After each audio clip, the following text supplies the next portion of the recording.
Hey, I'm Viktor Sokolovsky from the CodeSpace company. I would like to welcome you to the MStage conference fully dedicated to the Microsoft technology stack. As you probably remember, conference was initially planned on February 25, but early morning, February 24, changed everything. Russia sneaky attacked Ukraine. Vladimir Putin started the blood massacre. Today, 37th day of the war. Despite this, we finally decided to run the conference. Conference runs in the pre-recorded format. This means that all videos were recorded before the war, so you will see smiling faces and a lot of fun, instead of sadness you can see today. A few words how everything is organized. You have already received email with the links to 3 YouTube streams, track A, track B and track C. For all streams we have already opened comments so you can ask questions in the YouTube chat.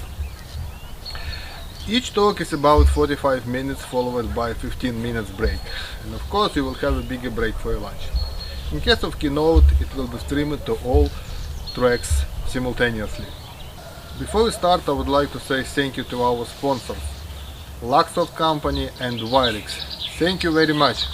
Let's run the conference.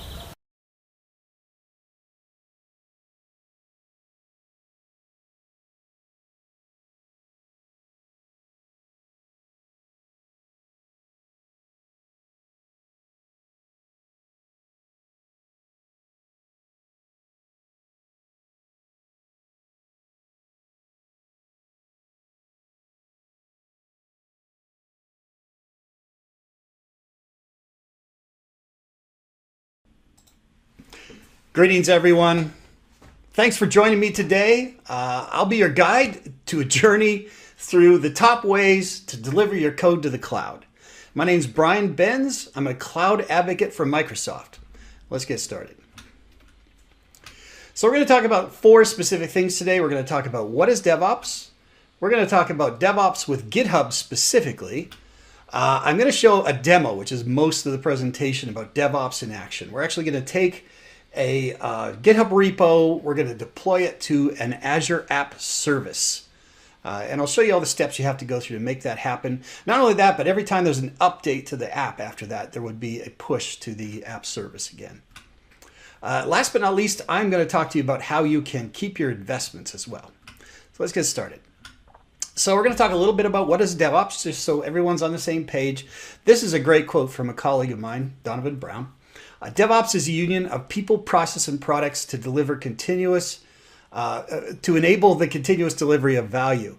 And the main things to focus on there is people, process, products, and value. Each one of those things is important, so let's break them down. People. You hear this all the time. It works on my machine. Why? I don't know why it's not working in production or in your machine. Who's supporting what? Who's actually solving a problem? Who's responsible for a problem that we found? Where's my code? Where is the code stored? Where is the code in the process for a new feature that's coming up? How can I get an update, not just to the software, but to the project in general? And how's the timeline going? Where is everything at in terms of our delivery dates? These are the kinds of things that people need to know when you're working on a good software project. Basically, the way to handle that is through process and products. So it's incredibly important to have a good process. Here's a typical software development lifecycle with planning, developing, testing, release, and monitor and learn. Each one of these things is very, very key. Quite often, monitor and learn is the thing that's overlooked in product software development because you're so busy just delivering on the features that were asked and making the deadlines that you might not have a look back and reflect on, did this update actually solve the problem it was intended to solve? That's a harder problem than most people think. And if you have a good process, then the planning, developing and testing, releasing will all support monitoring and learning to make sure that everything was delivered and you have time to actually reflect on what was done and what needs to be done in the future. Products are key to this as well. So you have your people, you've got a good process. Now you need products to support the people in the process. At Microsoft, we have GitHub. We have Visual Studio and we have Visual Studio Code for developers. We have several other tools as well, but those are the ones we're going to highlight today. And then for delivery, we have Azure Pipelines, we have GitHub Extensions, and what we're going to focus on today is GitHub Actions. Managing and securing, and this is part of monitoring and learning as well. Making sure that we have Azure policies in place where you can actually force compliance to organizational rules and actually external governmental rules or any other compliance requirements you might have. Azure Automation that helps implement policies and security, and also Azure Security Center. Microsoft literally spends billions of dollars on keeping ahead of the latest security threats out there in the software world. All right, so how do we deliver on those? Just a little of a deep dive in some of these. We're going to focus on GitHub today, but we do have other things as well. We have Azure Boards, we have Azure Pipelines. Azure Boards are Kanban boards, a great way to organize your tasks so that the people who are planning things can pass communications on to the developers and the testers about what they're expecting. It's a great way to integrate with GitHub as well. I strongly recommend you have a look at that if you aren't using Kanban boards or need to integrate it into your GitHub workflows or any kind of DevOps workflows you have. There's also Azure Pipelines, which is a robust way for deploying software with multi-stage environments and tons of integration with other software. We have Azure Artifacts for storing artifacts and Azure Test Plans for testing. But today we're going to focus on GitHub because I'm going to show you GitHub Actions. And I'll talk a little bit about extensions as well. How we integrate with Azure and other clouds. This is not just, I'm going to show demos that deploy to Azure, but you could actually do similar things with third-party offerings that are part of the GitHub ecosystem in the Actions marketplace that you can use to deliver multi-cloud deployments as well. One thing I wanted to mention, in case you haven't been keeping up, GitHub was purchased by Microsoft many years ago now, and at the time, private repos were charged. There was a charge for private repos, and there was a charge for team repos. Both of those are free to a certain point now, so I urge you to have a look at that. And code spaces. I'm going to talk to you a little bit about code spaces. So GitHub, for those who might not be familiar, most folks are at this point, it's kind of like the seatbelt instructions on an airplane. I think GitHub is around. It's been around for a while. It's the largest developer platform on earth. Most developers have heard of it. Here's some of the stats. One of the things I like to show here, because I don't always have the most up-to-date stats in this slide, it changes every day. GitHub itself produces this report called the State of the Octaverse. So there's 40 million developers when we created that slide, but they've actually, this is pretty cool. They go and they produce this every year, and it basically is an analysis of all the GitHub repos they have on their ecosystem. And here's some of the new numbers. 2021, 16 million new users, 61 million new repositories, 73 million more developers on GitHub, and several other things. 170 million pull requests merged. There's a whole bunch of stats here. Great distribution here. The folks in Europe, hello MS Stage. Folks in Europe have a larger cohort than they did last year. And some of the top languages, this is one I really find interesting. So JavaScript, Python has exceeded Java this year. TypeScript is there as well. PHP is a little lower than C#. And yeah, you can get a ton of information from here. So I highly recommend that you just search State of the Octaverse and you'll find out more information there about that. But getting back to GitHub, just talking about what you can do with GitHub. It's a great home for developers, of course. It supports CI/CD. It's the world's largest ecosystem for code sharing, and you can deploy to anywhere. On the right, this is definitely not to be neglected. I like to always make this point because I'm going to show Azure, as I mentioned, but you can also deploy to AWS, Google Cloud Platform, on-prem, and other platforms as well. So one of the key features brought into GitHub a few years ago is GitHub Actions. And GitHub Actions basically enable powerful, flexible CI/CD. It's natively integrated with GitHub. It's automated. There's a ton of examples out there. If you need one, you can go to the the GitHub Marketplace and find the action you need. 9 times out of 10, it's already been built and shared, or you might have a vendor that's built one for you. Here's a little shot of the GitHub Marketplace itself, and all of the leading cloud providers do participate in the GitHub repos and the GitHub actions that we have for actions. And there's a lot of different languages. I'm actually going to show Java as a language today, but any one of the languages that that you work with daily are going to be represented in GitHub Actions, and has the same exact workflow I'm going to show in our app today. GitHub Mobile. This is something that's overlooked. I use this all the time. It's pretty cool. You can do things like check in on your repos, check in to see if issues have been resolved. You can trigger actions. You can do all kinds of things here. And highly recommend folks check out GitHub Mobile as well. One thing I really like to highlight is CodeSpaces. So CodeSpaces is a way to use any browser, so any machine, any browser, to have an integrated development environment into your GitHub repo.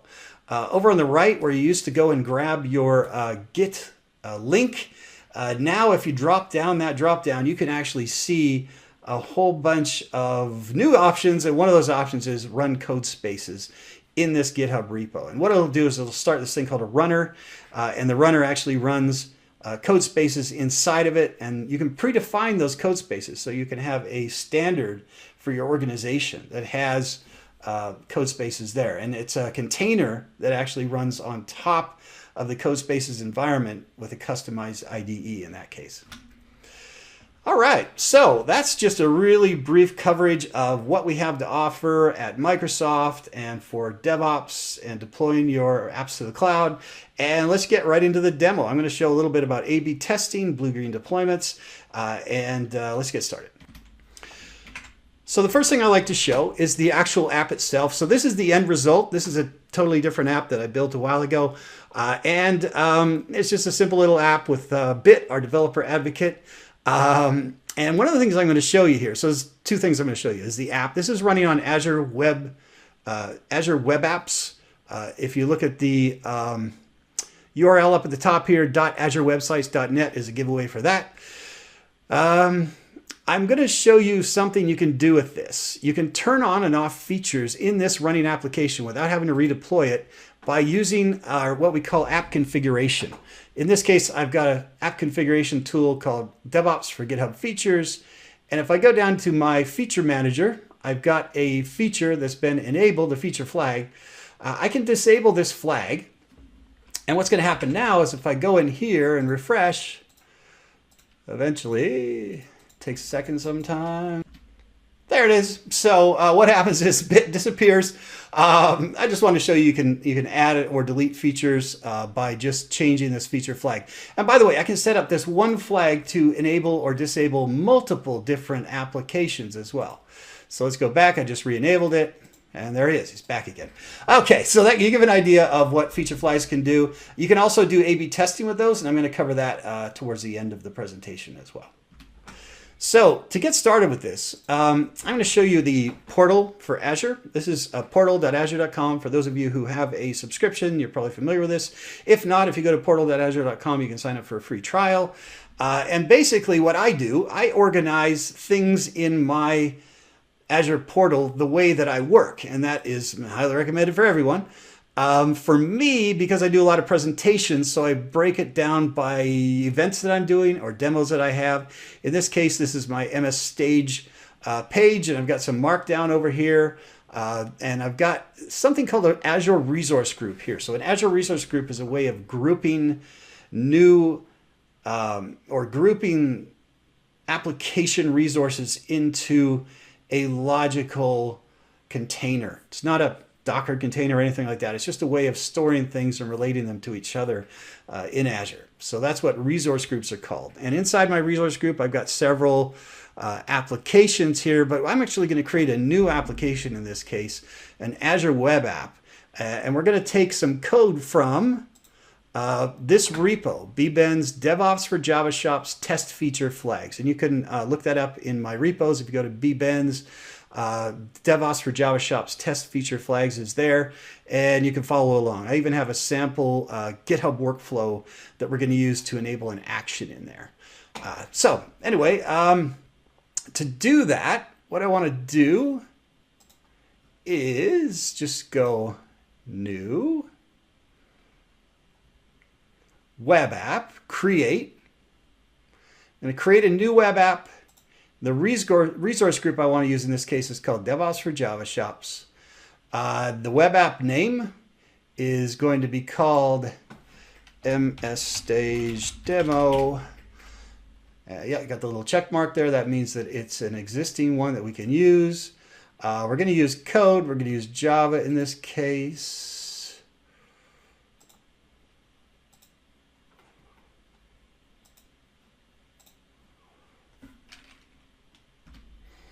And I've actually got to pull this down. I always forget to do that.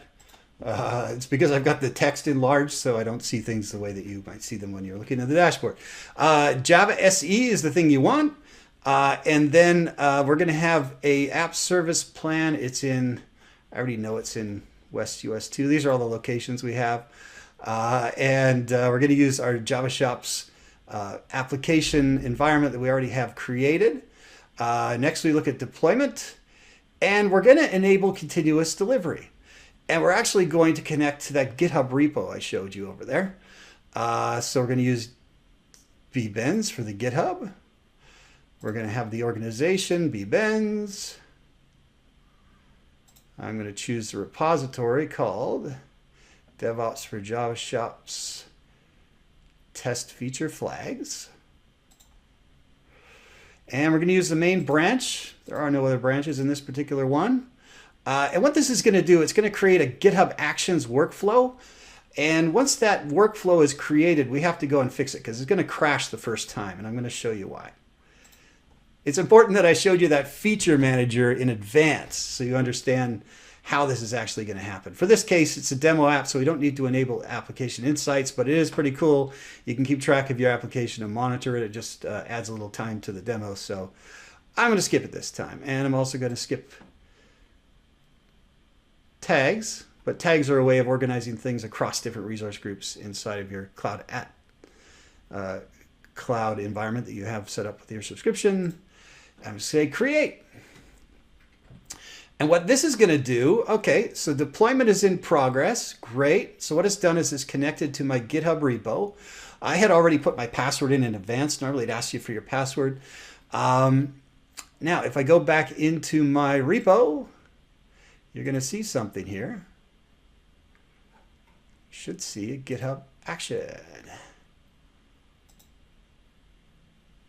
Not yet. Okay, let's see the workflows. Yep, there it is. So the MS Stage demo is actually there. So we go back into actions now. There we go.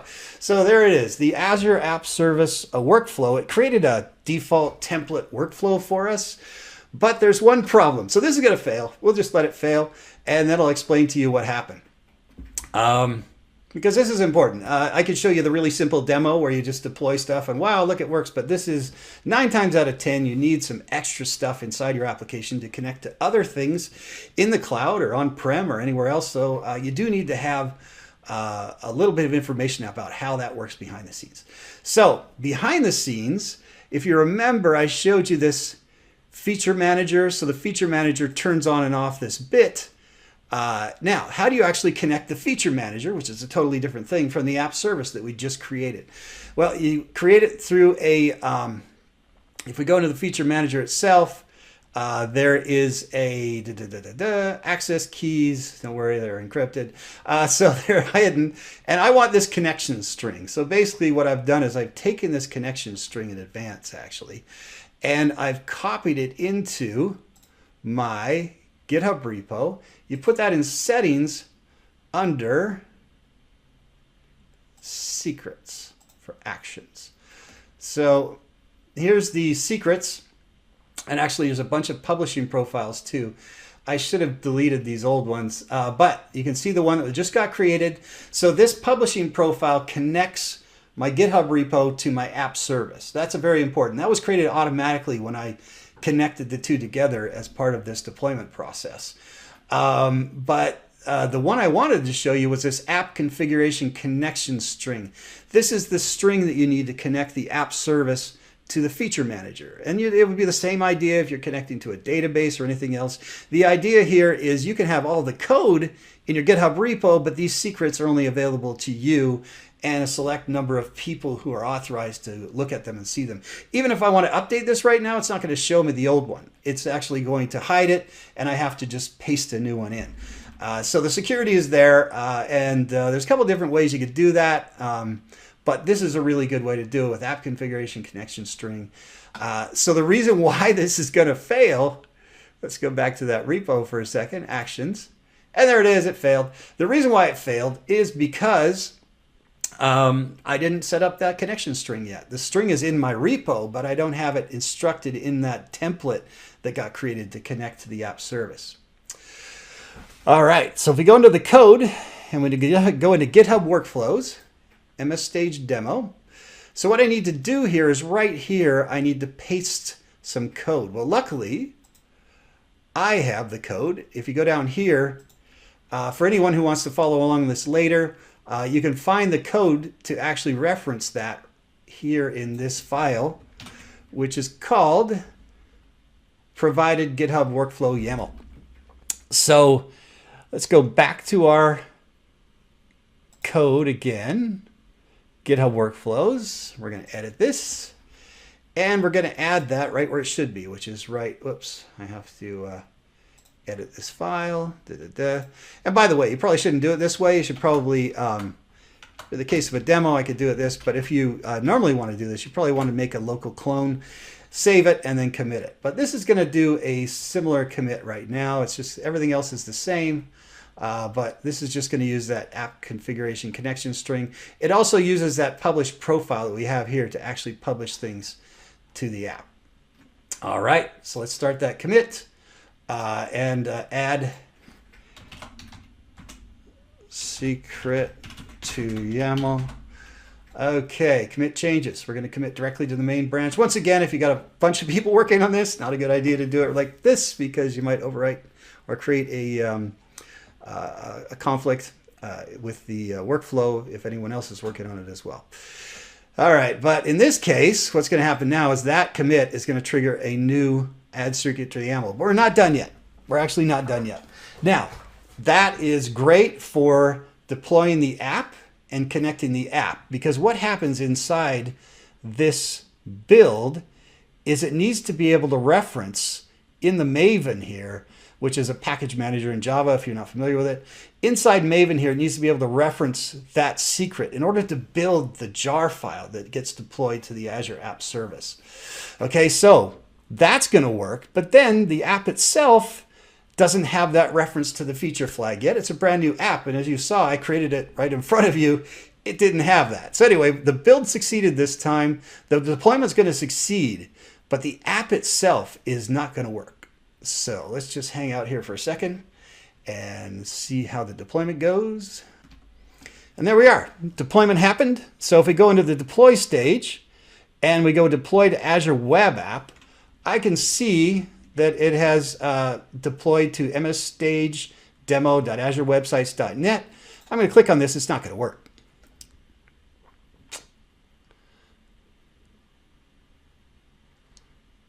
Bum, bum, bum. There you go.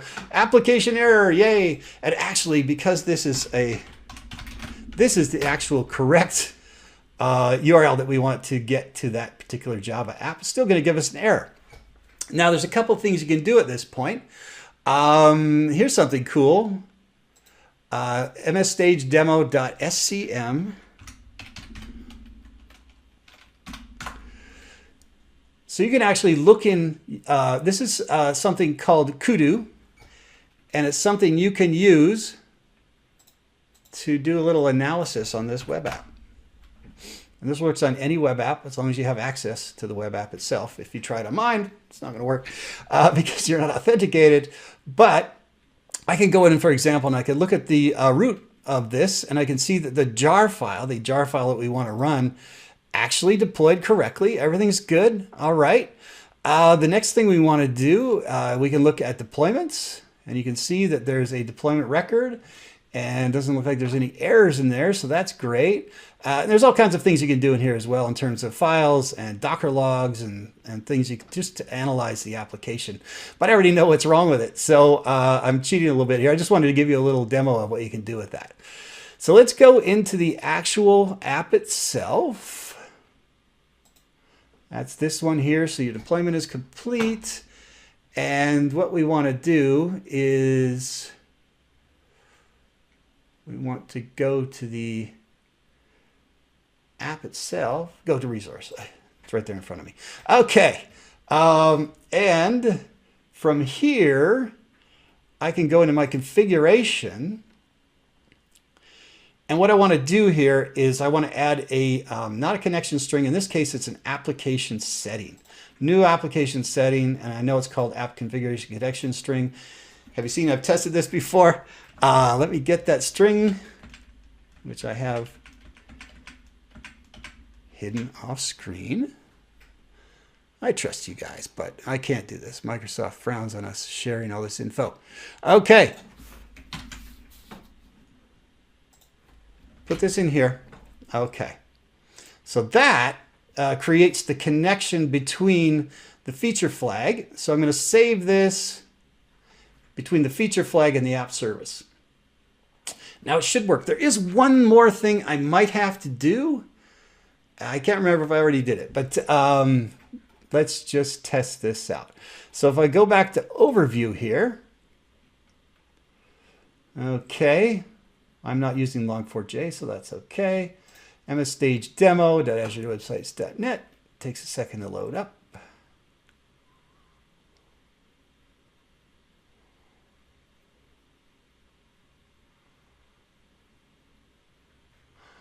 Takes a second to load up. Okay, so that is a good error message. That's the error message you want. Because now, when we go welcome, hey, there we go. So that's a cool thing. So the application is working. If I go into the feature manager, so now if I turn off, just to illustrate this, if I go into the feature manager, I turn off this feature. Not only will it work in my new MS Stage demo application, if I refresh it a couple times, there we go, but it'll also work in the previous application that I showed you that I had pre-baked. Now, if I turn it back on, it turns it back on in both. So that gives you an idea of the kinds of things you can do with the feature flags inside of there. Another thing you can do, I can actually add a feature flag. I mentioned A/B testing. Don't forget the A/B testing I mentioned. So let's do A/B test. I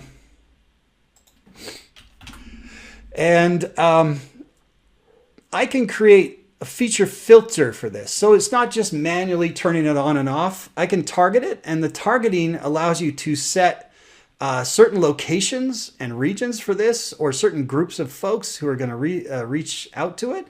You can adjust the percentage. So the default percentage could be 50%. So 50% of a certain group of people or a predefined set of users is going to see a new feature and the others won't. Or your account managers can see something on the same website as your customers that they can't see. Things like that. Or you can set up a time window. So if you have a holiday coming up and you want to put a banner on the page saying something about the way things are going to change in your organization for the holiday, you can put that up and you can set a start date and time for that. The last but not least, you can set up a custom, and the custom can be a percentage, targeting, or window. And with these, you can set up a JSON. You can predefine some JSON that gets put in here. You can say percentage, for example, 50. And when you set that up, the 50% will be, it's going to actually set this up. You can move contexts and add them up and down as well. I won't apply it here, but you get the idea. So there's a whole bunch of different things you can do with the feature flags to do A/B testing. And let's talk about blue-green deployments as well. So if we go back into the app service itself, here it is here. There's something called deployment slots. And deployment slots are cool. Right now, it's just this one application for the deployment slot. But if I want to, I can add a slot, and we'll call this beta. Add this slot. Takes a second. And what this will do is it'll create another endpoint for this web app.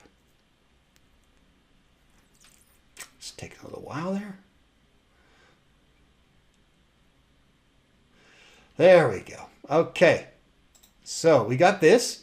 I can change this to 50-50. So this is another way to do A/B testing where the people will hit the website instead of using Feature Manager. If you just want to have everything standalone in your app service, this is a second way you can do A/B testing. So you set up 50% of the people will see the beta version of this, and you can deploy to the beta with actions just the way you deploy to the main production environment. And 50% of the people will see the new features in the beta. And you can also do this thing called swap. And what swap will do is take beta, put it into production, take production, put it into beta. That's another way to do it as well. And what that'll do is just quickly swap everything out into production. And if something goes wrong, nothing ever does, of course, but if anything ever does, you can swap them back, which is kind of handy as well. You can also do blue-green deployments this way. So you can slowly adjust who sees the website until 99% of the people are seeing the new version, and then just swap it over using the swap or simply deploying to the production environment with the same exact environment using a separate GitHub action. So that's the kind of thing you can do with that. I'm going to discard that. All right, so I showed you how to set up from a brand new web app to connect that to your GitHub repo, and then connect that GitHub repo, set up a couple of settings. Oh, one other feature that I should mention that's important here. If you go into configuration, so I mentioned before I might need to have this setting set up, and I wasn't sure if I did it or not. General settings, there is another thing here for a startup command. So if you have to have a startup command, for example, if you need, in this case, this was actually automatically selected by the container that's running inside the app service. But if you have a startup command that you need to actually make your container start, you can do that right here in the startup command. There's a few other things you can do here to make sure that you have, for example, require a client certificate for connected applications as well, and a couple other settings. I won't go into all the details, but that's kind of cool. And then, of course, if you have a connection string for a database, you put that in here. These are all, when you edit this, you can see that their settings are encrypted at rest and transmitted over an encrypted channel. You can choose to display them in plain text, and that's not a good idea. But you can also set up environment variables. There's also a thing called Azure Key Vault you can use for connecting that as well. All right, so that's building the app. We got the app going. Let's refresh it a couple times. There's a bit back because I re-enabled that. So everything's back to normal. Okay.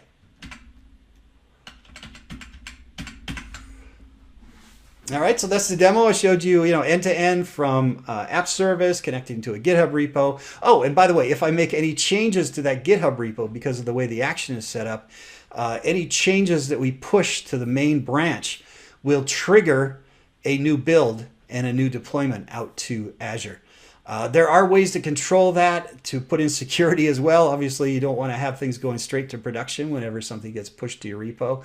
There's different ways organizationally. You can set up a fork and pull arrangement where people issue pull requests, and then you update the main branch with those pull requests after you run some tests and things. There's also manual and automated security that you can build into your action to do that. But I just want to show you a really, really, really simple action for that. All right, so let's say you like GitHub Actions, but you're already invested in DevOps. And if you're invested in DevOps already, that's not a problem. Here's that software development lifecycle that we talked about earlier. Plan and track, development test, release, and monitor and learn. There are a ton of applications here that you might already be using to do some of this stuff. Let's say you're using Jenkins or GitLab for doing your building and your testing, and you've made quite an investment in that infrastructure organizationally. So say you have Chef and Puppet for rolling out and managing your infrastructure, or Ansible. Not a problem at all. We have inside of GitHub Actions and also inside of Azure Pipelines a ton of integrations. We work directly with a lot of these partners to make sure that the tools you're familiar with still work with what we have here. So for example, if you do build and test with GitLab or Jenkins, and you might have some infrastructure tests on your application using any of these tools here, you can still use those. And then you pass the actual compiled binaries to GitHub Actions or to Azure Pipelines. And you can store those artifacts. GitHub actually has an artifact storage as well. So not just Actions, you can actually do package management as well. And as well as Azure Pipelines has one too. Both of those have integrations that you can use for building those, doing your build and test outside of our environment. And then what you do is you add Azure tools, Azure Pipelines, GitHub Actions into that for deployment. And the reason why you want to do that is because you have an integrated environment. As you saw there with that published profile in GitHub Actions, for example, you have an integrated environment where you can control who has access to your production applications and who actually gets the right to push to your repo and control your code. So there's a whole bunch of security and compliance requirements that you want to think about when you're doing deployments that you don't necessarily need to worry about when you're doing build and test. Other than that, there's some third-party tools you can get that do all kinds of compliance checking on your dependencies and your applications. For example, if you're using some open source libraries and packages, that's really valuable as well. And last but not least, I want to show you just how you enable that. So let's go back into the browser here. I mentioned before, so here's my action. That's the one that worked. Now, if I go to just the main page here, I mentioned that code. So I can go to code spaces now, and I can actually set up a new code space for this environment. And inside that environment, I can pretty much do anything I want to that I did before. And I can set up a code environment in my VS Code. So if I'm using Visual Studio Code Desktop, which is our open source text editor, you can actually do that. I just want the light theme. Why are they making me do this? Okay. I don't actually need to do that. So the code is over here. So I can just start working with the code. So if I look, for example, in my GitHub, if I want to mess with that YAML, it's right here. This is in a container. So when I'm done, I actually need to push this to my repo. So this is separate. What happens is GitHub Actions will grab my repo, put it into a container, and when it's running in this container, it's actually a separate version, as if it was running on a local machine or elsewhere. It's not directly editing your YAML file the way I did on the GitHub action to add the secret. It's not doing that. So if I add the secret here, then I actually have an edited file, and I need to push this back to my GitHub repo before it'll work. And when I'm done here, I can actually save this. This is all in the browser, by the way. If you notice here, here's my other browser tabs. Once I'm done with this, I can just say change YAML again, and I can click here, and it's going to say there's no stage changes because I'm lazy. I didn't stage it first. And I can just say sync, and that's going to do a push and a pull to my GitHub repo, which is separate from my other repo. So when I come back in here, now if I go to Actions, it's actually changed my YAML again, and it's triggered a new build and deployment out to Azure. So that's kind of cool, huh? So there's my GitHub code space. And like I say, you can create these things called dev containers, which controls the environment that you have. If you have an organizational requirement for certain things, you can do that through here. In this case, I just used the default and changed my YAML file, just added a space, and it's just building it and pushing it out, which I know is going to work because I just added a space. That's all right. YAML isn't that finicky, is it? Okay, so that's it. I just wanted to show you that one last little thing. It's kind of cool. All right. And so let's review what is DevOps. Talked about that. DevOps with GitHub, demo, DevOps in action, and you can keep your investments.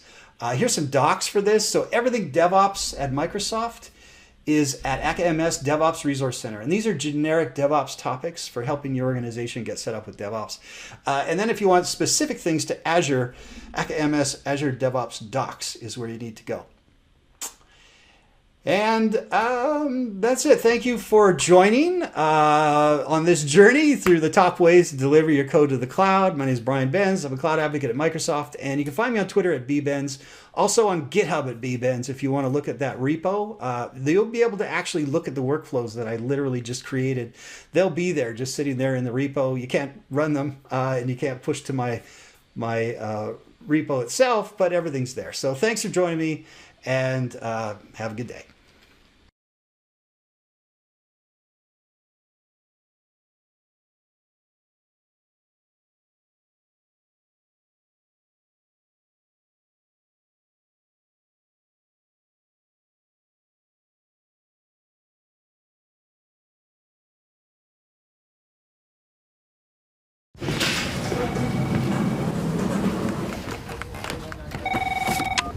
Hello, International Office of Thoughts and Prayers. How may I help you? Yeah, let me just stop you there. So we really appreciate you sending your thoughts and prayers to the people in Ukraine. We are unfortunately now at maximum capacity. No, not at all. We're very grateful. It's just that we've got so many that we hardly know what to do with them. Yeah. No, actually, funny you mention it. Instead, we're now actively encouraging people to make donations to those helping Ukrainians be supplied with life-saving equipment, which... Yeah, probably is a better way of stopping a tyrant than good wishes. Yeah, exactly. Your money goes directly towards helping Ukraine defend itself and making sure Putin doesn't invade your country next. Should we start you off at 20 quid? Great! Slava Ukraine!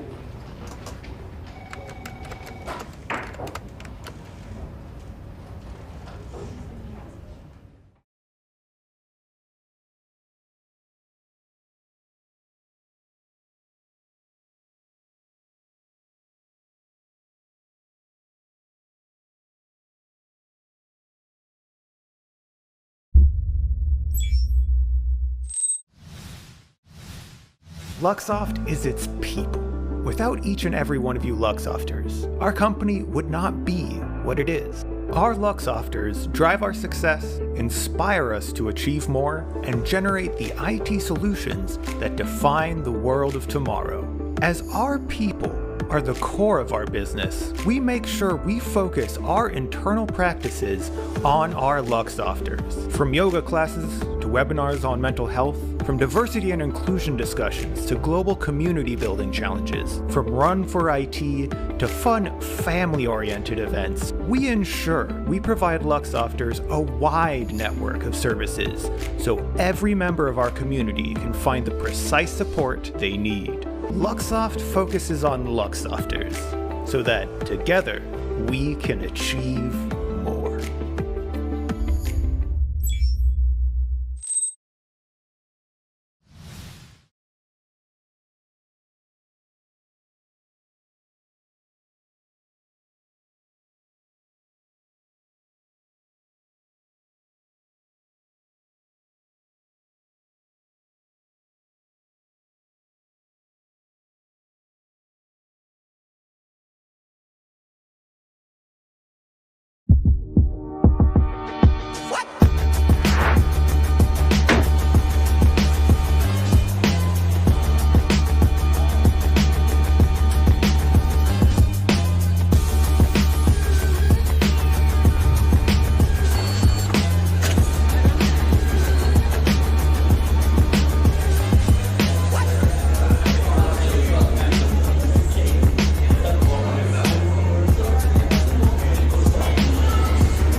Hello, International Office of Thoughts and Prayers. How may I help you?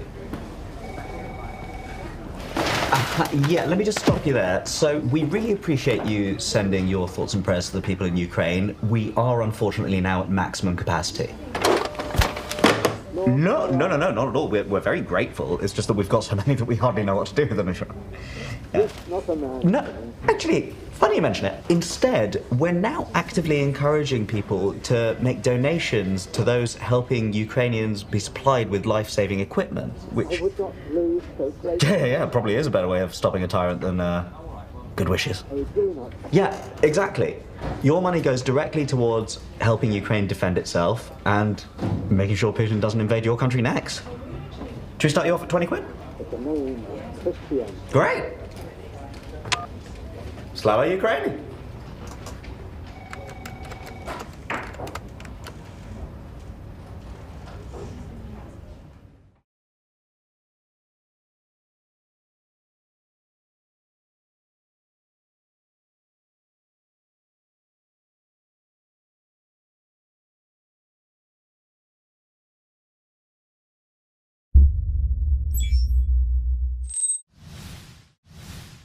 Luxoft is its people. Without each and every one of you Luxofters, our company would not be what it is. Our Luxofters drive our success, inspire us to achieve more, and generate the IT solutions that define the world of tomorrow. As our people are the core of our business, we make sure we focus our internal practices on our Luxofters. From yoga classes to webinars on mental health, from diversity and inclusion discussions to global community building challenges, from Run for IT to fun family-oriented events, we ensure we provide Luxofters a wide network of services so every member of our community can find the precise support they need. Luxoft focuses on Luxofters so that together we can achieve more.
Hello, International Office of Thoughts and Prayers. How may I help you?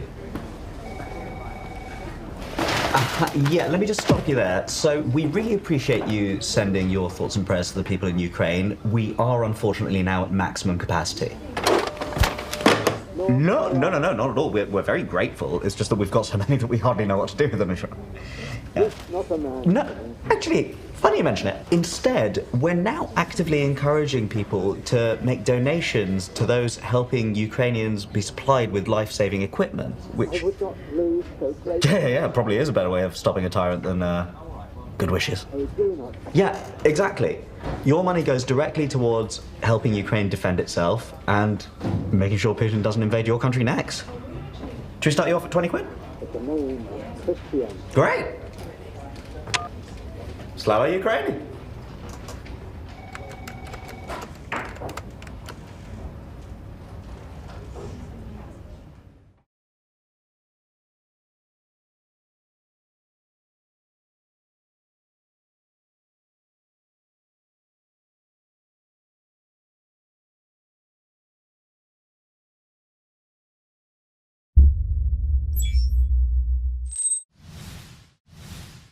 Luxoft is its people.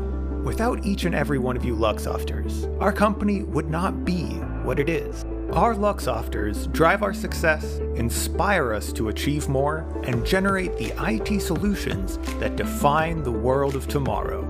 As our people are the core of our business, we make sure we focus our internal practices on our Luxofters. From yoga classes to webinars on mental health, from diversity and inclusion discussions to global community building challenges, from Run for IT to fun family-oriented events, we ensure we provide Luxofters a wide network of services so every member of our community can find the precise support they need. Luxoft focuses on Luxofters so that together we can achieve more.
Hello, International Office of Thoughts and Prayers. How may I help you?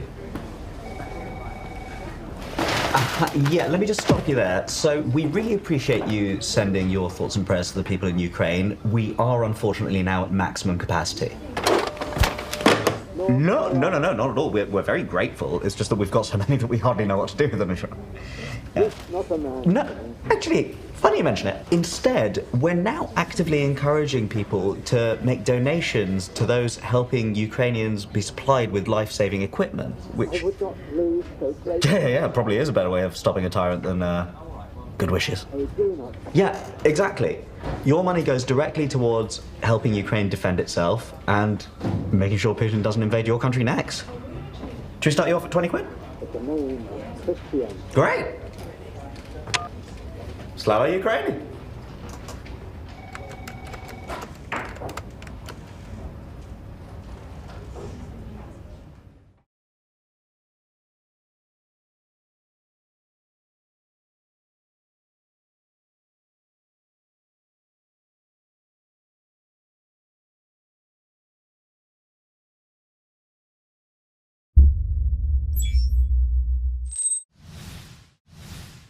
Luxoft is its people. Without each and every one of you Luxofters, our company would not be what it is. Our Luxofters drive our success, inspire us to achieve more, and generate the IT solutions that define the world of tomorrow.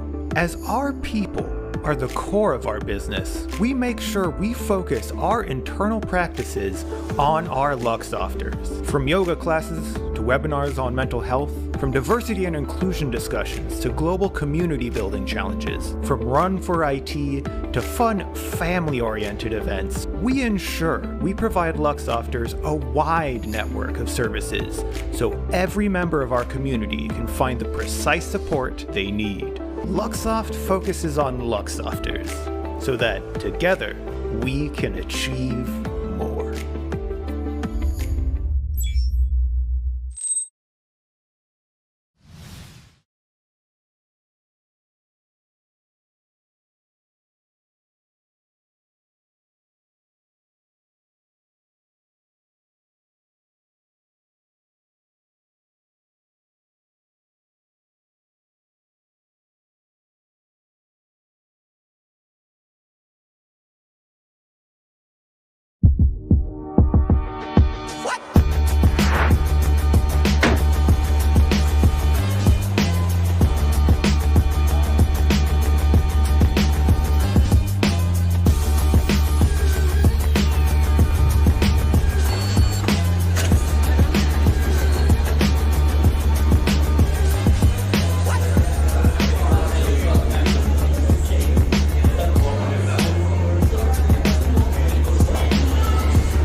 Hello, International Office of Thoughts and Prayers. How may I help you?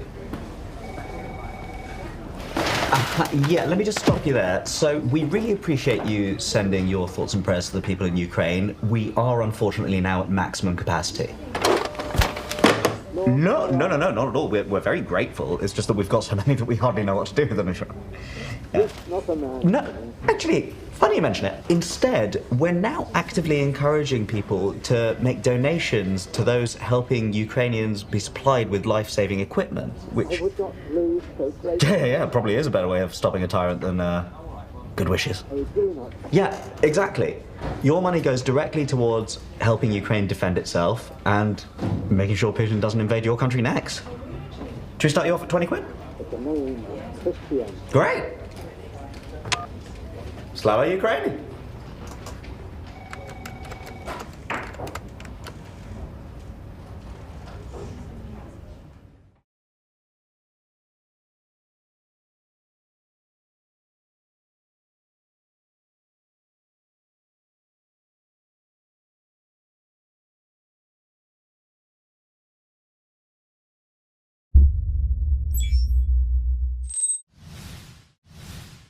Luxoft is its people. Without each and every one of you Luxofters, our company would not be what it is. Our Luxofters drive our success, inspire us to achieve more, and generate the IT solutions that define the world of tomorrow.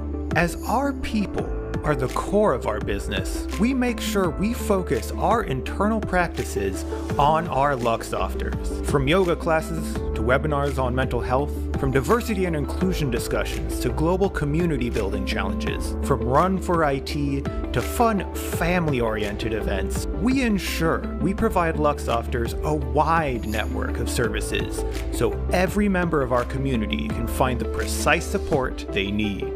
Luxoft focuses on Luxofters so that together we can achieve more.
Hi folks, let's talk about Azure for the web front-end developers.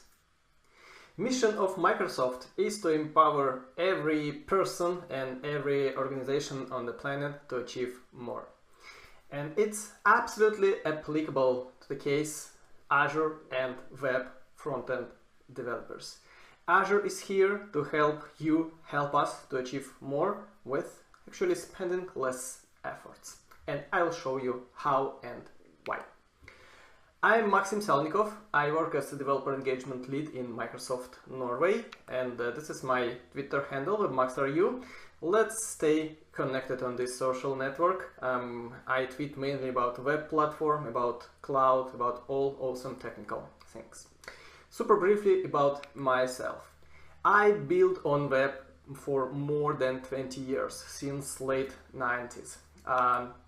And I'm a big fan of developer communities and technical events. I even organize a couple of them myself.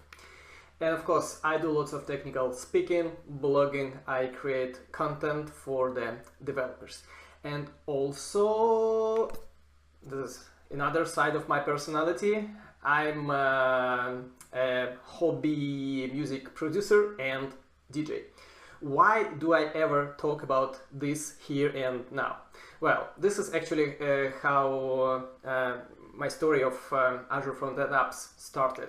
So, as a DJ, I was missing one particular tool, counter of BPM, beats per minute, or tempo of the music. So when I, for example, improvise something using a Launchpad or MIDI keyboard, and I want to mix it live with some pre-recorded music, I want to have some control over this BPM count. And yeah, so I put my web front-end developer hat on and I created this tool. It's fully driven by web platform, so it works in any evergreen browser, on every platform, any operating system. There is no backend, at least for the core part, it's just pure JavaScript web front-end application. And also I created a PWA, Progressive Web App, out of this, so you can even install this, so it behaves like a native application and you don't even need internet to use this tool. I gave a name, I call this BPM Techno, and what's next? It's on my local host. It works for me, it helps me to produce and mix music, but I definitely have some other plans for this tool. First and foremost, I want to share this with the global community of musicians, of DJs. I think that this small tool will help them to do their job and their hobby. So number one. Number two, I have some extra features in my head how to improve this application, so I have a small roadmap what to add there, and these features are mainly related to, let's say, infrastructure part of this. So it's simple backend to gather stats and maybe user account to, for example, gather statistics for every user, something like that. At the same time, I really want to focus myself only on front-end development. So I don't want to be, I don't want to spend too much efforts in understanding how to distribute this application over the globe, how to build the backend from scratch, spin up virtual machine or application platform or whatever. No, I want to write JavaScript code. It's okay if it goes for the backend, like for Node.js driven backend, but that's it. This is where I want to stay. And I started to think what could be, let's say, dream offering for me as a web front-end developer from some particular cloud vendor or any cloud vendor. And I came up with some criteria. First, the hosting itself should be fastest and super reliable, no questions at all. At the same time, we are talking about global community of musicians and DJs, so it totally makes sense to have this application as close as possible to where they reside, where they produce their music, so geo distribution is a very good option. Also, this application is classic single-page app, driven by React to be even more precise. So there is some support from web server needed to correctly process, for example, navigation requests. So This also should be included. And of course, since I gave custom name to this tool, BPM Techno, I want to register domain for this and I want to connect with the application.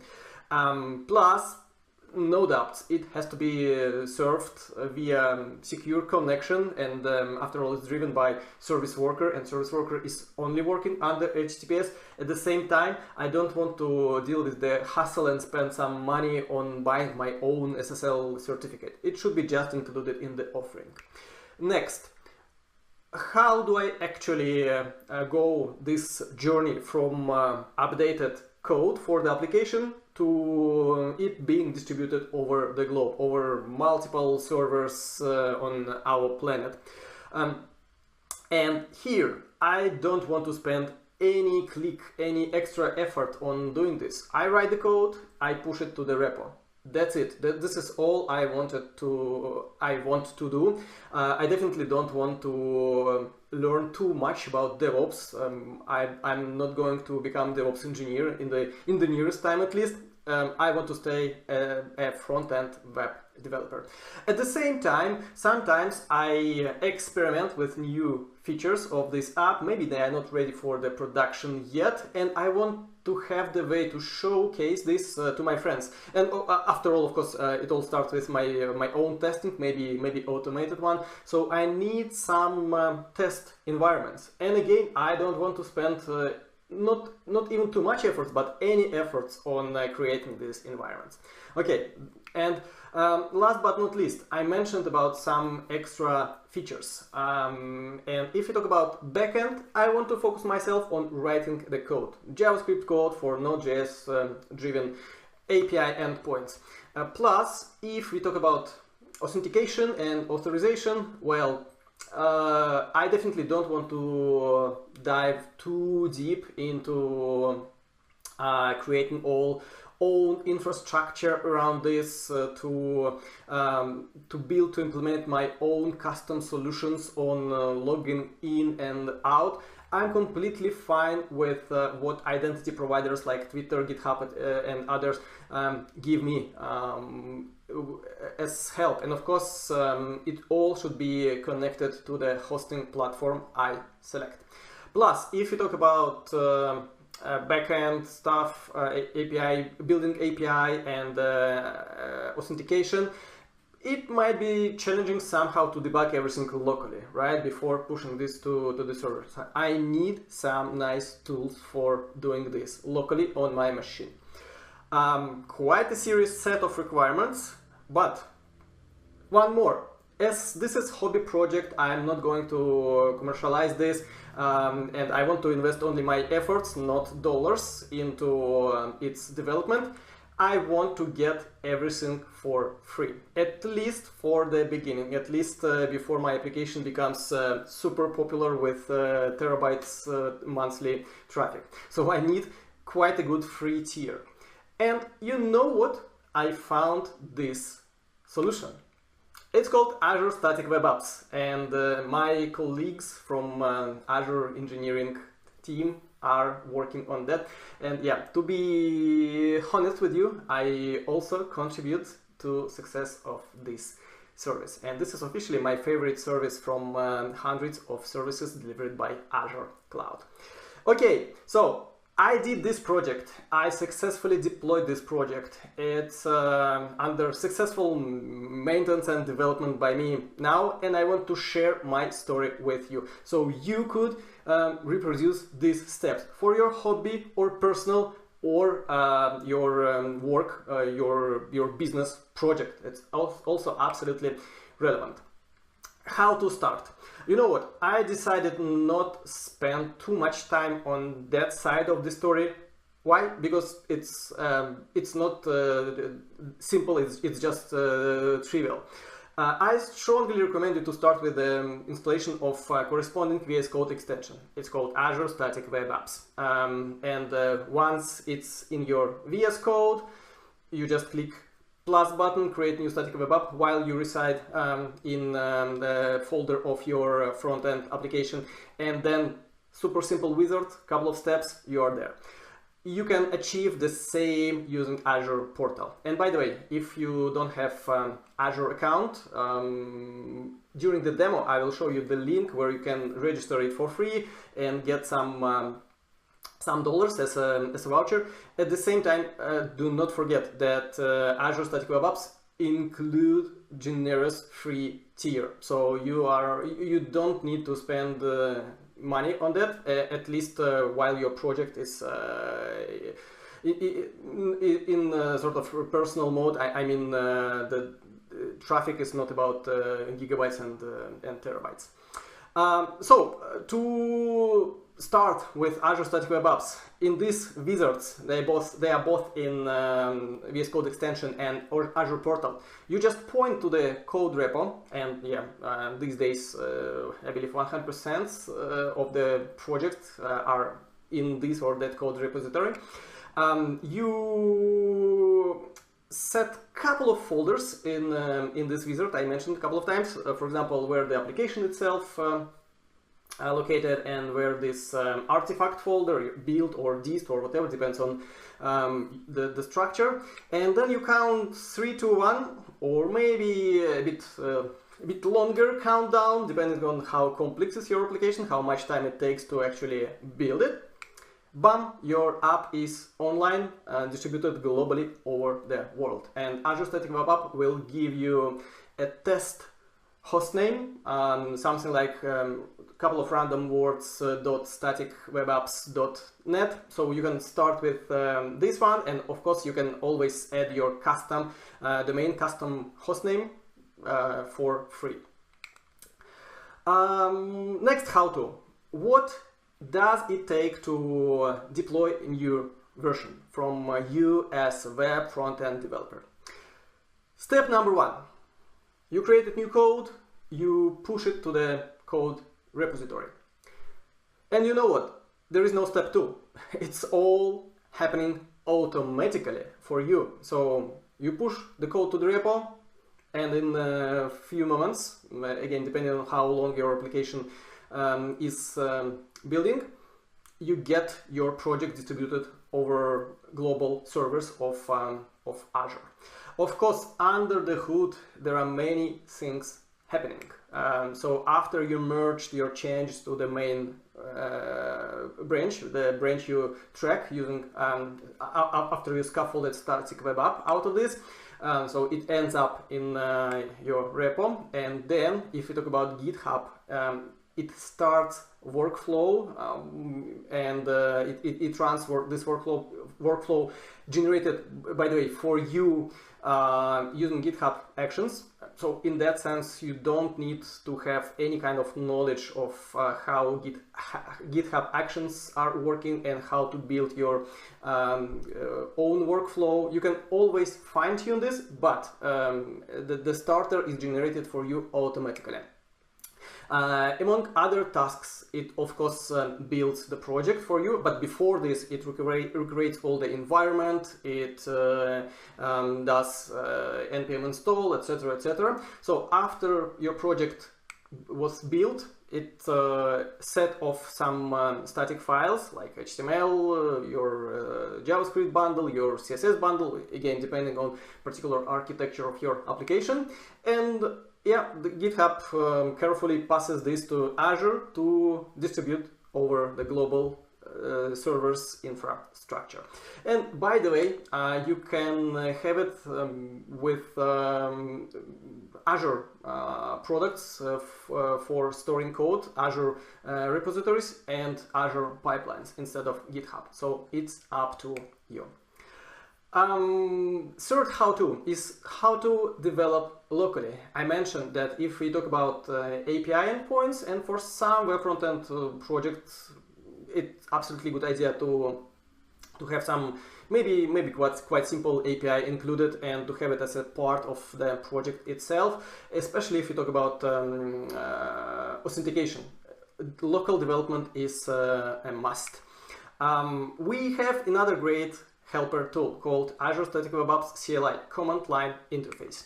It helps us with the web server itself, and of course this is a web server which is ready to serve, for example, single page applications, and it actually supports all the routing supported by Azure Static Web App itself, like on the server. So in that sense, it emulates the behavior. Same with authentication and authorization. You have convenient mocks to debug this on your local machine, and the same with API endpoints. There is proxying to Azure Functions runtime on your machine, so you have full control over the every single feature of your application.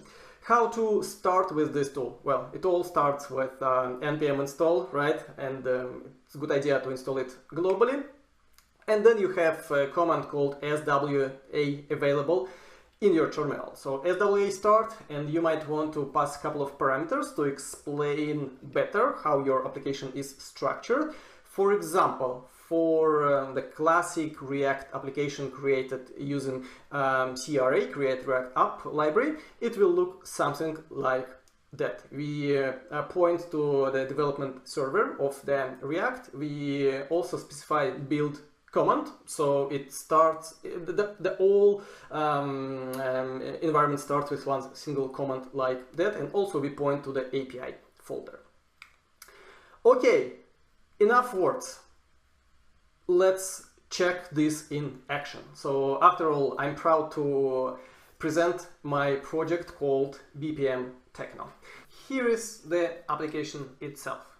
And you see, I registered domain bpmtech.no, so it's BPM Techno. And let's just check how that works. To test this, I have a sample on YouTube, and you'll find the link to this video on GitHub repo. So let's start some music I produced. And we can start listening.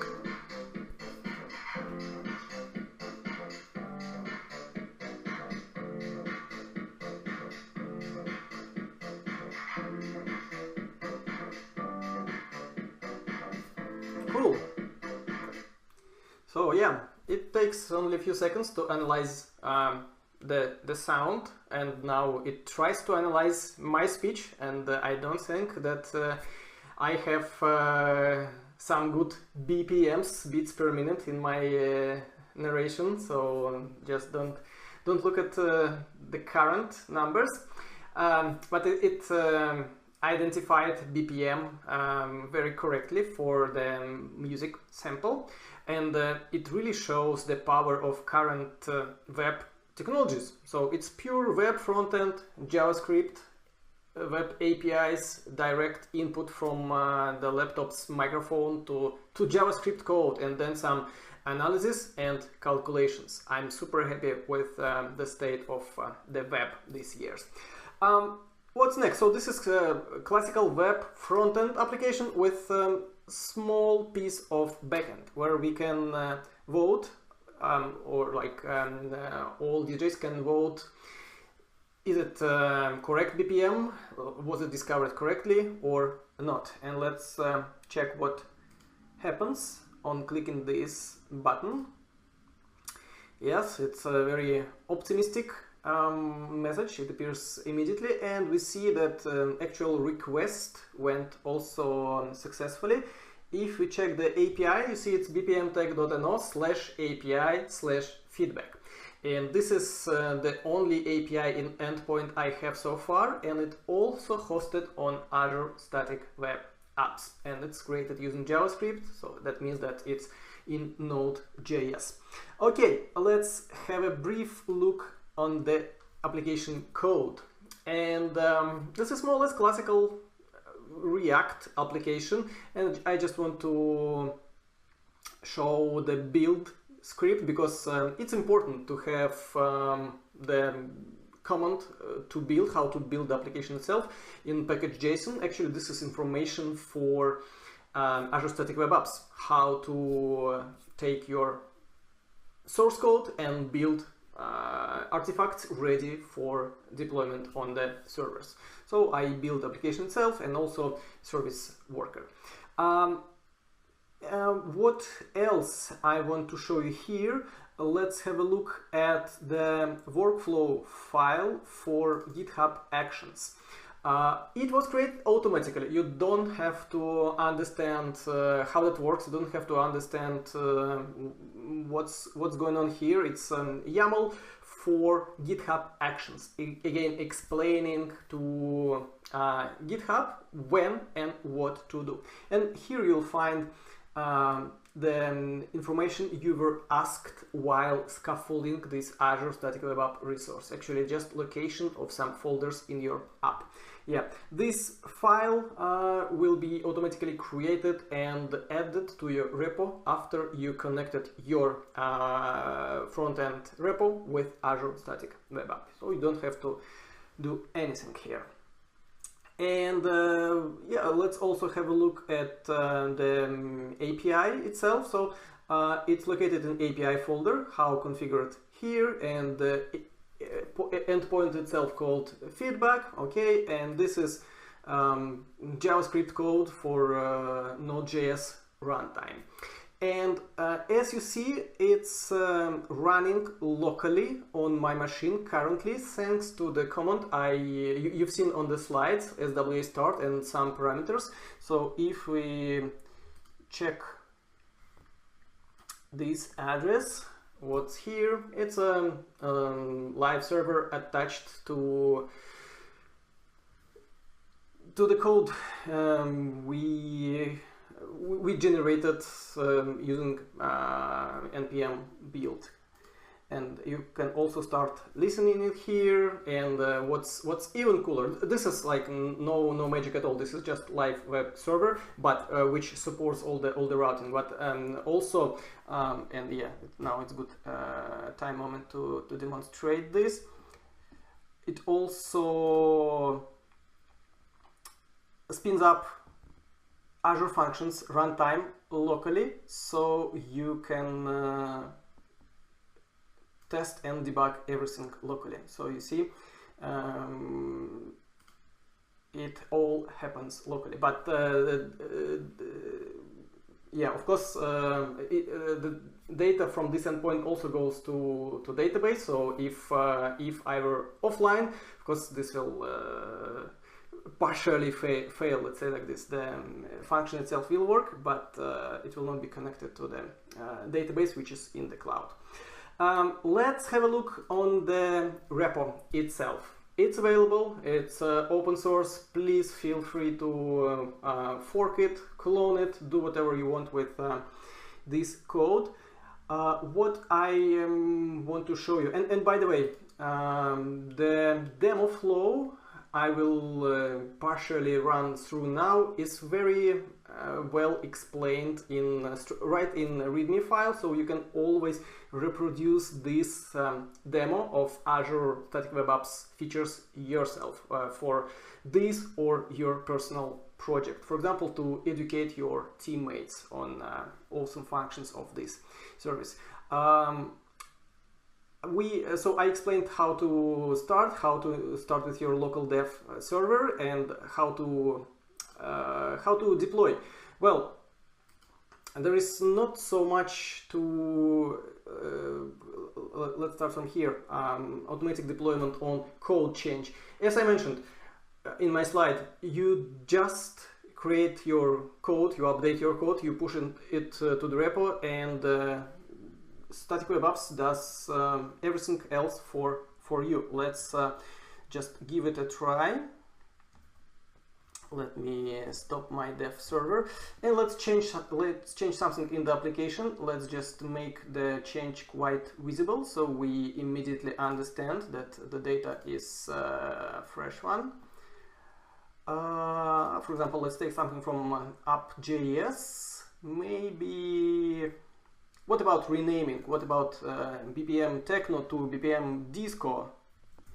Yeah, let's make it as a temporary name for the application, and we'll see it on the front page. Let's make sure that we didn't change anything important. No. Okay, now we can add and commit this.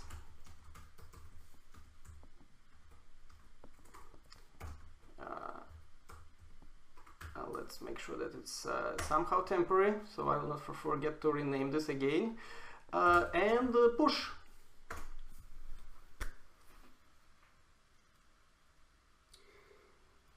It's happening. Yes, and well, what's left? We just only have to wait. You see that on actions section of my repo, this commit appeared almost immediately, and now it started the whole build process somewhere on GitHub using GitHub Actions. So it builds my application, and it starts not from npm run build, it's way earlier, so it recreates all the environment, it installs Node modules, etc, etc. So building the application itself is just on the very top of all the actions performed for us automatically. But you see, this is okay way for the changes going straight to the main branch, which we set as the branch to monitor, to track in Azure Static Web Apps while we were creating this resource. And maybe it's not applicable for, let's say, more important and more fragile changes when you want to test something before pushing this to the main production branch, to the main production deployment slot. How can we get some temporary like storage, temporary address? Super easy. We again do our code in a separate branch of our code repo. We again push it to this branch and we create pull request. And so nothing new here, nothing surprising, let's say. To save our time, I created this branch in advance and I created pull request in advance. I called this new feature, and it's about changing background of my application. Yeah, I'm not sure that I want to put it to production. I want to ask opinion of my friends and see it in action for the first time myself. And right after we have pull request pending on GitHub, we immediately have another parallel build workflow started using the same workflow file, but for another location, another test one. So what actually happens? Azure Static Web Apps created separate environment for us. So we can see this new version on a separate domain, separate host name. You see, maybe it's not looking that good. Maybe I will just close this pull request. But for now, if you go to Azure portal, to this BPM counter resource I created, we see this staging environment here, staging or pre-production, you name it. And by the way, if I merge this pull request to the master branch, this staging environment will disappear completely, and the code we had here, this one with black background, will end up in main environment. So this will end up in my, let's say, production domain. Very convenient to test something and then to decide, will it go to main branch, to production, or you just cancel this. What's next? Let's also test some features related to routing. So you see that this is React application, and how the single page application is working. You actually redirect all failed navigation requests to the index location. Let's test this in action. For example, we have about section. If we type it in the URL, you see the application didn't show you 404, so it just shows you corresponding section of the website. Why is it happening? All thanks to support of navigation fallback in the special file we have to create and push to the code repo. I will show you its name and syntax. Yeah, it's let's say system name static web app.config.json, and it's all configuration about all kinds of routing for the application itself. So for example, which rule worked this time is navigation fallback. So you see that we asked static web apps runtime to redirect all failed requests to index.html. All, but not all actually, because we have some exclusions. And if we try to reach out some non-existing pic in the images folder, we will see another story. So this will be not redirected, and this will show us custom 404 page. Why is it custom? How did we set this up? Thanks to another rule we have in the same file, and I'm talking about this one. Yeah, so we asked to redirect all 404 error messages to the page we created in advance. It's super convenient to organize all kinds of routing. For example, it could be regular redirect. For example, I had the name of page about project as about me, but then I decided to make it less personal, and now it's about project itself. But still, some people have this old link, so I just set this server-side routing. So where to put this file in your code? Any location which is under application folder, and it's important that you don't have to actually have this file in your distribution, in your build, in your public folder. Maybe it's even a good idea to have it somehow private, so you don't need to actually deploy this to have this as a part of public distribution. No, you just keep it in your source code. And of course, the repo itself could be private, so no problems with that. Part of the routing engine of Azure Static Web Apps is helpers for authentication.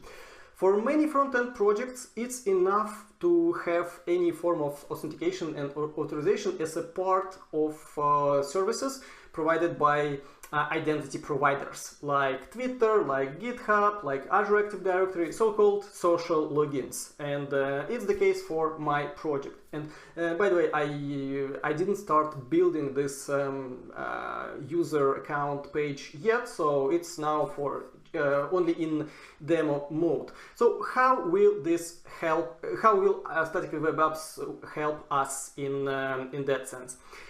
Well, actually, it provides all this ecosystem for us, and we can just use it instead of creating our own login page, instead of creating our own I don't know, database where we store user information and logins, and instead of writing of course a bunch of code related to this stuff, we just say, okay, hey folks, this page should be accessible only for authenticated users. This page, like account in the example you see on the screen, or this page, which is like more admin, should be only available for the roles called administrator. And authenticated is so-called built-in role for Azure Static Web Apps, and this role is for everyone who was authenticated by any kind of social provider.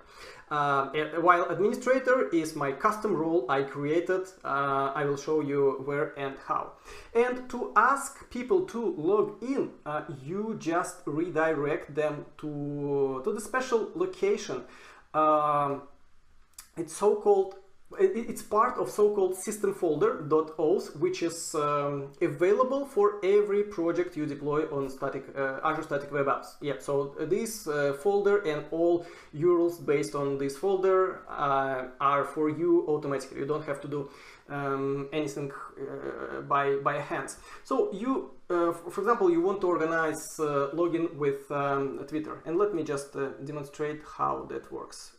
Let's return to home page. As I mentioned, user account is not ready yet, so this is just part of about page. We scroll it here. Yeah, /account, and according to the routing rule, it's available only for authenticated people. And thanks to another rule in the same file, thanks to this one, 401, we redirected to our login page I created. And on login, people can choose to go for Twitter, and then they will end up on this URL, or GitHub. Let's go for Twitter.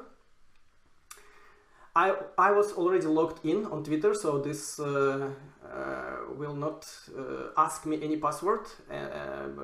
Yes, but Azure will ask me for consent to send my personal information, which is a Twitter handle in that case, to my application. Okay, I grant consent. And now if I go to my account again, my imaginary account, okay, I'm logged in, and by reaching out, by sending fetch request to another endpoint of .auth family of endpoints called /me, you can get all the information about authenticated user. Of course, you can build some UI logic based on that. For logging out, you redirect people to that kind of URL, again part of .auth folder. And also all requests to API endpoint, they have special header. Let me show you how that looks. Yes, it's called XMS client principal, so you can parse it on your server side to get information about user authentication data. This is, let's say, basic authentication, and to create role-based one, you go to portal and you assign users roles. So I created user called webmaxru on GitHub, and it has an administrator role. This is a custom role I created. And yeah, a user has to accept assignment of this role by clicking some unique link you will get after you invite them. And then after they log in, they will also have this particular role as a list of the roles here in you. That was the demo. And the last how-to for today, how to continue learning about Azure Static Web Apps to deploy your own project to the cloud. We have awesome set of step-by-step guides dedicated to Azure Static Web Apps, in particular as a part of Microsoft Learn website. So there you will find instructions from about how to implement this or that feature in a very simple, easy to follow way. Also, official documentation of static web apps, where you find all the details about every single piece of functionality, every single piece of the features we have as a part of static web apps. And of course, the demo we just went through. Please clone it, fork it, deploy it, play with it, break it, and give me feedback how it works for you. How to give me feedback? Well, it's super simple. Let's stay connected. Here is my email, maximsalnikov@microsoft.com, and Twitter. My direct messages are open, so just send me a message. And of course, let's stay connected on LinkedIn. That's it. Thank you very much.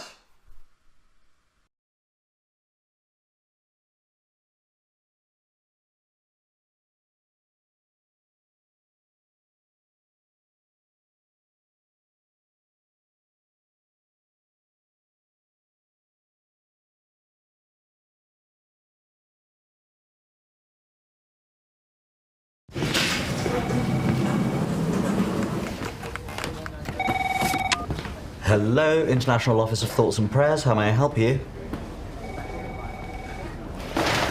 Yeah, let me just stop you there. So we really appreciate you sending your thoughts and prayers to the people in Ukraine. We are unfortunately now at maximum capacity. No, not at all. We're very grateful. It's just that we've got so many that we hardly know what to do with them. No, actually, funny you mention it. Instead, we're now actively encouraging people to make donations to those helping Ukrainians be supplied with life-saving equipment, which... Yeah, probably is a better way of stopping a tyrant than good wishes. Yeah, exactly. Your money goes directly towards helping Ukraine defend itself and making sure Putin doesn't invade your country next. Should we start you off at 20 quid? Great! Slava Ukraini!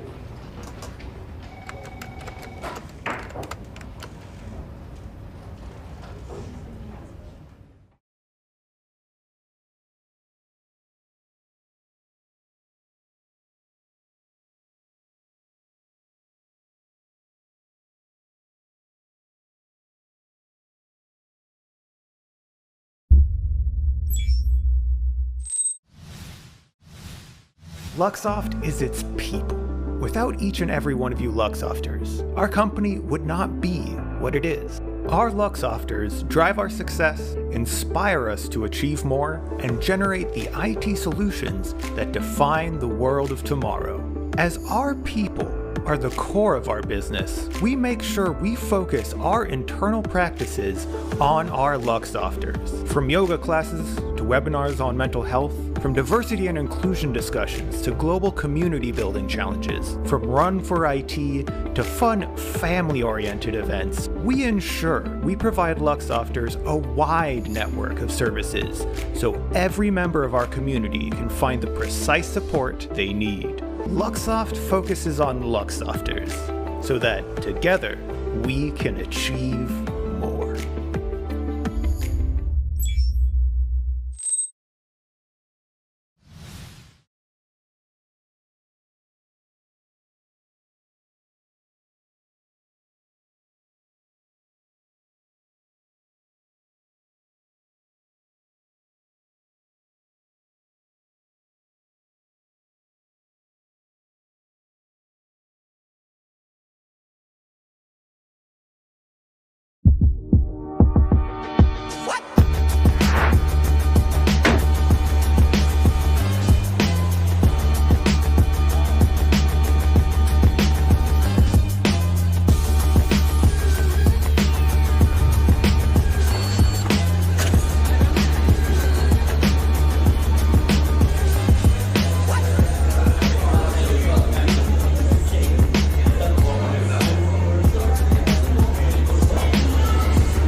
Hello, International Office of Thoughts and Prayers. How may I help you?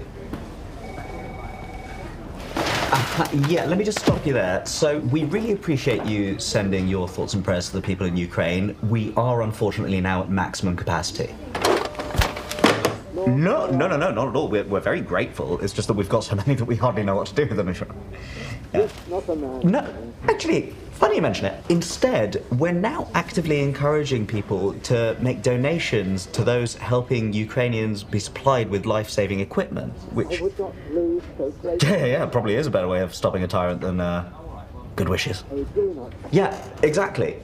Your money goes directly towards helping Ukraine defend itself and making sure Putin doesn't invade your country next.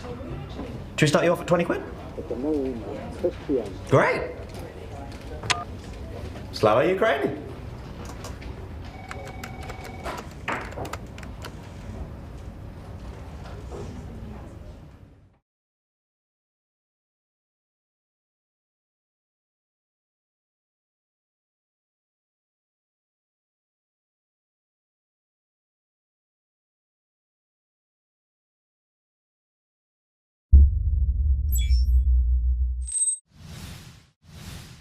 Luxoft is its people. Without each and every one of you Luxofters, our company would not be what it is. Our Luxofters drive our success, inspire us to achieve more, and generate the IT solutions that define the world of tomorrow. As our people are the core of our business, we make sure we focus our internal practices on our Luxofters. From yoga classes to webinars on mental health, from diversity and inclusion discussions to global community building challenges, from Run for IT to fun family-oriented events, we ensure we provide Luxofters a wide network of services so every member of our community can find the precise support they need. Luxoft focuses on Luxofters so that together we can achieve more.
Hello, International Office of Thoughts and Prayers. How may I help you? Yeah, let me just stop you there. So, we really appreciate you sending your thoughts and prayers to the people in Ukraine. We are unfortunately now at maximum capacity. No, not at all. We're very grateful. It's just that we've got so many that we hardly know what to do with them. Yeah. No, actually, funny you mention it. Instead, we're now actively encouraging people to make donations to those helping Ukrainians be supplied with life-saving equipment, which... Yeah, probably is a better way of stopping a tyrant than good wishes.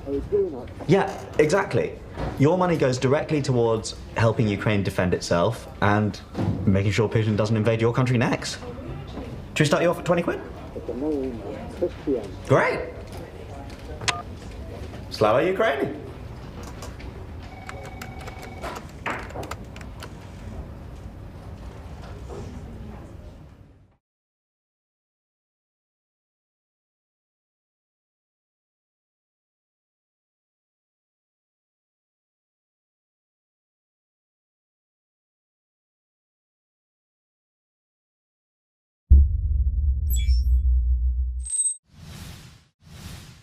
Luxoft is its people. Without each and every one of you Luxofters, our company would not be what it is. Our Luxofters drive our success, inspire us to achieve more, and generate the IT solutions that define the world of tomorrow. As our people are the core of our business, we make sure we focus our internal practices on our Luxofters. From yoga classes to webinars on mental health, from diversity and inclusion discussions to global community building challenges, from Run for IT to fun family-oriented events, we ensure we provide Luxofters a wide network of services so every member of our community can find the precise support they need. Luxoft focuses on Luxofters so that together we can achieve more.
Hello, International Office of Thoughts and Prayers. How may I help you?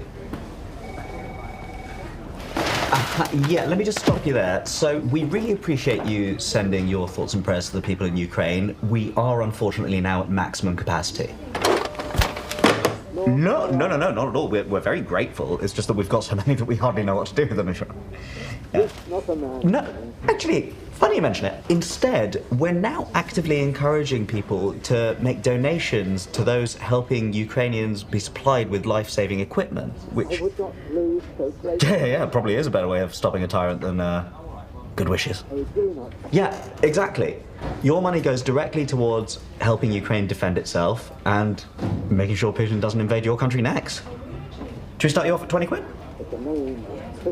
Great! Slava Ukraini!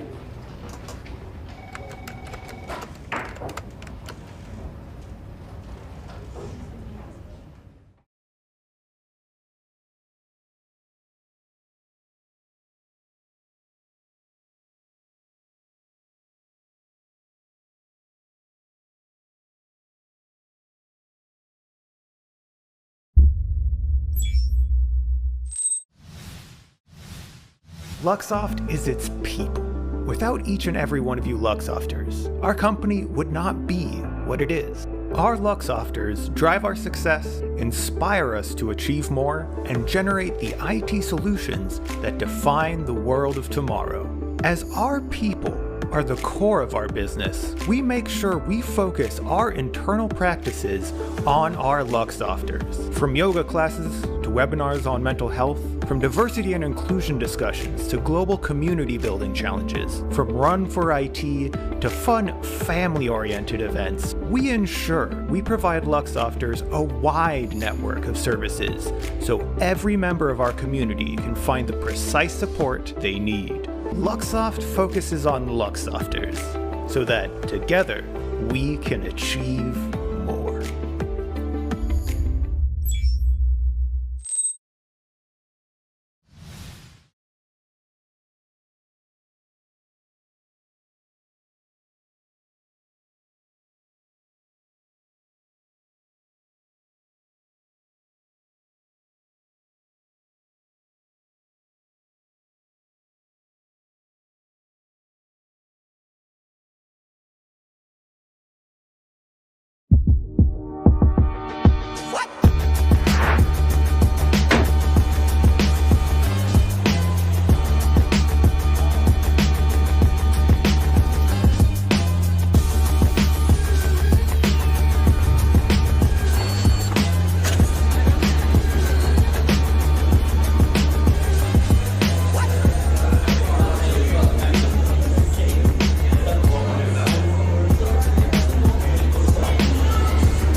Hello, International Office of Thoughts and Prayers. How may I help you?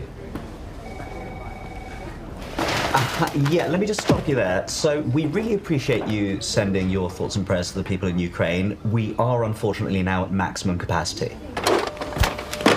No, not at all. We're very grateful. It's just that we've got so many that we hardly know what to do with them. Yeah. No, actually, funny you mention it. Instead, we're now actively encouraging people to make donations to those helping Ukrainians be supplied with life-saving equipment, which... Yeah, probably is a better way of stopping a tyrant than good wishes. Yeah, exactly. Your money goes directly towards helping Ukraine defend itself and making sure Putin doesn't invade your country next. Should we start you off at 20 quid? Great! Slava Ukraini!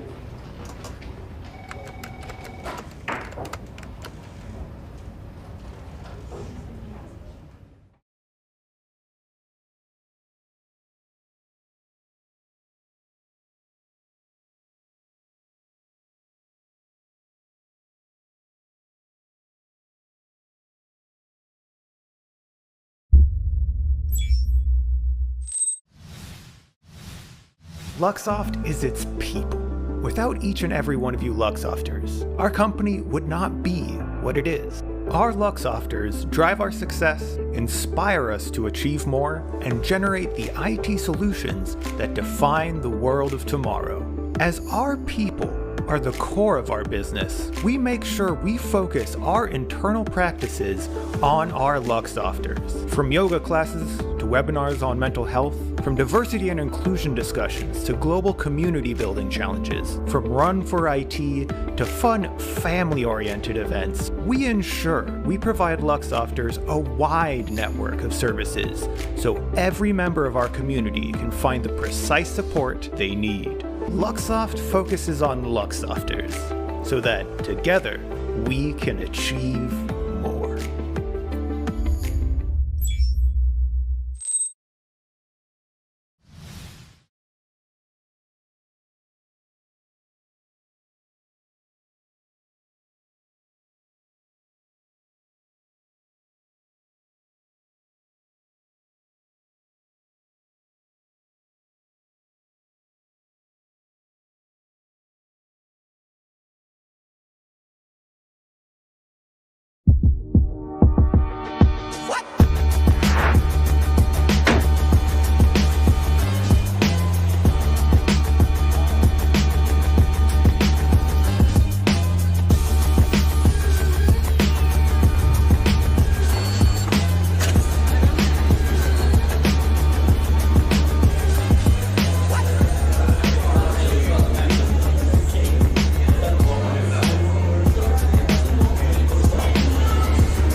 Hello everyone! Thank you so much for joining this session on What's New in .NET Desktop.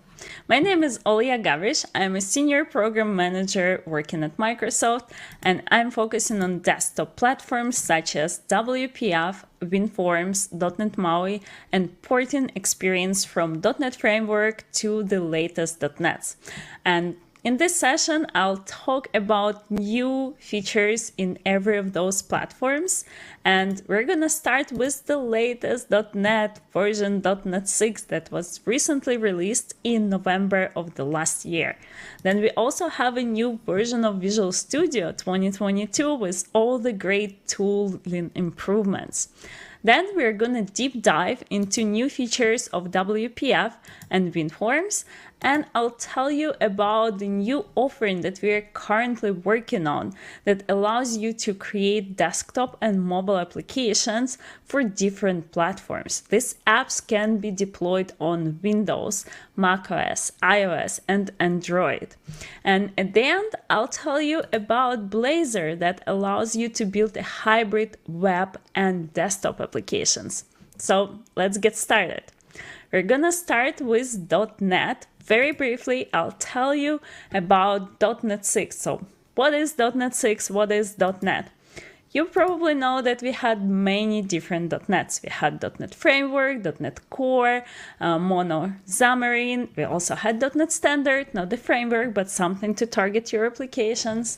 And we heard the feedback that it's too many different options, it's super confusing. So we decided to take the best parts of each platform and combine it to one platform that is simply called .NET.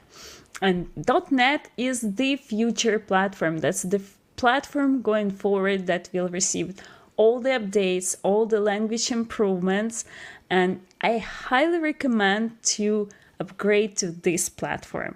And .NET 5 was the first version. Now we're on .NET 6, and moving forward it'll be .NET 7, .NET 8, and so on.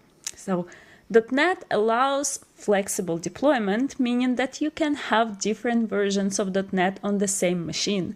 You can choose for each application which version of .NET to target. That way you're no longer afraid of breaking changes when you update the framework. If something doesn't work, you can very easily switch back to previous .NET. It has very good performance. I actually have a slide for performance. Here you can see TechEmpower performance comparison with Java and Node.js. And you can see that .NET 6 Web Framework, ASP.NET Core, still over 10 times faster than Node.js. And we also worked a lot on Entity Framework Core. We heard that feedback, that it's important for you, and we improved EF Core on .NET 6 92% faster than .NET 5. So all those performance gains you're just getting by simply updating to the latest .NET framework. And .NET is very popular. We have 5.4 million active users in Visual Studio family. .NET Core and .NET 5 ranks #1 as the most loved framework according to Stack Overflow surveys in 3 consecutive years, starting from 2019. And our open source repo, github.com/.NET, is in top 30 highest velocity OSS projects since 2017. We also received so much help from open source community. We have about 7,000 contributors and over 21,000 contributions, PRs, that those contributors submitted. So if you're interested in becoming a contributor, please go ahead to any open source .NET repository that you're passionate about, and every one of them has a tag up for grabs or easy first bug for tasks and issues. So if you see that task, that's something we're looking for your help, feel free to pick it up, create a pull request, submit it. We'll work with you, our team will do the API review, we accept your changes, and your code will become a part of .NET. That's also something to put on your resume, right? How cool is that? I wrote WPF, or I wrote the .NET MAUI, the new multi-platform .NET framework. Like, my code is used by millions and millions of people. So please help us. We really appreciate your participation, your feedback, and yeah. .NET 6 is released. It's unified common base library and SDK, industry-leading performance, as I said. It has simplified development. You'll notice that now you need less lines to achieve same things. We simplified the templates as well. We have new C# and F# features, C# 10, F# 6. Apple Silicon support, ARM64 is there, and .NET 6 is long-term version. Very quickly about long-term version, or LTS, long-term support. Every year we're gonna release a new .NET. We've heard the feedback that the way we were doing it before, when we were releasing whenever we had something to release, that was not convenient for you because it was hard for you to plan. So now we're gonna release every November, and every other version will be LTS, long-term support, meaning that we're gonna support it for 3 years. 1 year we're gonna be innovating, implementing new features, the other year will be stabilizing.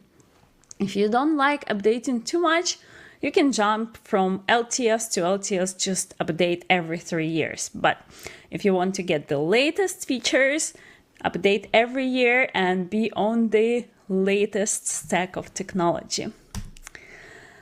All right, also we released Visual Studio 2022 that has so many great features for desktop developers. It's hot reload and XAML live preview that I'm gonna show you in my demo. It has IntelliCode improvements such as whole line completions, suggestions for common code refactoring on the fly. It has built-in Git and GitHub integration to clone repos, manage work items and pull requests, and automatically set up CI/CD workflows to GitHub Actions and Azure. And VS 2022 is the first 64-bit version of Visual Studio, so it can take advantage of the full power of your DevBox to work on projects of any size and scale. So go to visualstudio.com and download it today. Give it a try. You know, I was recently talking to my friend from like many years ago. We used to be developers on the same project in Ukraine. So he has so many years of experience. And I asked him, like, how do you like Visual Studio 2022? And he told me, you know, I didn't try. I'm still an older version of Visual Studio. I'm like, oh, why? You didn't like it? I'm like, no, I have so much workload right now. And I'm afraid that if I install Visual Studio, the latest one, and something doesn't work, then I need to uninstall it. I need to install the previous one, and it will take time. And I'm like, wait, do you know that you can run multiple Visual Studios? You can have different versions of VS on the same machine side by side. He's like, really? I'm like, yeah, I have like 5 of them. Well, npm I need to test like nightly builds and preview versions, GA, but it's totally fine to have your VS that you're working on, get the latest one, try it. If you don't like it, just close it, go back to the previous one, but don't miss out on the latest tooling. It's handy, it's great. So yes, don't be like my friend. And with that, let's deep dive into new features of WPF. And I want to just start with a demo. Let me open Visual Studio and show you all the features in action. I'm gonna remove myself so I'm not in the way for the code. And here I have a WPF application that shows you air quality in different cities. Recently, over the last few years, we had some disaster with fires, and air quality at times was very bad, so we had to close all windows and don't go outside. That inspired me to write this program to see what is the air quality in my city. And this is a demo app. I have my MVVM model. I have a data binding. So this is how I'm getting like text for short description, for cities, etc.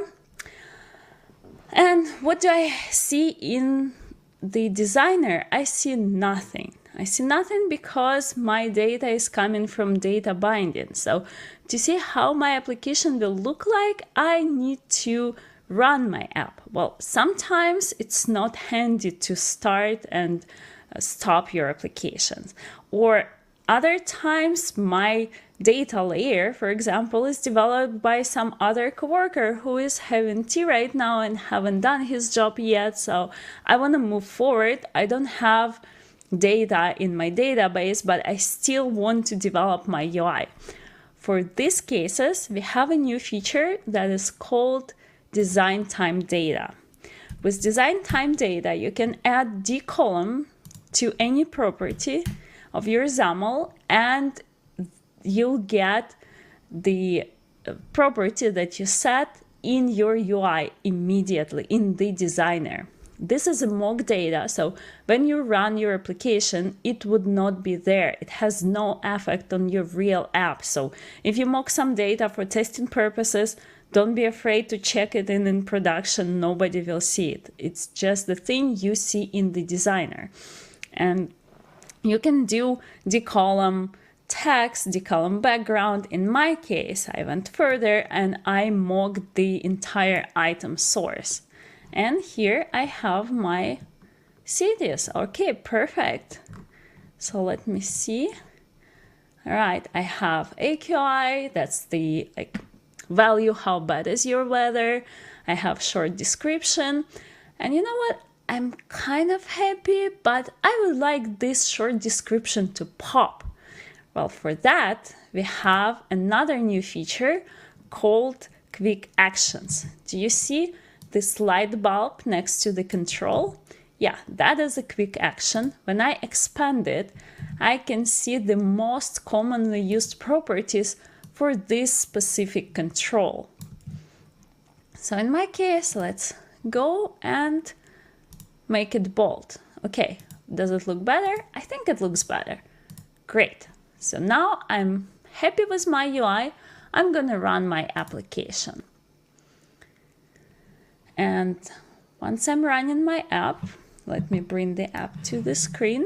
Okay, well here I don't see my data, so I guess there is an issue. I'm gonna debug it as it usually happens, but what I'm gonna do, I'm gonna debug it while my app is running.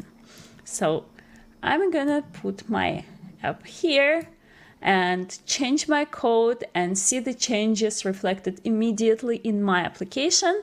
That is the feature called hot reload. But there's one more thing. It's very inconvenient to switch between running app and my code. I have only one demo screen. Yeah, it doesn't work for me. For that, we have another new feature called XAML Live Preview. You can access XAML Live Preview from here, from your running app. It's this camera sign, so I'm gonna click that. Or you can also search, just type in and search XAML Live Preview and it'll be there.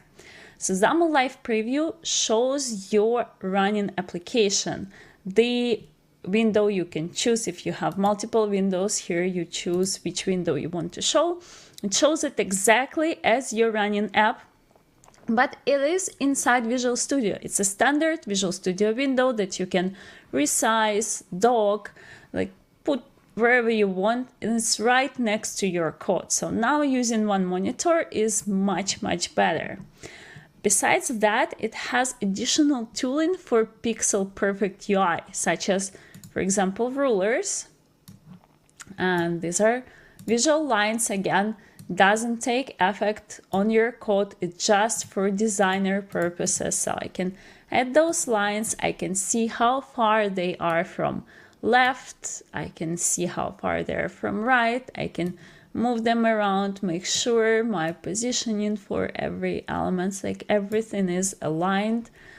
I can change the color for those features. I can say I set up some like advanced ruler system, but then I'm not using it at the moment. I don't want to delete them, but I don't want to see that crazy grid. I can just hide them, then bring them back. There also is a selection of the element, and when you select the element you get a short description of main parameters. Also, when you click on the element, you immediately go to the XAML related to this element. And if you don't want to see that much, some people got a feedback that, okay, they like clicking, they like that the area is highlighted, like you can really see where is the adorner for this element, but they don't want this all pop-up windows. You can very easily disable it. This one is show element info during selection, so I turned it off. Now I just select, I navigate to the code, but I don't get the pop-up. Right, so that is XAML Live Preview. It works for WPF, it also works for .NET MAUI. And using this XAML Live Preview, I'm gonna debug my code. Okay, so I'm not getting my data, and I assume I have some issues with data binding. Okay, yeah, in my item control, I'm missing item source. So let me quickly add this item source. Okay, and I'm gonna add binding and path. Oh, yep. Okay, and now, wouldn't it be nice if Visual Studio would suggest me the path? Because I have my MVVM here, all the structure is there. Yes, and now we added this MVVM IntelliSense. So to enable that, I just go here, and there is a suggestion right there for me, setting data context. Setting data context will enhance IntelliSense when working with data binding. All right, I can preview this change, and that's what it's gonna add. D-column data context, and it will set it to my design instance, type, view models, main window, view model. All right, I wanna do that. I'm gonna continue editing. And now let me go back.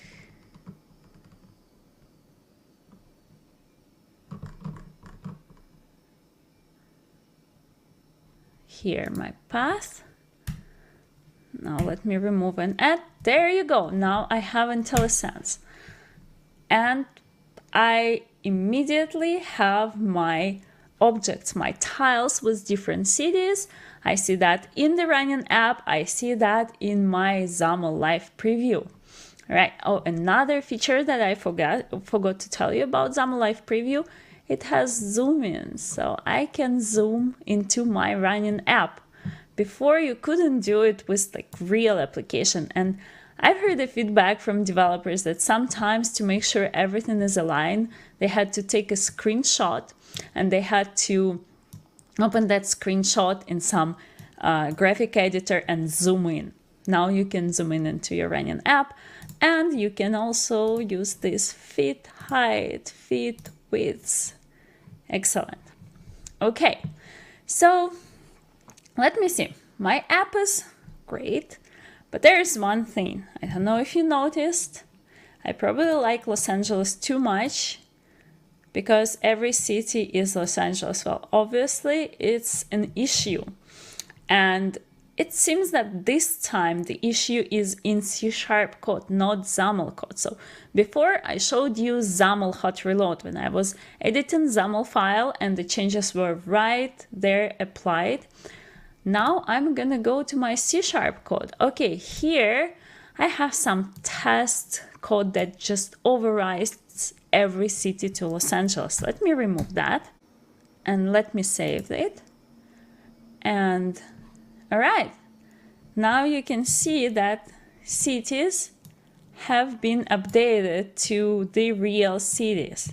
So what happened? That was a C# hot reload, and I just saved it. The changes were immediately applied because I have this hot reload on file save checkbox. So don't forget to check it. I really like having it checked. Maybe it should be by default on. Yeah.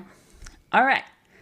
So these are the features of WPF. We have a few more. And oh, by the way, as for Visual Studio, did you notice that my tabs have different color? Like this one is blue, this one is green. That is because I said we have a tab coloring. You can set it in your Visual Studio settings. I set color by different projects. You can also set their different options. And another cool thing that I personally really like is theming. So here, if we go to Tools, Theme, right? You can choose a theme here. You also can go to Get More Themes. And let me do that. Let me just show you very quickly.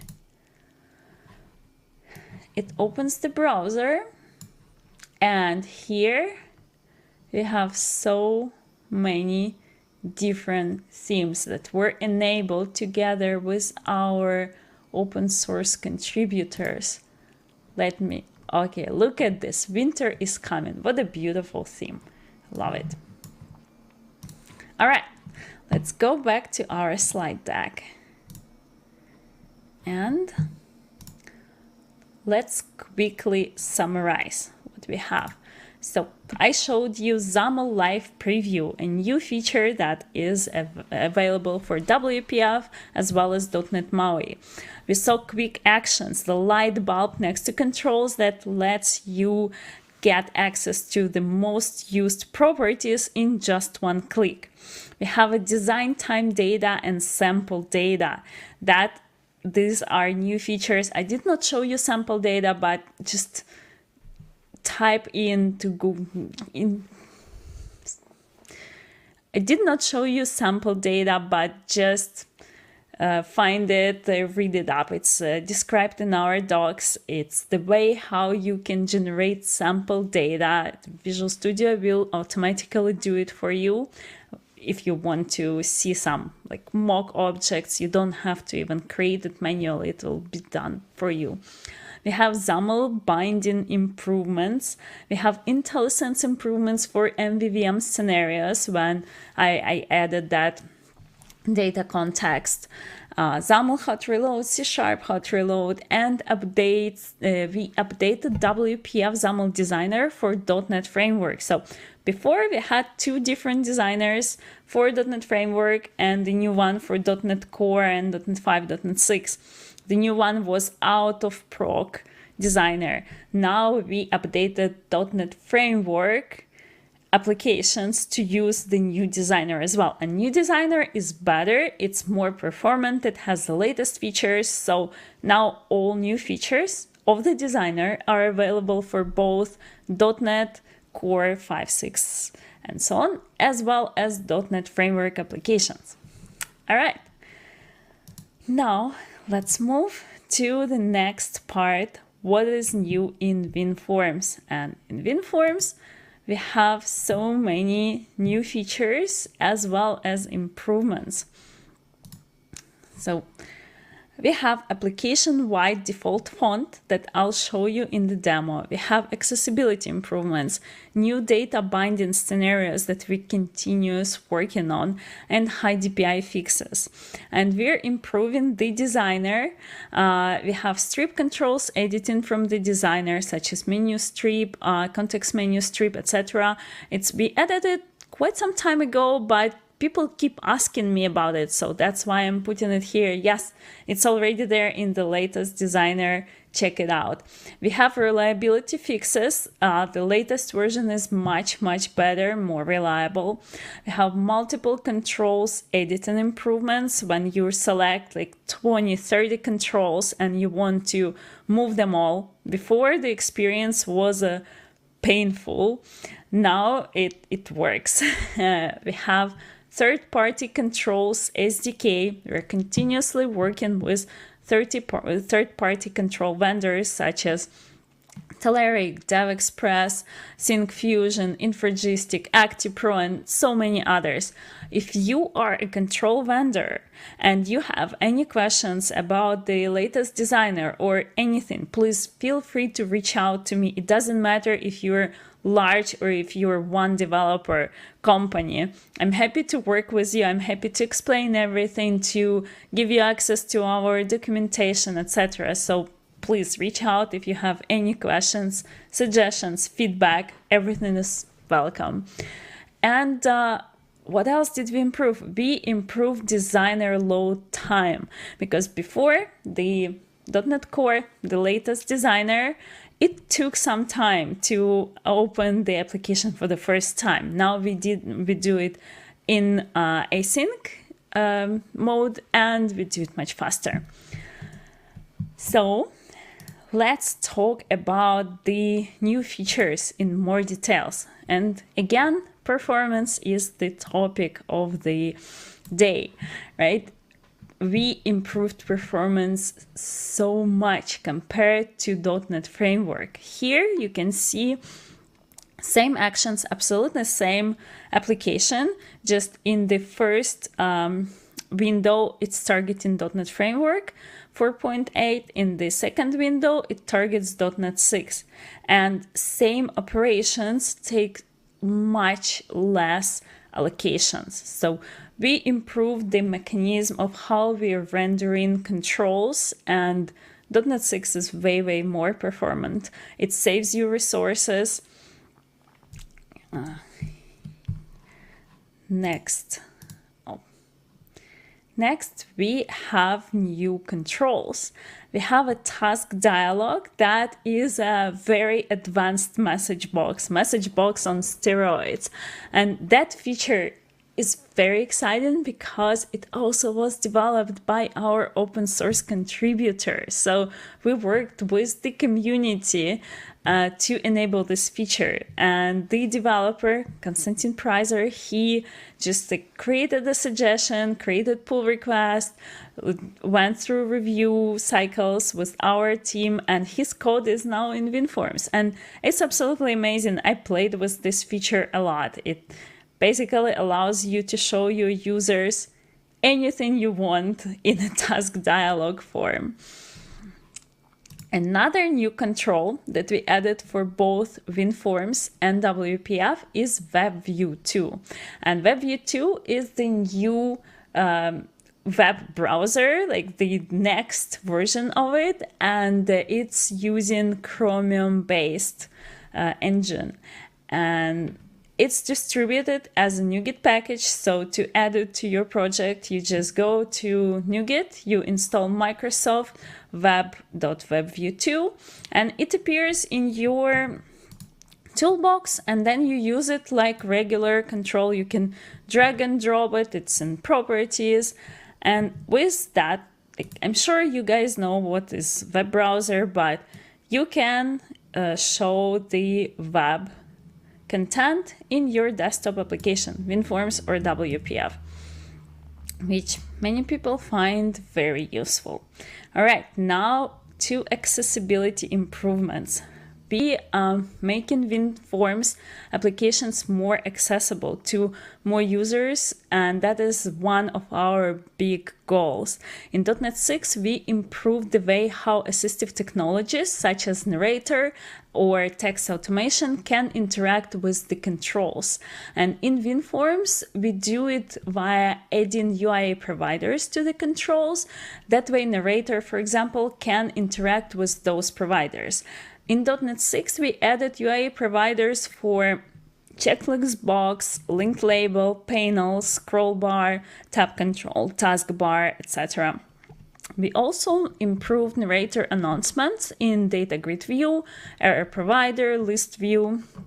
We improved keyboard tooltips. We added keyboard tooltips for the tab controls, tab page, and tree views, tree node. And we improved color contrast in the following controls: checklist box, data grid view, label, property grid view, toolstrip button. So here you can see WinForms applications becoming more accessible, which is extremely important nowadays. And we're trying to keep the very high quality bar in this matter. Then high DPI fixes. Yes, WinForms in .NET framework suffered a lot on high resolution monitors, and we're fixing this problem. In .NET Core it's better, in .NET 6 it's much better. In this release we made some progress in supporting per monitor v2 mode, and we create controls in the same DPI awareness as the application. We correctly scale container control and MDI child windows in per monitor v2 mode in most scenarios. And you can see, like, on the left side that's .NET 5, on the right side .NET 6 looks much better. All right. Simplified experience. That's something I talked about when I was talking about .NET 6, but now basically you need less lines to create same experiences. In .NET 6 and C# 10, we brought a lot of simplifications to the way how we write code, and of course we support all those changes in our desktop platforms. WinForms support implicit usings and file scope namespaces, so the code looks less busy and easier to read. Again, on the left side, .NET 5 and .NET 6. Here you can see that we no longer need, let me zoom in.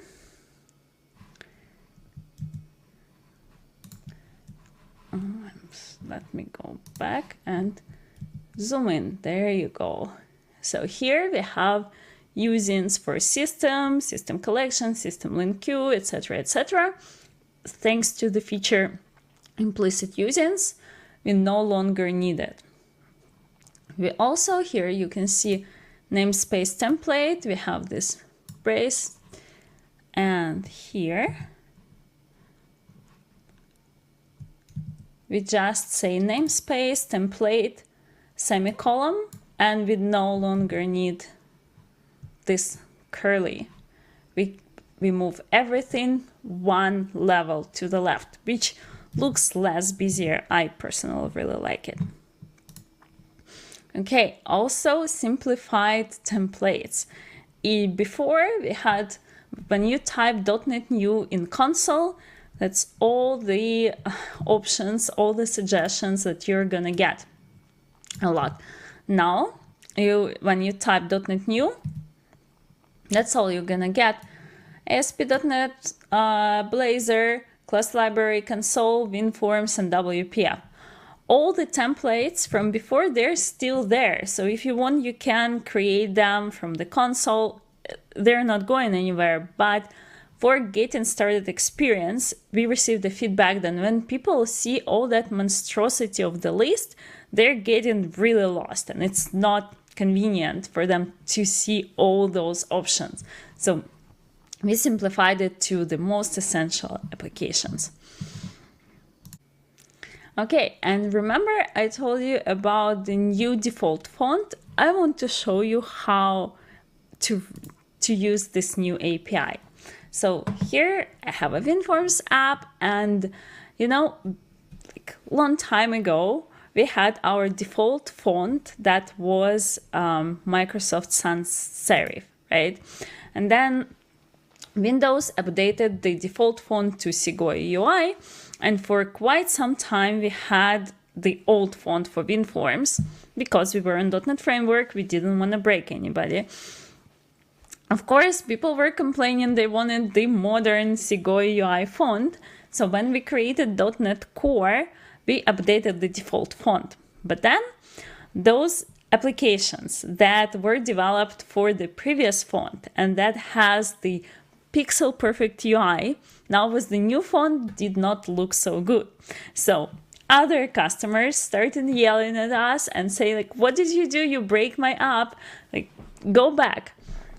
So now we enabled the API that allows you to set default font all over your application with just one line of code, and that would set the font of all the controls that were not overwritten by you explicitly to whatever font you set there. So let me open Visual Studio, let me zoom into it, and here you can see in the project file I can just write application default font and set it to whichever font I prefer. By the way, this one is very curly. That's the default font for all your app, and this way it also changes the font in your designer. You also can use the API itself. So in main, you can call application.setDefaultFont, and I need to add this. Yep. But this is how you can call the setDefaultFont directly. But this way, without project file, we'll change font only in the running app. In the designer, you'll keep the old font. So instead of this option, I recommend doing this one. Just change it in the project file and it's done. It's in the designer, it's in the runtime. Okay, unfortunately, time flies fast, so I need to move forward so I have enough time to tell you about the latest offerings in desktop world. But yeah, we have a blog posts, actually a few of them on our .NET blog dedicated to the latest features in WinForms. So if you're curious about it, go ahead, check them out. And let's move forward to how you can upgrade your .NET applications from previous .NETs to the latest one. Well, there are two options. If you are on .NET Core, upgrading to .NET 6 is extremely easy. Let me open back Visual Studio, and here I'm on .NET 6, but same. You're doing right click on your project, you choosing properties, and there is a combo box, target framework. So here, if you're on .NET Core, it will have .NET Core. You open it, you choose .NET 6 or whichever version you want, click, rebuild, you're done, you upgraded. And we have some breaking changes, and that's the place where you can read about them. It's docs, microsoft.com, .NET Core compatibility /6.0. And here you can find the APIs that have changed. It starts with ASP.NET Core. If you're curious about WinForms or WPF, just go to that part. But we're trying to make our next frameworks very compatible to the previous ones. So between .NET Core, .NET 5, and .NET 6, there are very, very little changes. And everything that is described here, it usually would not affect you. There are minor things, but your code is still gonna work. So most likely you will have a very, very easy experience of upgrading. If you are on .NET Framework, it's a slightly different story.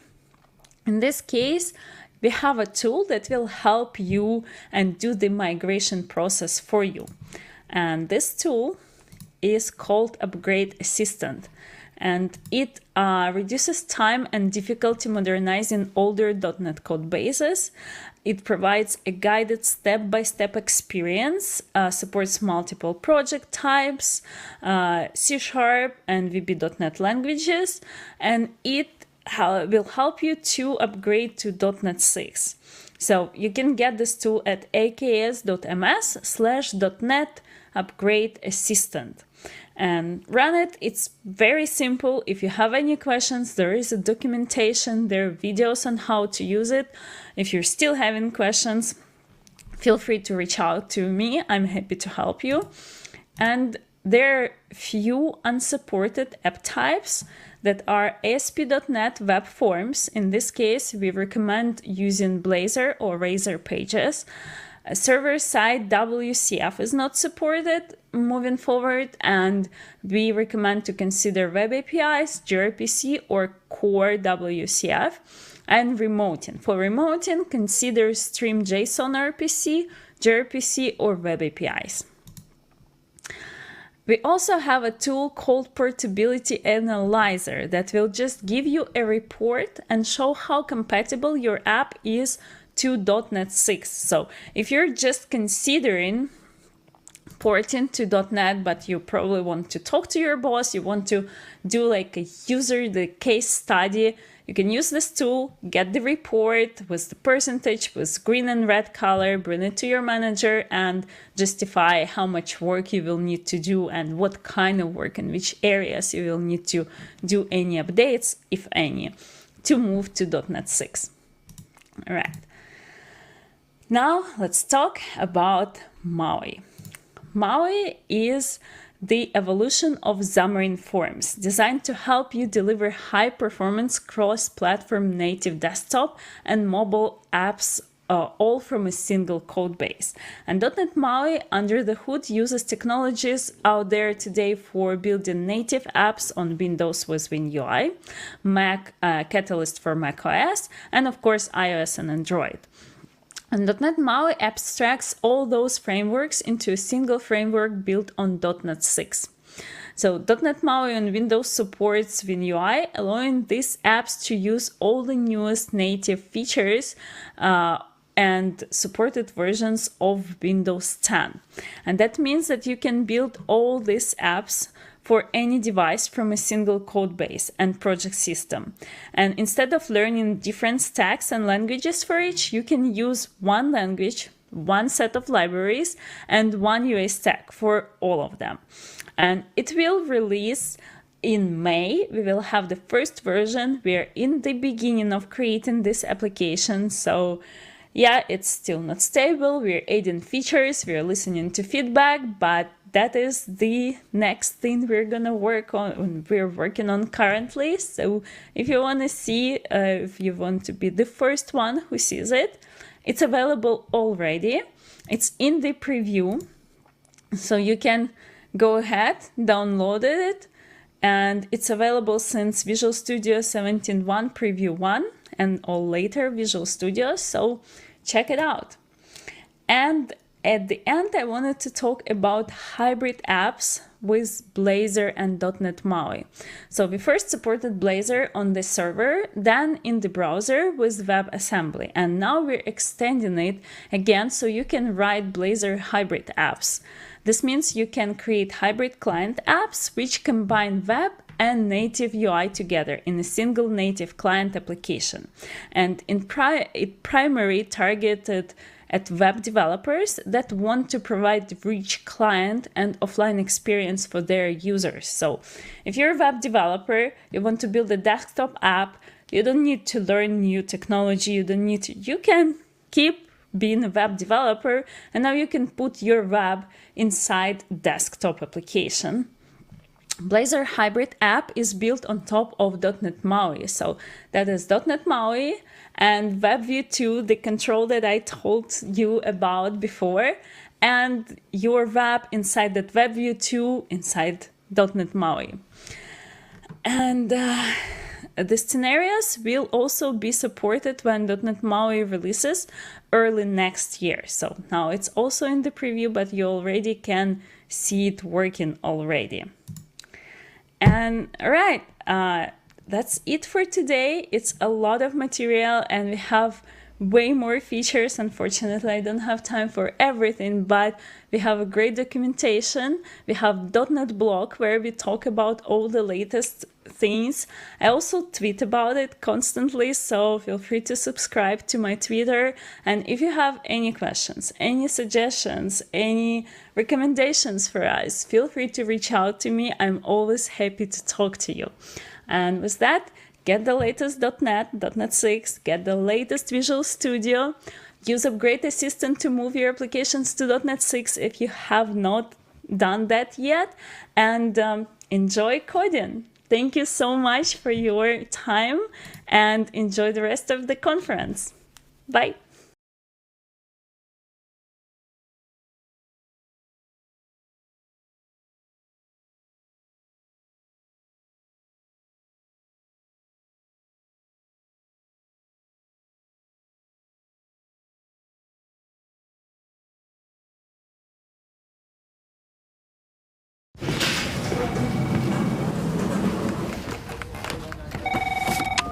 Hello, International Office of Thoughts and Prayers. How may I help you? Yeah, let me just stop you there. So we really appreciate you sending your thoughts and prayers to the people in Ukraine. We are unfortunately now at maximum capacity. No, not at all. We're very grateful. It's just that we've got so many that we hardly know what to do with them. No, actually, funny you mention it. Instead, we're now actively encouraging people to make donations to those helping Ukrainians be supplied with life-saving equipment, which... Yeah, probably is a better way of stopping a tyrant than good wishes. Yeah, exactly. Your money goes directly towards helping Ukraine defend itself and making sure Putin doesn't invade your country next.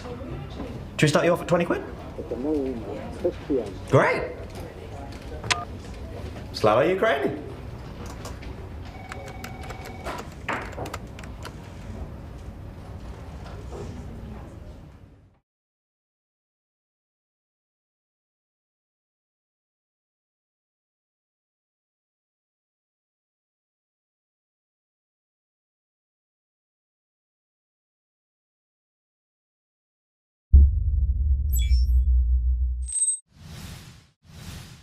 Luxoft is its people. Without each and every one of you Luxofters, our company would not be what it is. Our Luxofters drive our success, inspire us to achieve more, and generate the IT solutions that define the world of tomorrow. As our people are the core of our business, we make sure we focus our internal practices on our Luxofters. From yoga classes to webinars on mental health, from diversity and inclusion discussions to global community building challenges, from Run for IT to fun family-oriented events, we ensure we provide Luxofters a wide network of services so every member of our community can find the precise support they need. Luxoft focuses on Luxofters. so that together we can achieve more.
Hello, International Office of Thoughts and Prayers. How may I help you? Yeah, let me just stop you there. So, we really appreciate you sending your thoughts and prayers to the people in Ukraine. We are unfortunately now at maximum capacity. No, not at all. We're very grateful. It's just that we've got so many that we hardly know what to do with them.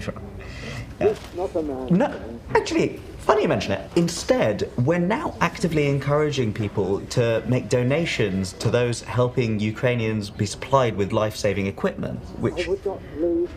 Yeah, probably is a better way of stopping a tyrant than good wishes. Yeah, exactly. Your money goes directly towards helping Ukraine defend itself and making sure Putin doesn't invade your country next. Should we start you off at 20 quid? Great. Slava Ukraine.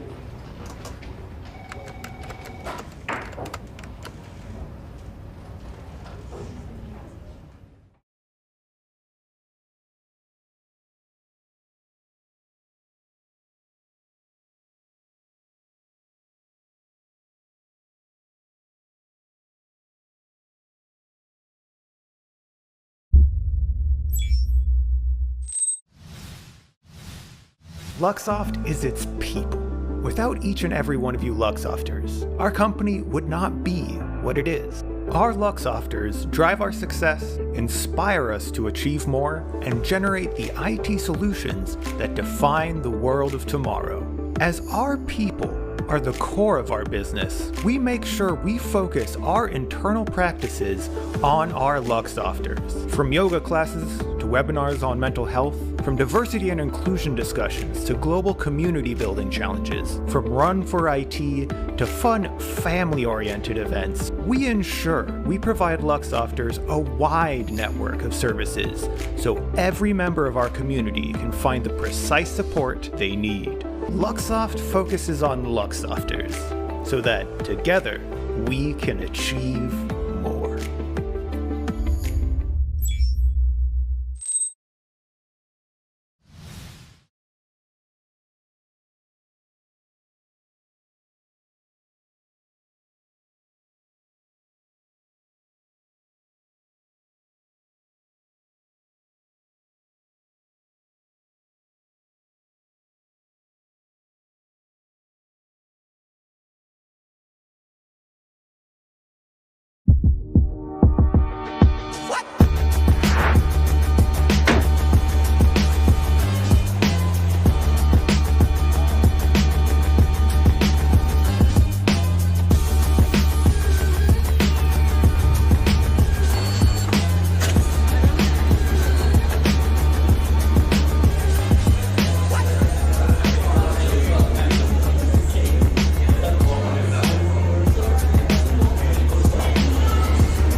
Hello, International Office of Thoughts and Prayers. How may I help you? Yeah, let me just stop you there. So we really appreciate you sending your thoughts and prayers to the people in Ukraine. We are unfortunately now at maximum capacity. No, not at all. We're very grateful. It's just that we've got so many that we hardly know what to do with them. Yeah. No, actually, funny you mention it. Instead, we're now actively encouraging people to make donations to those helping Ukrainians be supplied with life-saving equipment, which... Yeah, probably is a better way of stopping a tyrant than good wishes. Yeah, exactly. Your money goes directly towards helping Ukraine defend itself and making sure Putin doesn't invade your country next. Should we start you off at 20 quid? Great! Slava Ukraini!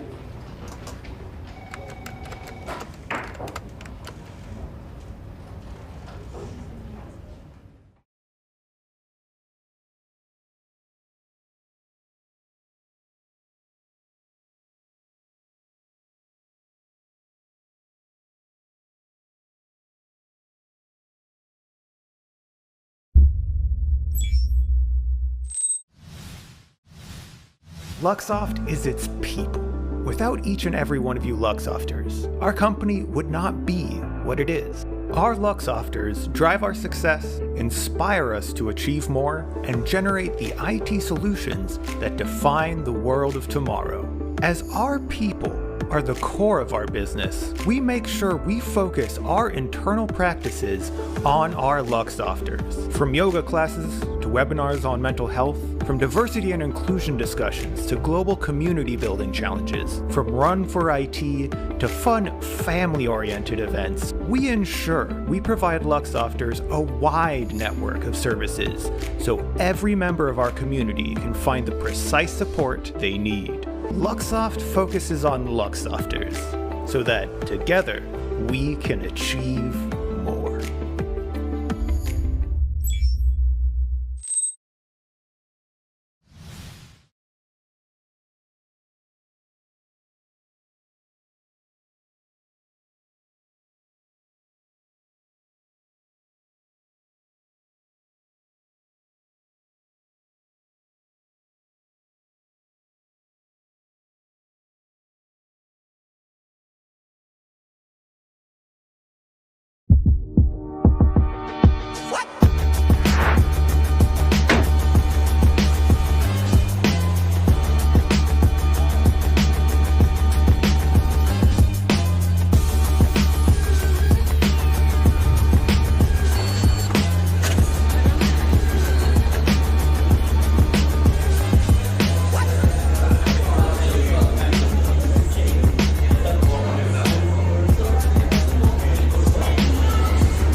Hello, International Office of Thoughts and Prayers. How may I help you?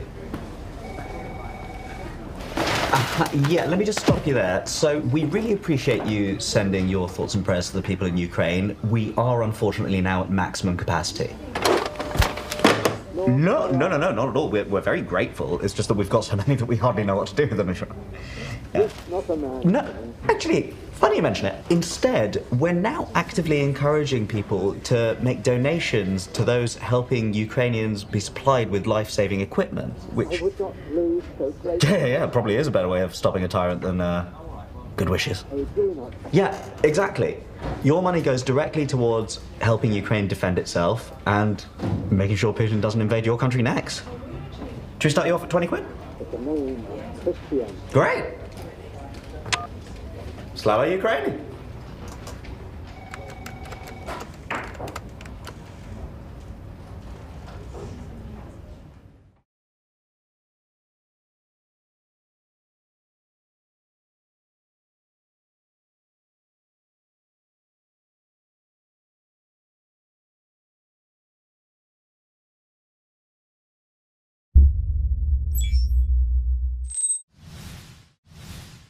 Luxoft is its people.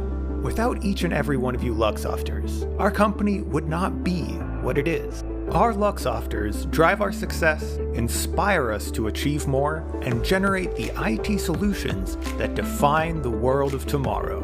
As our people are the core of our business, we make sure we focus our internal practices on our Luxofters. From yoga classes to webinars on mental health, from diversity and inclusion discussions to global community building challenges, from Run for IT to fun family-oriented events, we ensure we provide Luxofters a wide network of services so every member of our community can find the precise support they need. Luxoft focuses on Luxofters so that together we can achieve more.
Hello, International Office of Thoughts and Prayers. How may I help you?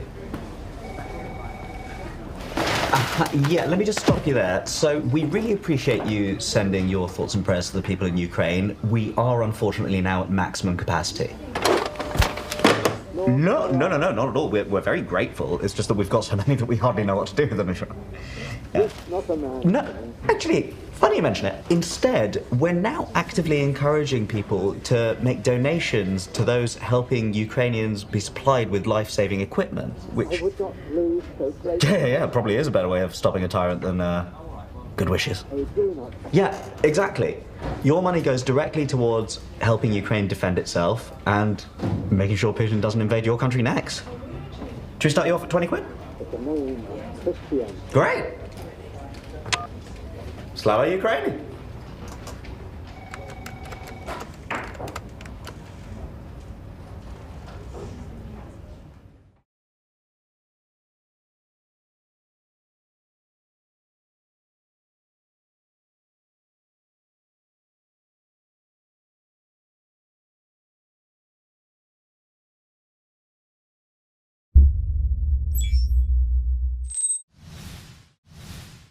Luxoft is its people. Without each and every one of you Luxofters, our company would not be what it is. Our Luxofters drive our success, inspire us to achieve more, and generate the IT solutions that define the world of tomorrow.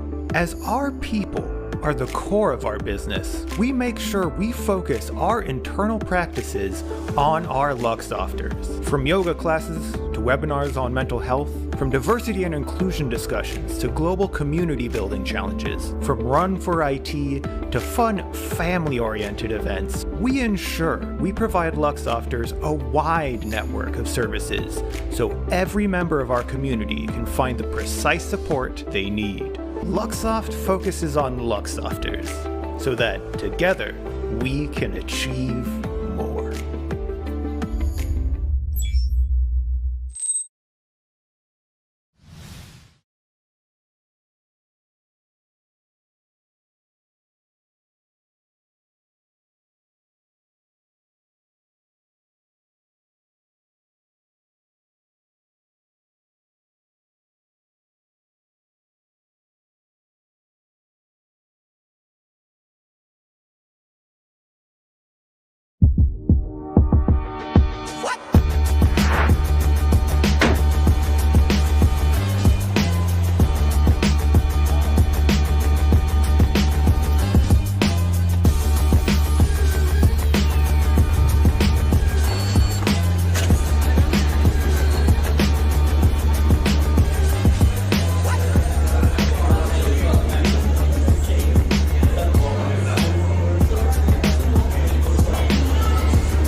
Hello, International Office of Thoughts and Prayers. How may I help you?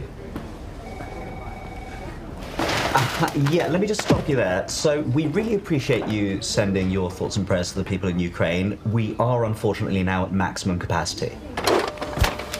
No, not at all. We're very grateful. It's just that we've got so many that we hardly know what to do with them. Yeah. No, actually, funny you mention it. Instead, we're now actively encouraging people to make donations to those helping Ukrainians be supplied with life-saving equipment, which... Yeah, probably is a better way of stopping a tyrant than good wishes. Yeah, exactly. Your money goes directly towards helping Ukraine defend itself and making sure Putin doesn't invade your country next. Should we start you off at 20 quid? Great! Slava Ukraini!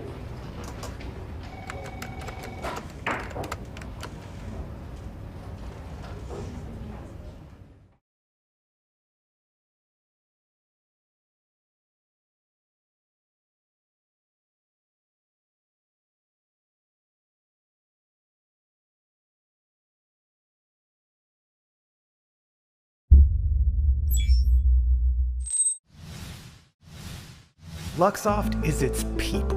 Without each and every one of you Luxofters, our company would not be what it is. Our Luxofters drive our success, inspire us to achieve more, and generate the IT solutions that define the world of tomorrow.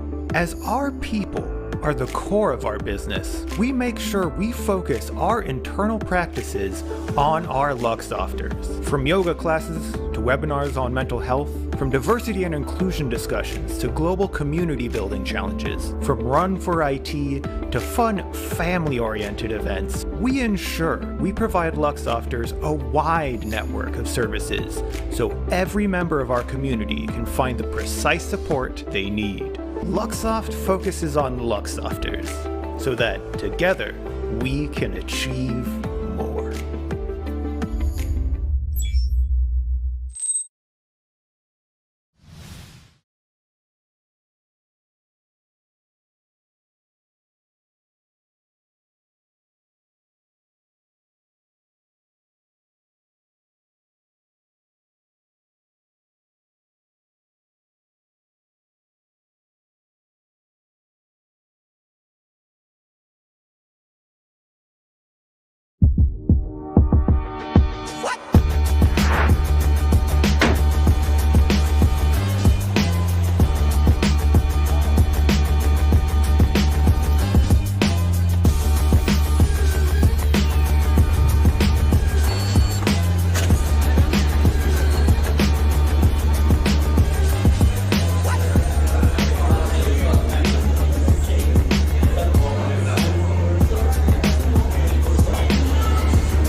Hello, International Office of Thoughts and Prayers. How may I help you?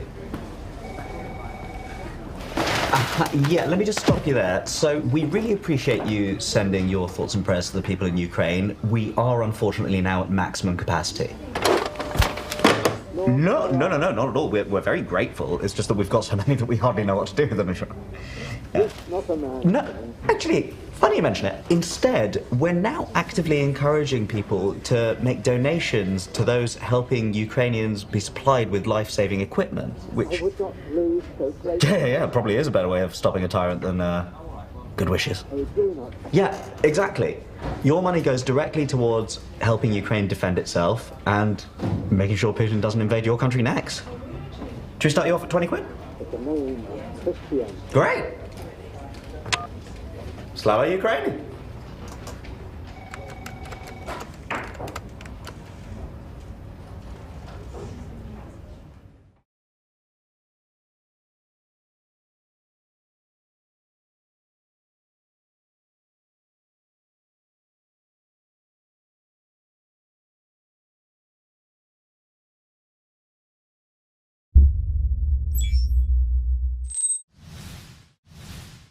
Luxoft is its people. Without each and every one of you Luxofters, our company would not be what it is. Our Luxofters drive our success, inspire us to achieve more, and generate the IT solutions that define the world of tomorrow. As our people are the core of our business, we make sure we focus our internal practices on our Luxofters. From yoga classes to webinars on mental health, from diversity and inclusion discussions to global community building challenges, from Run for IT to fun family-oriented events, we ensure we provide Luxofters a wide network of services so every member of our community can find the precise support they need. Luxoft focuses on Luxofters so that together we can achieve more.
Hello, International Office of Thoughts and Prayers. How may I help you? Yeah, let me just stop you there. So we really appreciate you sending your thoughts and prayers to the people in Ukraine. We are unfortunately now at maximum capacity. No, not at all. We're very grateful. It's just that we've got so many that we hardly know what to do with them. Yeah. No, actually, funny you mention it. Instead, we're now actively encouraging people to make donations to those helping Ukrainians be supplied with life-saving equipment, which... Yeah, probably is a better way of stopping a tyrant than good wishes. Yeah, exactly. Your money goes directly towards helping Ukraine defend itself and making sure Putin doesn't invade your country next. Should we start you off at 20 quid? Great! Slava Ukraine!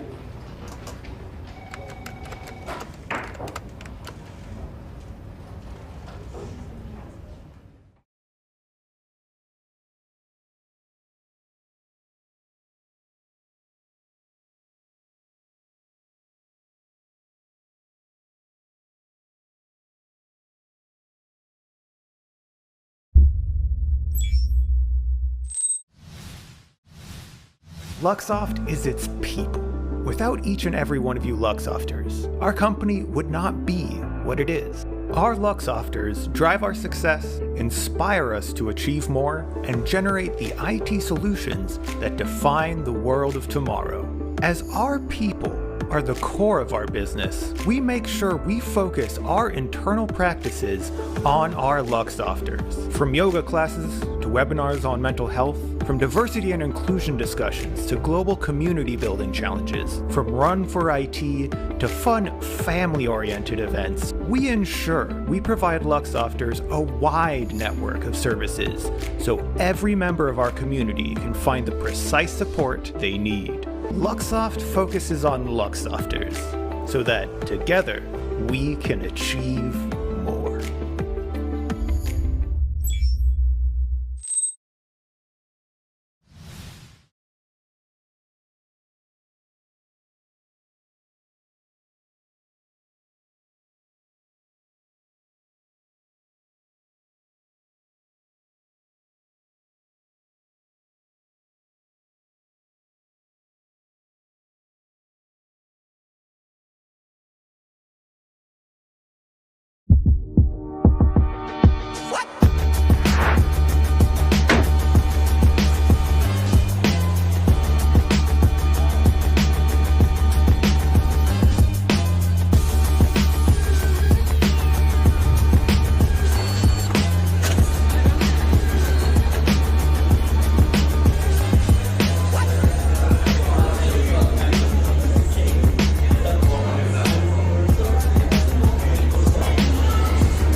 Hello, International Office of Thoughts and Prayers. How may I help you?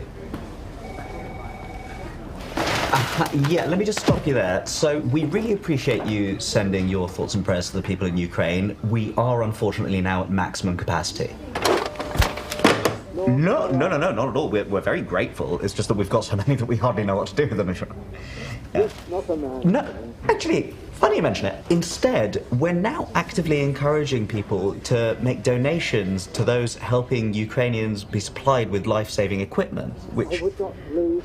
Yeah, probably is a better way of stopping a tyrant than good wishes. Yeah, exactly. Your money goes directly towards helping Ukraine defend itself and making sure Putin doesn't invade your country next. Should we start you off at 20 quid? Great! Slava Ukraine!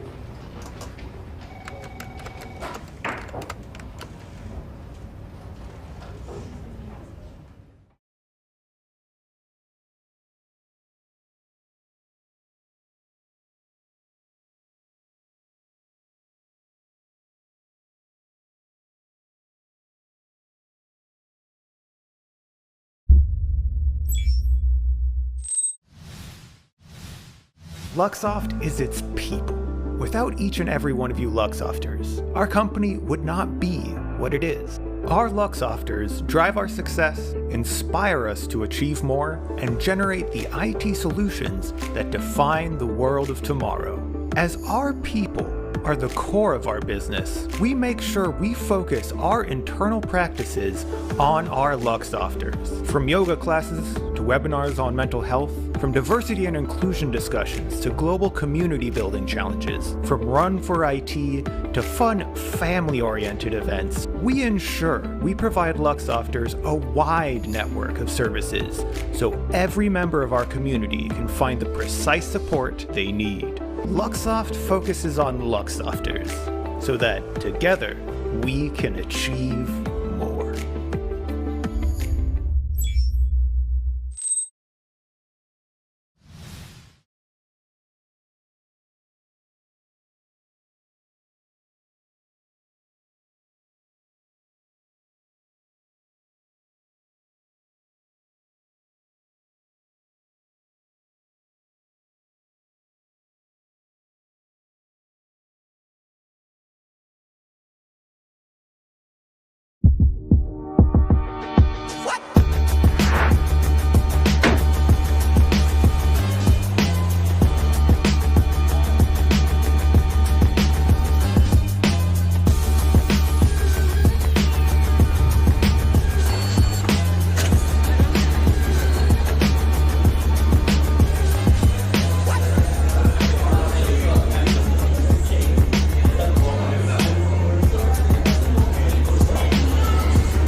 Hello, International Office of Thoughts and Prayers. How may I help you?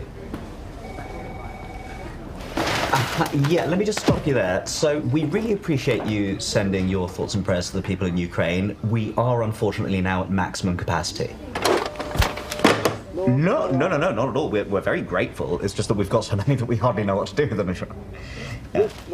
No, actually, funny you mention it. Instead, we're now actively encouraging people to make donations to those helping Ukrainians be supplied with life-saving equipment, which... Yeah, probably is a better way of stopping a tyrant than good wishes. Yeah, exactly. Your money goes directly towards helping Ukraine defend itself and making sure Putin doesn't invade your country next. Should we start you off at 20 quid? Great! Slava Ukraine!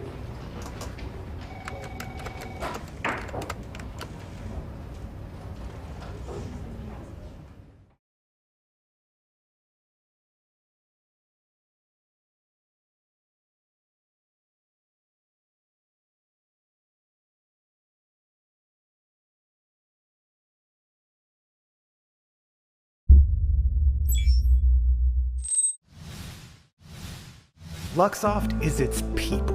Without each and every one of you Luxofters, our company would not be what it is. Our Luxofters drive our success, inspire us to achieve more, and generate the IT solutions that define the world of tomorrow. As our people are the core of our business, we make sure we focus our internal practices on our Luxofters. From yoga classes to webinars on mental health, from diversity and inclusion discussions to global community building challenges, from Run for IT to fun family-oriented events, we ensure we provide Luxofters a wide network of services so every member of our community can find the precise support they need. Luxoft focuses on Luxofters so that together we can achieve more.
Hello, International Office of Thoughts and Prayers. How may I help you? Yeah, let me just stop you there. So we really appreciate you sending your thoughts and prayers to the people in Ukraine. We are unfortunately now at maximum capacity. No, not at all. We're very grateful. It's just that we've got so many that we hardly know what to do with them. Yeah. No, actually, funny you mention it. Instead, we're now actively encouraging people to make donations to those helping Ukrainians be supplied with life-saving equipment, which... Yeah, probably is a better way of stopping a tyrant than good wishes. Yeah, exactly. Your money goes directly towards helping Ukraine defend itself and making sure Putin doesn't invade your country next. Should we start you off at 20 quid? Great! Slava Ukraine!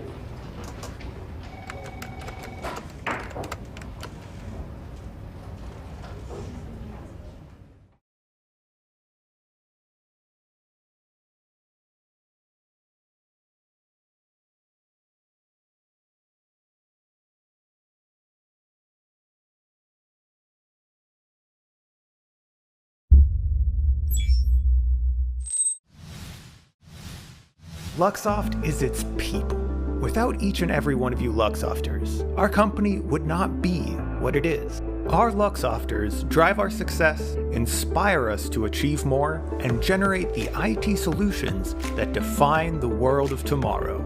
As our people are the core of our business, we make sure we focus our internal practices on our Luxofters. From yoga classes to webinars on mental health, from diversity and inclusion discussions to global community building challenges, from Run for IT to fun family-oriented events, we ensure we provide Luxofters a wide network of services so every member of our community can find the precise support they need. Luxoft focuses on Luxofters so that together we can achieve more.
Hello, International Office of Thoughts and Prayers. How may I help you? Yeah, let me just stop you there. So, we really appreciate you sending your thoughts and prayers to the people in Ukraine. We are unfortunately now at maximum capacity. No, not at all. We're very grateful. It's just that we've got so many that we hardly know what to do with them. Yeah. No, actually, funny you mention it. Instead, we're now actively encouraging people to make donations to those helping Ukrainians be supplied with life-saving equipment, which... Yeah, probably is a better way of stopping a tyrant than good wishes. Yeah, exactly. Your money goes directly towards helping Ukraine defend itself and making sure Putin doesn't invade your country next. Should we start you off at 20 quid? Great. Slava Ukraine.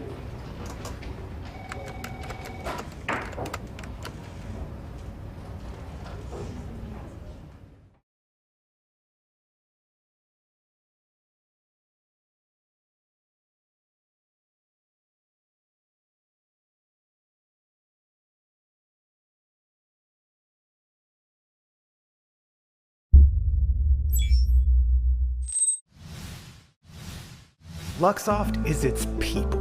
Without each and every one of you Luxofters, our company would not be what it is. Our Luxofters drive our success, inspire us to achieve more, and generate the IT solutions that define the world of tomorrow. As our people are the core of our business, we make sure we focus our internal practices on our Luxofters. From yoga classes to webinars on mental health, from diversity and inclusion discussions to global community building challenges, from Run for IT to fun family-oriented events, we ensure we provide Luxofters a wide network of services so every member of our community can find the precise support they need. Luxoft focuses on Luxofters so that together we can achieve more.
Hello, International Office of Thoughts and Prayers. How may I help you?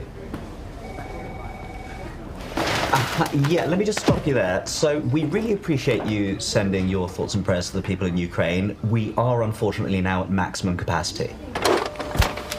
No, not at all. We're very grateful. It's just that we've got so many that we hardly know what to do with them. Yeah. No, actually, funny you mention it. Instead, we're now actively encouraging people to make donations to those helping Ukrainians be supplied with life-saving equipment, which... Yeah, probably is a better way of stopping a tyrant than good wishes.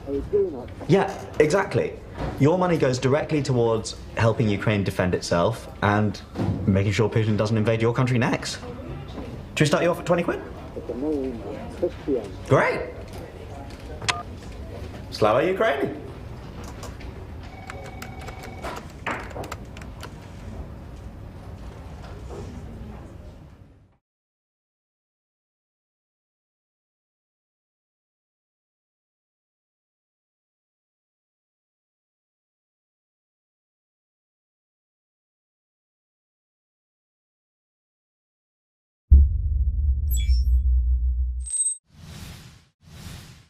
Luxoft is its people. Without each and every one of you Luxofters, our company would not be what it is.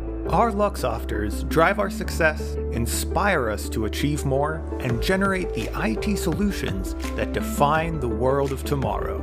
As our people are the core of our business, we make sure we focus our internal practices on our Luxofters. From yoga classes to webinars on mental health, from diversity and inclusion discussions to global community building challenges, from Run for IT to fun family-oriented events, we ensure we provide Luxofters a wide network of services so every member of our community can find the precise support they need. Luxoft focuses on Luxofters so that together we can achieve more.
Hello, International Office of Thoughts and Prayers. How may I help you? Yeah, let me just stop you there. So we really appreciate you sending your thoughts and prayers to the people in Ukraine. We are unfortunately now at maximum capacity. No, not at all. We're very grateful. It's just that we've got so many that we hardly know what to do with them. Yeah. No, actually, funny you mention it. Instead, we're now actively encouraging people to make donations to those helping Ukrainians be supplied with life-saving equipment, which... Yeah, probably is a better way of stopping a tyrant than good wishes. Yeah, exactly. Your money goes directly towards helping Ukraine defend itself and making sure Putin doesn't invade your country next. Should we start you off at 20 quid? Great! Slava Ukraini!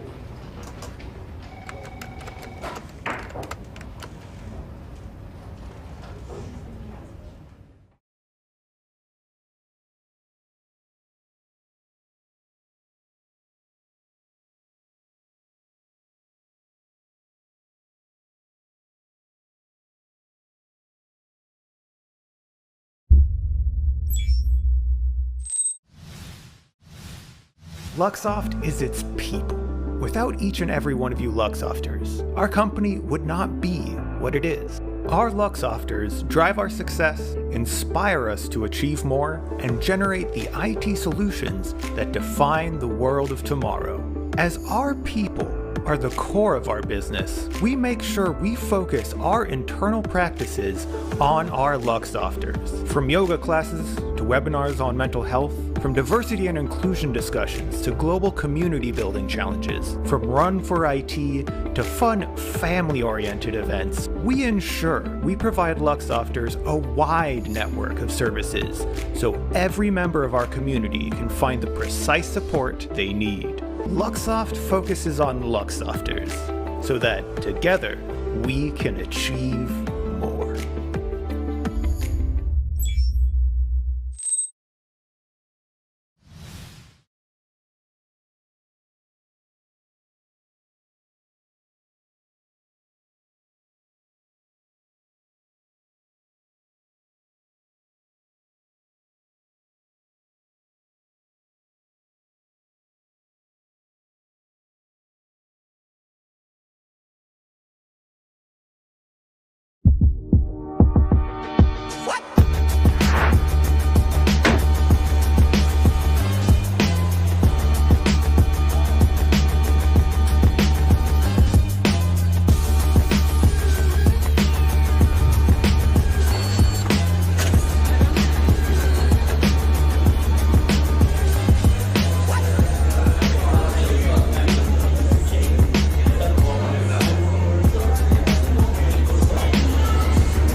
Hello, International Office of Thoughts and Prayers. How may I help you?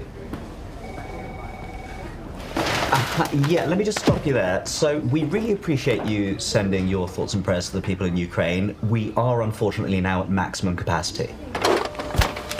No, not at all. We're very grateful. It's just that we've got so many that we hardly know what to do with them.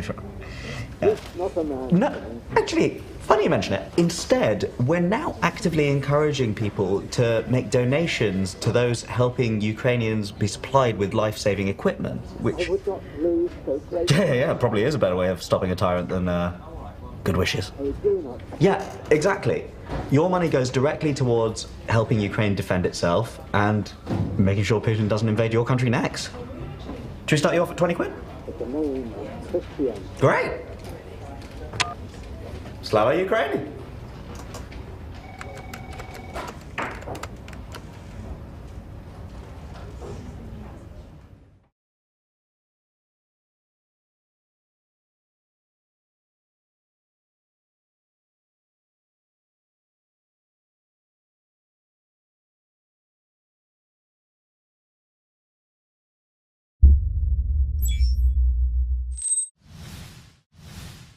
Luxoft is its people. Without each and every one of you Luxofters, our company would not be what it is. Our Luxofters drive our success, inspire us to achieve more, and generate the IT solutions that define the world of tomorrow. As our people are the core of our business, we make sure we focus our internal practices on our Luxofters. From yoga classes to webinars on mental health, from diversity and inclusion discussions to global community building challenges, from Run for IT to fun family-oriented events, we ensure we provide Luxofters a wide network of services so every member of our community can find the precise support they need. Luxoft focuses on Luxofters so that together we can achieve more.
Hello, International Office of Thoughts and Prayers. How may I help you? Yeah, let me just stop you there. So, we really appreciate you sending your thoughts and prayers to the people in Ukraine. We are unfortunately now at maximum capacity. No, not at all. We're very grateful. It's just that we've got so many that we hardly know what to do with them. No, actually, funny you mention it. Instead, we're now actively encouraging people to make donations to those helping Ukrainians be supplied with life-saving equipment, which... Yeah, probably is a better way of stopping a tyrant than good wishes. Yeah, exactly. Your money goes directly towards helping Ukraine defend itself and making sure Putin doesn't invade your country next. Should we start you off at 20 quid? Great. Slava Ukraini.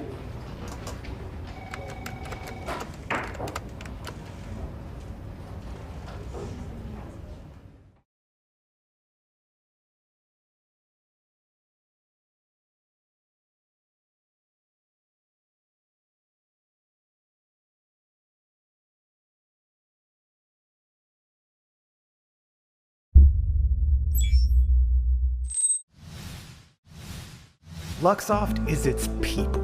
Without each and every one of you Luxofters, our company would not be what it is. Our Luxofters drive our success, inspire us to achieve more, and generate the IT solutions that define the world of tomorrow. As our people are the core of our business, we make sure we focus our internal practices on our Luxofters. From yoga classes to webinars on mental health, from diversity and inclusion discussions to global community building challenges, from Run for IT to fun family-oriented events, we ensure we provide Luxofters a wide network of services so every member of our community can find the precise support they need. Luxoft focuses on Luxofters so that together we can achieve more.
Hello, International Office of Thoughts and Prayers. How may I help you? Yeah, let me just stop you there. So we really appreciate you sending your thoughts and prayers to the people in Ukraine. We are unfortunately now at maximum capacity. No, not at all. We're very grateful. It's just that we've got so many that we hardly know what to do with them. Yeah. No, actually, funny you mention it. Instead, we're now actively encouraging people to make donations to those helping Ukrainians be supplied with life-saving equipment, which... Yeah, probably is a better way of stopping a tyrant than good wishes. Yeah, exactly. Your money goes directly towards helping Ukraine defend itself and making sure Putin doesn't invade your country next. Should we start you off at 20 quid? Great! Slava Ukraine!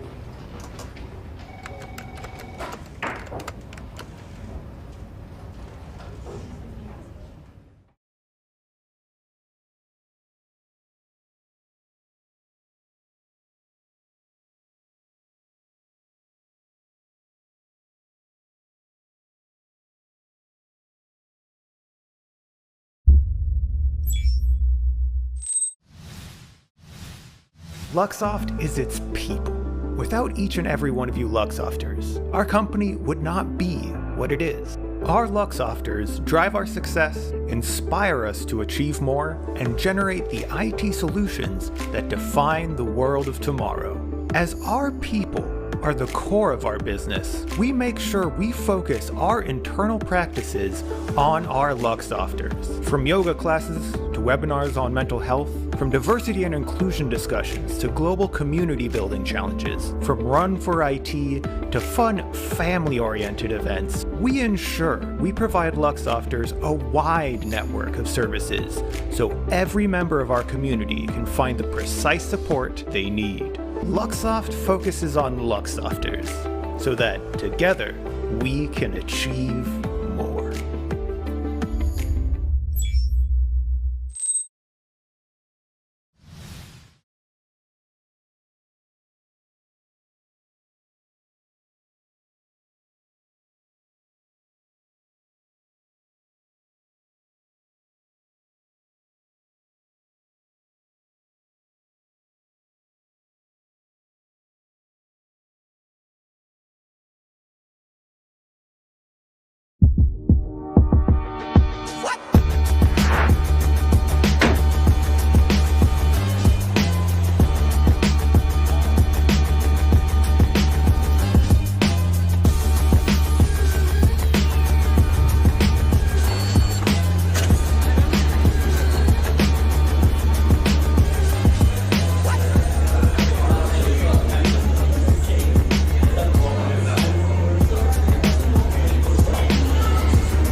Hello, International Office of Thoughts and Prayers. How may I help you? Yeah, let me just stop you there. So, we really appreciate you sending your thoughts and prayers to the people in Ukraine. We are unfortunately now at maximum capacity. No, not at all. We're very grateful. It's just that we've got so many that we hardly know what to do with them. Yeah. No, actually, funny you mention it. Instead, we're now actively encouraging people to make donations to those helping Ukrainians be supplied with life-saving equipment, which... Yeah, it probably is a better way of stopping a tyrant than good wishes. Yeah, exactly. Your money goes directly towards helping Ukraine defend itself and making sure Putin doesn't invade your country next. Should we start you off at 20 quid? Great! Slava Ukraine!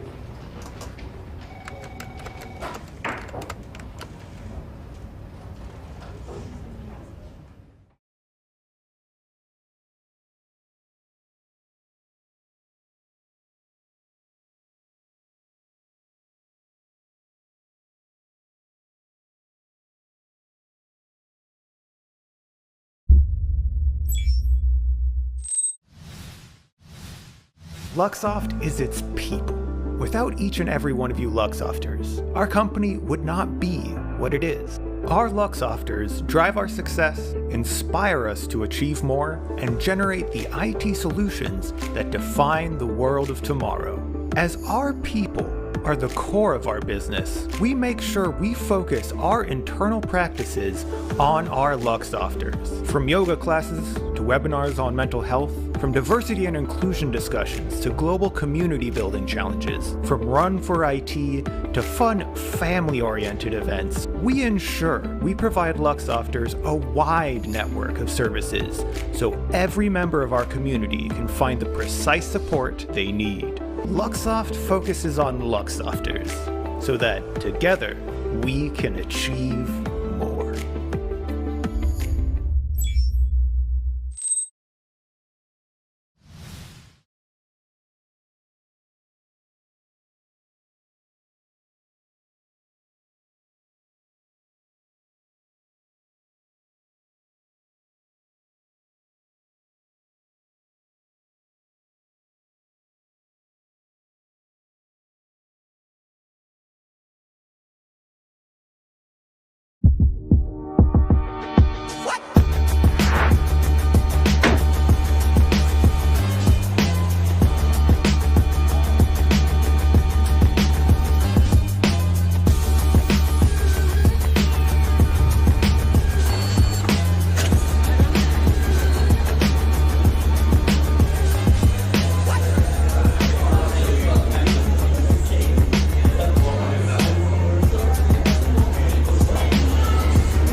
Hi, my name is Tas, and today I will be sharing with you a topic of ultra-portable applications via Dapr and Azure Container Apps. Dapr and container apps are getting traction these days, and a lot of companies adopting them to concentrate on delivering a quality solution and not concentrating on the DevOps side or even starting project without any DevOps engineers. But let's begin with some information about myself. As I mentioned, my name is Tas, and I have over 17 years in IT. I changed a lot of positions from development to management and back to development again. I've been a CIO, project manager, team leader. I was software architect, and now I'm solution architect. So a lot of background, a lot of experience, and this allows me to look onto the problems from different perspectives. I'm also Microsoft Most Valuable Professional in Azure category. Microsoft MVP program is a program that brings technical experts who sharing their knowledge with community. This program spans the entire world, and there are about 4,000 MVPs around the world at the moment. I'm also Microsoft certified Azure Solutions Architect Expert, which allows me to tackle any complex projects with Azure platform and build a wide range of types of products, from data platforms to classical .NET applications, containerized applications, and so on and so forth. I'm also co-organizer of Microsoft.NET User Group Odessa. This is a great local community of .NET and Azure engineers located in Odessa. So you can join us by searching the hashtag, by finding us on the LinkedIn, Meetup, or the Facebook. Also, as I mentioned, I work in a solution architect at the moment, but I'm still writing code and preparing prototypes, solutions, and writing codes for the production projects. I'm also mentor at IT School and Atom Space. This is a local Odessa community for youth. It's a branch of Code Club, the global movement for educators. I'm working at Capgemini Engineering. It's a great company, and you can find more about this company on social networks. And also, I'm your friend and neighbor, so you can just contact me or ping me back about this talk via social networks or YouTube. Or you can find some additional posts about these topics on my blog on the Medium. And don't hesitate to contact me and ask a question, because I'm always gladly help anyone who came to me with the questions. So let's proceed with our talk. So let's talk about Open Application Model. Open Application Model is created by Microsoft, basically, and now it's open sourced. And the main goal of this modular approach is to concentrate on code, on features, and allow your application to be deployed on any cloud, on any environment.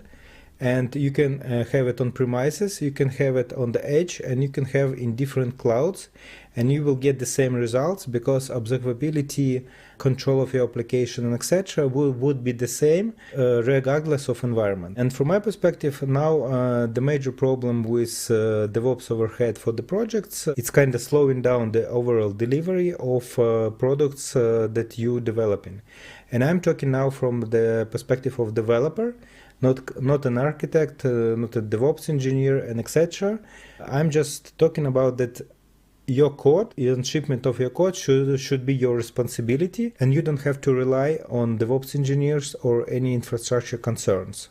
So you should develop your code. It should be running on your environment, and the same goes to running into any cloud that you want to deploy it. And now let's talk about separation of concerns. As you might already know, there is a lot of boilerplate to be created for your app to be deployed in cloud or in production. Doesn't matter, it's cloud or on premises. And it's getting harder and harder to do this with application growth. And moreover, you have a lot of obstacles with deployment on different clouds, different environments.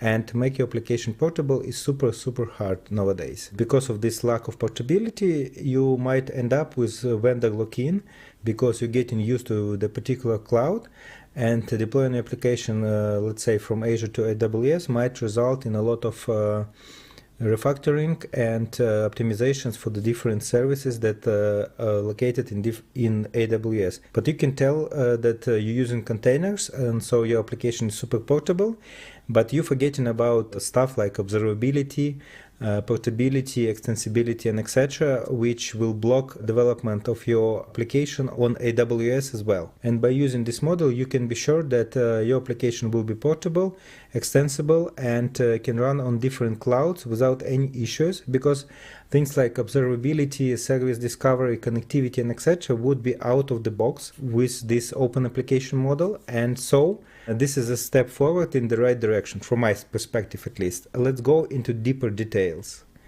So Dapr, what is Dapr? Distributed application runtime that allowing you to run your application on Kubernetes in any cloud. Moreover, there are managed solutions now for Kubernetes with less hassle and less maintenance from your side. And your application will be running the same way on any Kubernetes cluster deployed anywhere. And also it can be run on the local environment, but we will talk about this later on. So, is it another hybrid framework, or it's something great and useful, and something that can ease your life as a developer? Let's figure it out. It's written in Go, and it supports a lot of languages, a lot of platforms, but as I mentioned, it's also supported by the Windows servers and can be used on this platform without Kubernetes. All internal communications in Dapr are made with gRPC, but it's also supported HTTP, so it will be your choice to select a proper protocol for communication between microservices. So it will be your choice to select the proper communication protocol between your services and sidecars. It also supports hosting on the Azure Service Fabric, and internal support of Azure Functions is a top-notch. And it can be deployed on any cloud, as I mentioned. Actually, Alibaba Cloud actively contributing to the Dapr because it's open source, and it's a first-class citizen on Azure platform and Alibaba, but also can be easily deployed on any cloud, as I mentioned. The one downside here is not supported by Nomad yet, and hopefully the HashiCorp and Microsoft will find a way to integrate them together. And also it have a great actor framework support inside.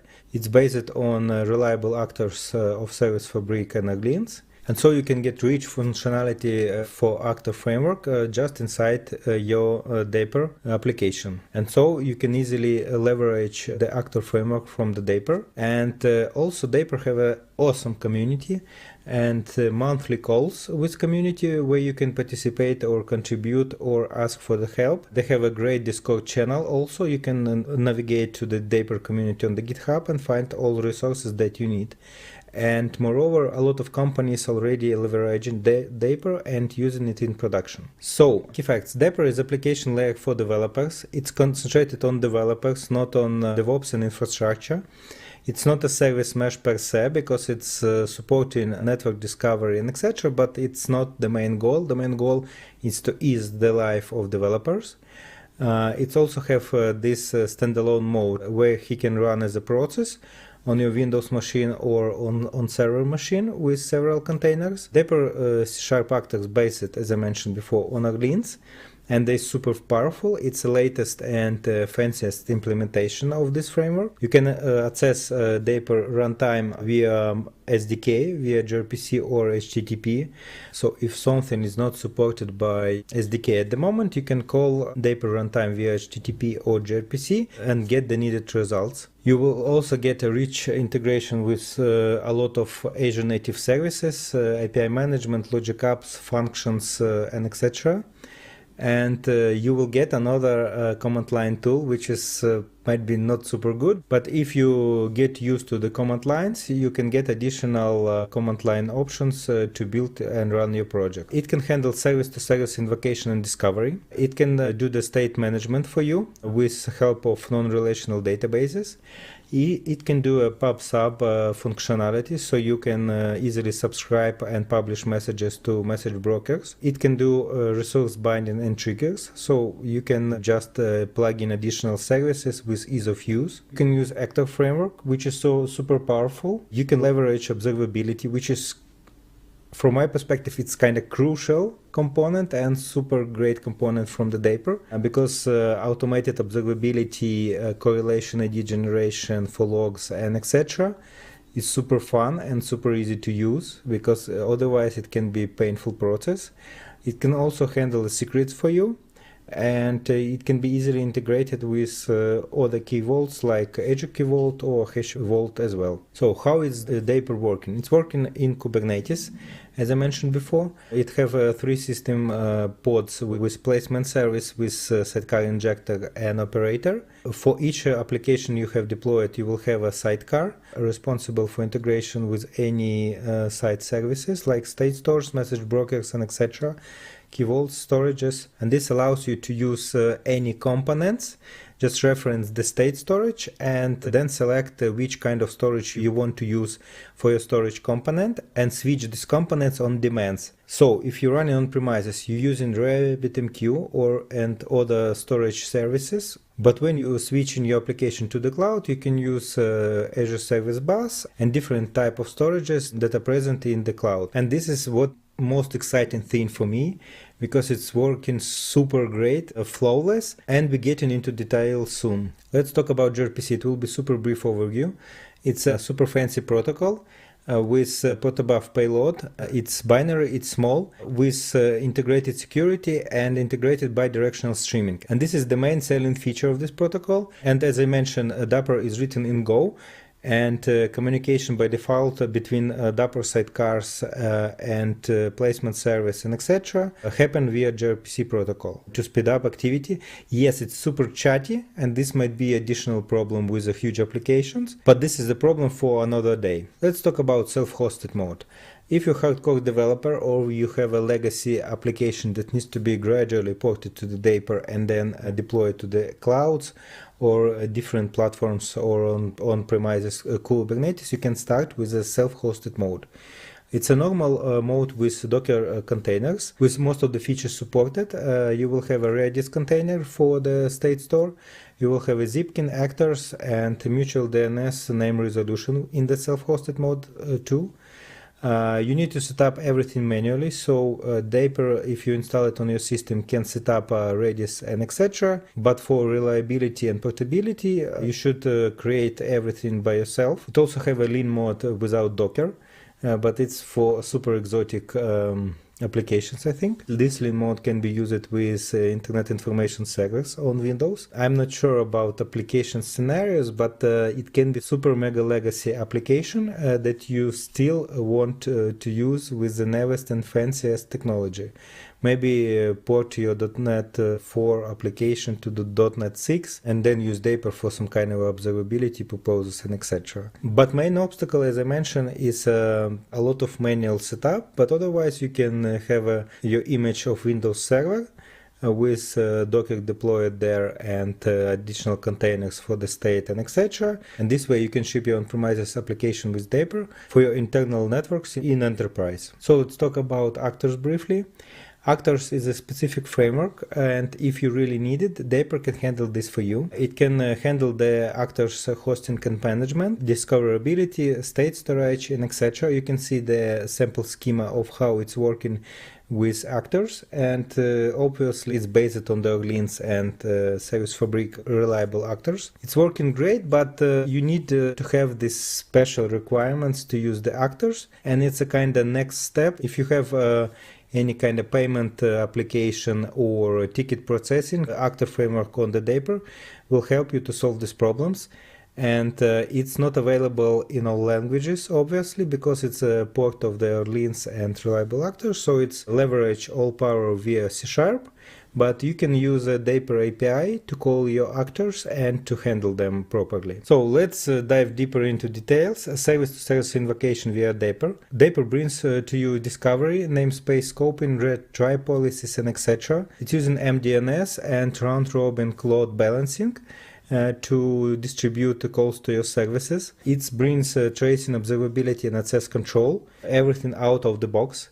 And so you will have these fancy features without any additional sidecars, without DevOps engineers and etc. You can write down everything in the config files, and it will be the same for all environments that you're deploying in your Dapr application. And now let's bring even more details. Azure Functions extension. It's plugin that still is in preview, but this allows to port your serverless application that's running natively on the consumption plan to your Dapr application with containers. containerize the functions, and run them on premises or everywhere you want to. And with Azure Functions applications, you can have your Dapr cluster with the help of the KDE scale it down to 0 if you have an event-driven system like you're using some kind of a broker, service bus, or RabbitMQ. So you can create your Azure Functions and subscribe to the Dapr endpoints externally or internally, and use Azure Functions in cloud or on premises to integrate with your Dapr code. So I want to emphasize again why Dapr. It's for developer, not a DevOps. It's not a service mesh, but it supports namespaces and access rights, so you don't have to deploy service mesh to limit your service connectivity. It have a lot of building blocks and supports a lot of external storages, message brokers, key vaults, and etc. It can be used together with other service meshes on the Kubernetes if you have existing infrastructure and want to adopt the Dapr. And it allows for your solution to be ultra portable, and it's really shines with newest stuff provided by Azure, like container apps, and probably more and more clouds will be providing kind of serverless container service that will be supporting the Dapr out of the box. So from service mesh to Dapr. Let's cover briefly service mesh and Dapr differences and what's the main goal here, what's Dapr solving here. So problem with microservices. Each microservice usually can call any other microservice, and this can result into the messy application that will bring a lot of hassle and a lot of issues for you. And you should limit somehow your application and allow service B1 should call only service C1 and not other ones. And other communications should not be allowed. The service meshes for Kubernetes, it's usually about network limitation and structuring connectivity patterns between your services. And it's 99% that this is DevOps problems, and developers don't want to do anything about them, about configuration, etc., and don't want to use them actively. And developers just dropping out responsibility for service discovery and etc. So service meshes have a particular benefits. It's traffic load balancing, routing and splitting traffic, resiliency through retries, distributed tracing, which is super important for microservices, service-to-service metric connection, so you will understand how much data lived in between services, service-to-service documentation with mutual TLS, and it's super important because setup of the security of infrastructure, of certificates expiration, auto rollover, and etc. is super painful. Flexible access control, so you as developer or DevOps can explicitly state which service can connect to the which one, and which load balancer can connect to which service. And usually, as I mentioned, service meshes is DevOps engineer responsibility, so developers don't have even an idea of the problems in the applications until DevOps escalate them. So what lessons learned from my usage of the Dapr and its adoption? It's super easy to change the components. It's easy to lift and shift. It's have limited support of the message brokers in general availability. It's Azure Service Bus, Redis streams, but a lot of brokers is coming to the production this spring. It uses different stores in general availability: MongoDB, Redis, Azure Cosmos DB, and Azure Blob Storage. But SQL Server, Amazon Redshift, and other storage services are coming now, and they still in preview. Limited feature support. You will not have all feature support of the Azure Service Bus or any other service. You will have a basic functionality. So for the PubSub, you will get subscription and publish. From RabbitMQ, you will not get deep detailed configuration, different types of the queues like durable queue. No message TTL for Azure Service Bus or Kafka topic. This is kind of super, it's somewhat important because message time to leave configuration is what I'm usually using in production.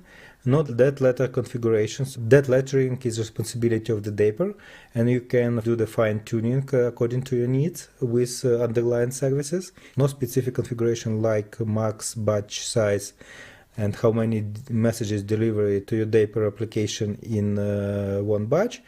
But otherwise, it's evolving, but you will not have all deep configuration and detailed configuration as you get used to with other services. This is a brief slide about different methods of calling the Dapr runtime. So you can use a .NET SDK, you can use HTTP requests, or you can use gRPC calls.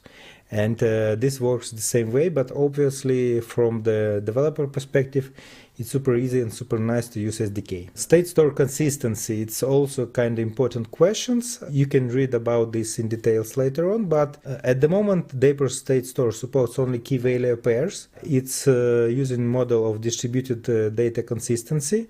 It provides concurrency consistency configuration, and it defaults to the eventually consistent and uses last write wins. It can be configured, so depending on your application, you can switch this behavior, and it's using transactional stores only for actors. So if you want to use transactions, you should use actor frameworks with standard state store components. It's not available for you. Who is using Dapr? A lot of companies already adopted Dapr as a base for their microservices. You can find on the slide. And more companies adopting it or migrating existing infrastructure to speed up their delivery and to make applications truly portable between different clouds. You can find all details on the GitHub of the Dapr framework. They have an adoption page and links, official links of the companies that adopted it. So let's talk about briefly problems. All problems is usually created by you, but it's better to be aware what you might encounter with the Dapr. Switch of the load balancer on Azure from the standard load balancer to the something like Nginx and switch of the reverse proxy might broke your cluster. So it cannot be done with a canary deployment, but it goes the same way with any infrastructure manipulation. So sometimes you need to recreate a load balancer from the scratch. Crash loop backoff of sidecar container can be misleading, and sometimes it's a misconfiguration issue, and you will be thinking that it's a problem with your application. So you need to have a proper monitoring and logging in place for this. Multiple installation of Dapr, unfortunately, can be done in the same Kubernetes cluster. This can result in a lot of issues and a lot of hassle. If you have already existing Kubernetes microservices, Dapr will bring overhead for you, unfortunately, and there is nothing you can do with this, and this will bring overhead for DevOps engineers, because if you already have some kind of a service mesh like Istio or something like this, there will be two meshes to support. One will be supported by developers and another one will be supported by DevOps engineers. So where are we heading with the Dapr now? We head into the serverless containers, and I will talk about Azure Container Apps in a minute. It's super great, and it's kind of best service for hosting your Dapr application outside the Azure Kubernetes service. We're heading towards serverless containers with cross-platform compatibility. And as I mentioned, Dapr is open source. It's supported by Microsoft Teams and supported by CNCF community. It's already donated there. There are also frameworks like .NET TIE and KEDA. Also, KEDA is open source from Microsoft. TIE is kind of helper to build containers and work with containers at will. We also heading towards that the shipping of the code, running of the code, and infrastructure is a developer responsibility. And there is a tools to write infrastructure with your own language. So it will be less of the hassle and Node.json YAML programming in the future. Probably Microsoft will unify the frameworks like TIE, Dapr, and KEDA. At least they will try to do this under one service. And this service is actually Azure Container Apps. It's still in preview, but it's already working good.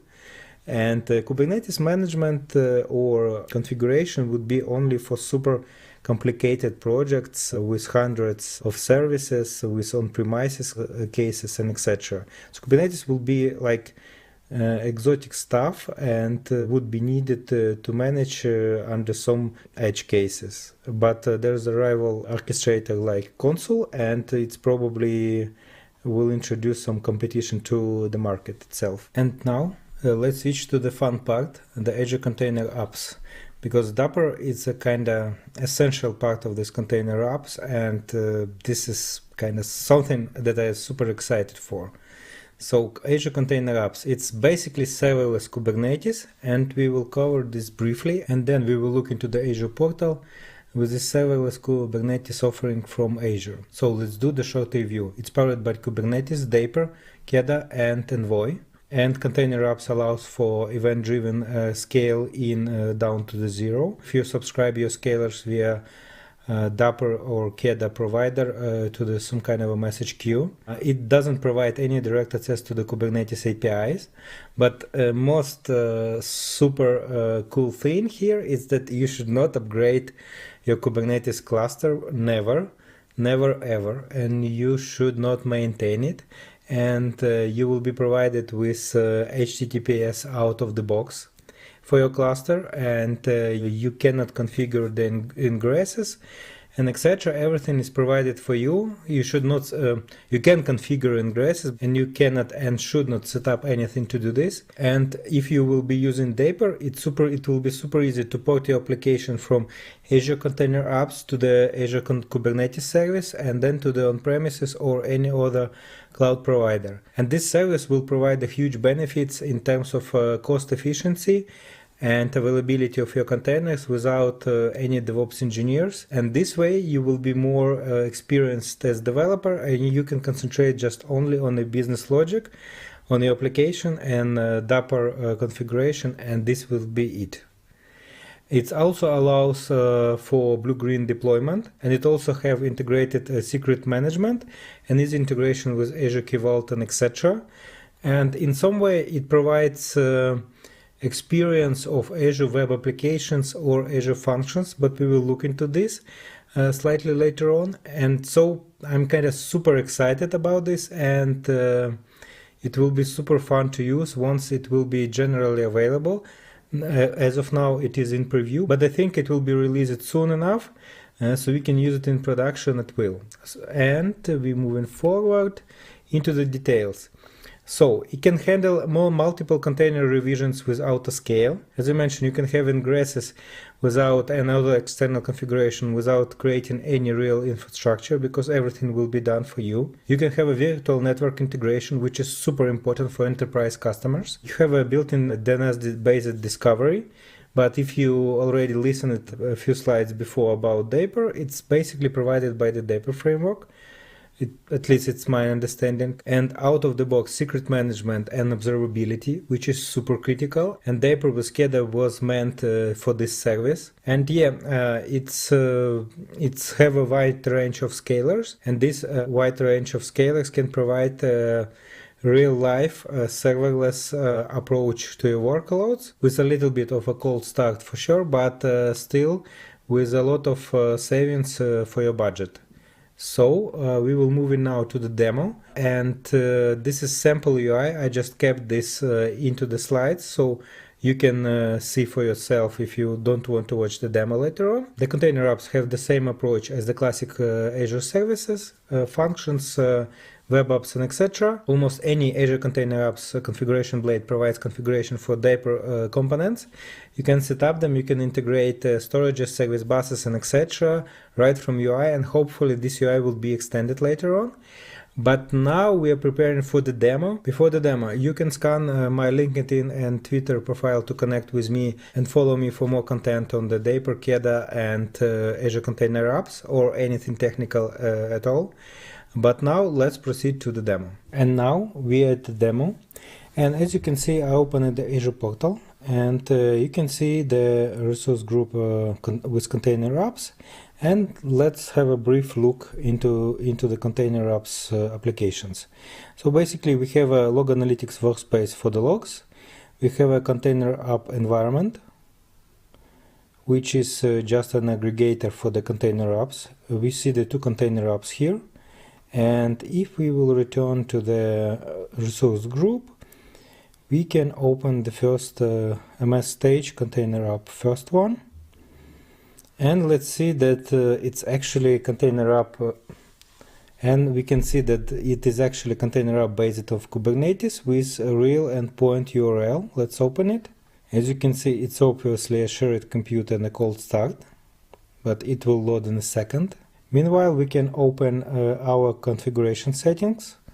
Let's see that we can add secrets as easy as a key values in the web app environment.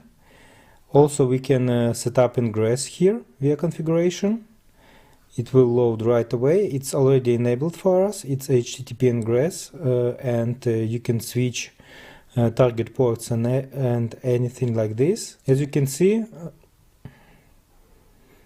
there is HTTP ingress already set up for us, but we can limit ingress traffic to the container apps only, or limit it to the VNet if we will create container apps with VNet integration, or switch it to the accept traffic from anywhere. Now let's switch back to the continuous deployment, and here you can see the classic integration like with the web apps. You can sign into the GitHub to pull your containers from there, and you can set up container registry to subscribe to your containers here, and also you can just put a physical file location for Docker file, and you can set up a service principal for your service, so your Azure Container Registry will be always authenticated with your Azure Container Apps. Basically it's Kubernetes, and everything would be automatically deployed there.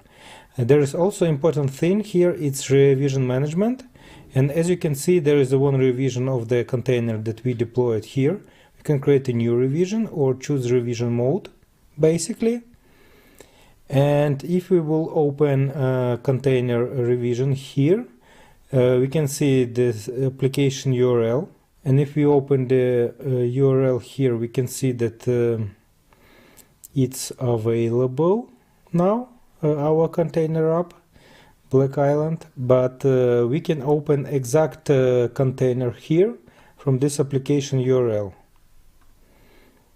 You see the difference in the URL: MS Container Apps, Black Island, D3C, and this is the root URL. So your different application in Kubernetes in Azure Container Apps / Kubernetes service can be available separately if you configure them to do so. Also, here is the revision settings. As you can see, it's shared compute with half of the core and 1 GB of RAM. You can choose different scaling rules here, but as you can see, it's immutable, so you cannot change the Dapr or scale configuration. But if we will return to the container app and we'll create a new revision, we can add a new postfix here, configure the scale.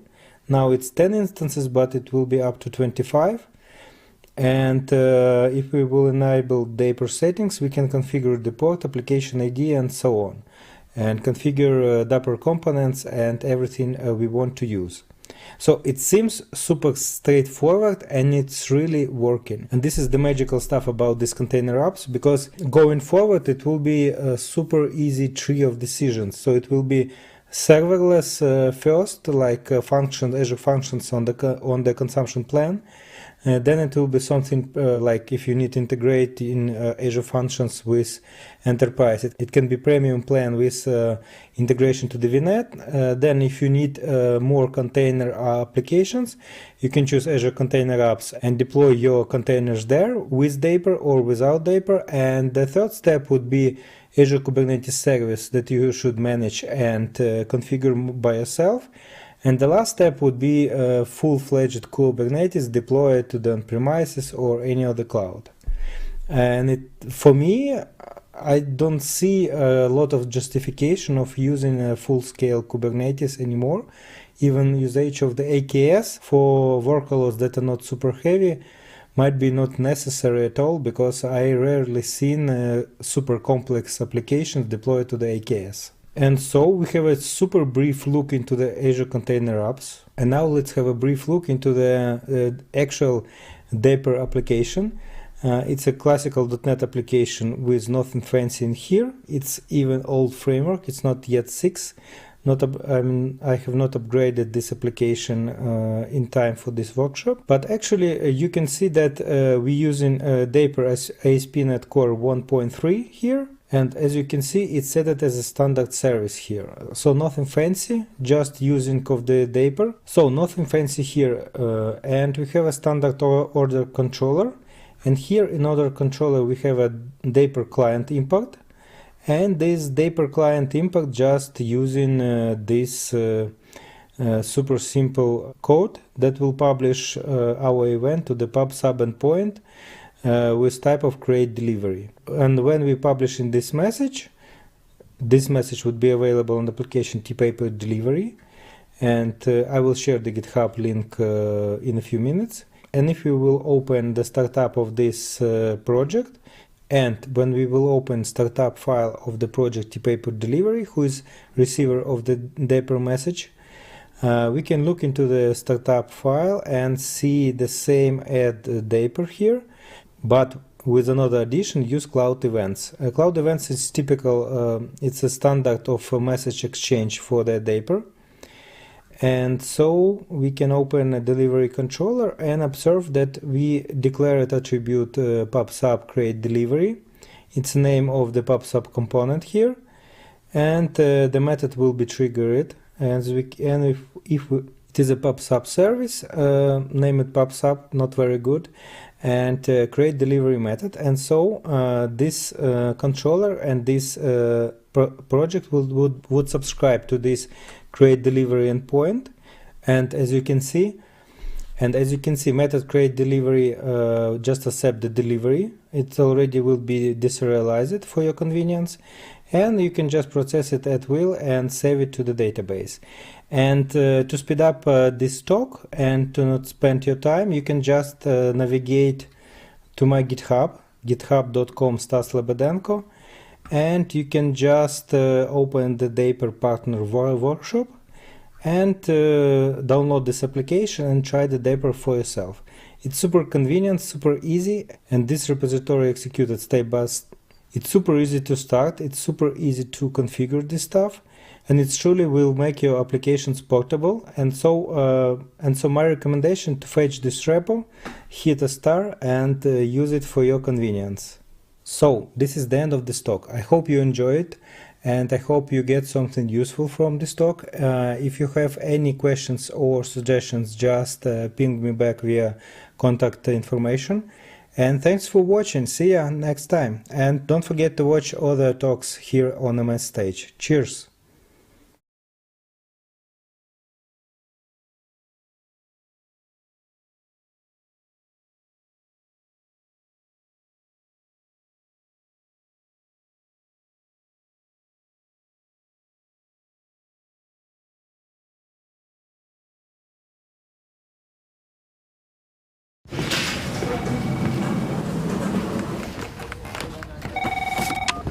Hello, International Office of Thoughts and Prayers. How may I help you? Yeah, let me just stop you there. So we really appreciate you sending your thoughts and prayers to the people in Ukraine. We are unfortunately now at maximum capacity. No, not at all. We're very grateful. It's just that we've got so many that we hardly know what to do with them. Yeah. No, actually, funny you mention it. Instead, we're now actively encouraging people to make donations to those helping Ukrainians be supplied with life-saving equipment, which... Yeah, probably is a better way of stopping a tyrant than good wishes. Yeah, exactly. Your money goes directly towards helping Ukraine defend itself and making sure Putin doesn't invade your country next. Should we start you off at 20 quid? Great! Slava Ukraini!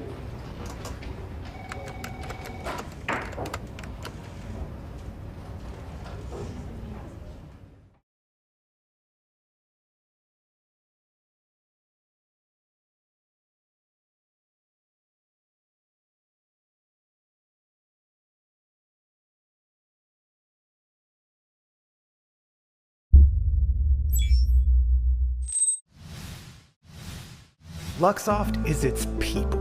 Without each and every one of you Luxofters, our company would not be what it is. Our Luxofters drive our success, inspire us to achieve more, and generate the IT solutions that define the world of tomorrow. As our people, are the core of our business, we make sure we focus our internal practices on our Luxofters. From yoga classes to webinars on mental health, from diversity and inclusion discussions to global community building challenges, from Run for IT to fun family-oriented events, we ensure we provide Luxofters a wide network of services so every member of our community can find the precise support they need. Luxoft focuses on Luxofters so that together we can achieve more.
Hello, International Office of Thoughts and Prayers. How may I help you?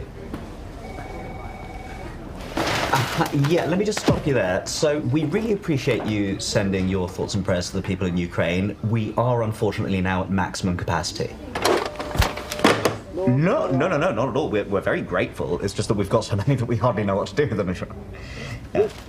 No, actually, funny you mention it. Instead, we're now actively encouraging people to make donations to those helping Ukrainians be supplied with life-saving equipment, which... Yeah, probably is a better way of stopping a tyrant than good wishes. Yeah, exactly. Your money goes directly towards helping Ukraine defend itself and making sure Putin doesn't invade your country next. Should we start you off at 20 quid? Great! Slava Ukraine!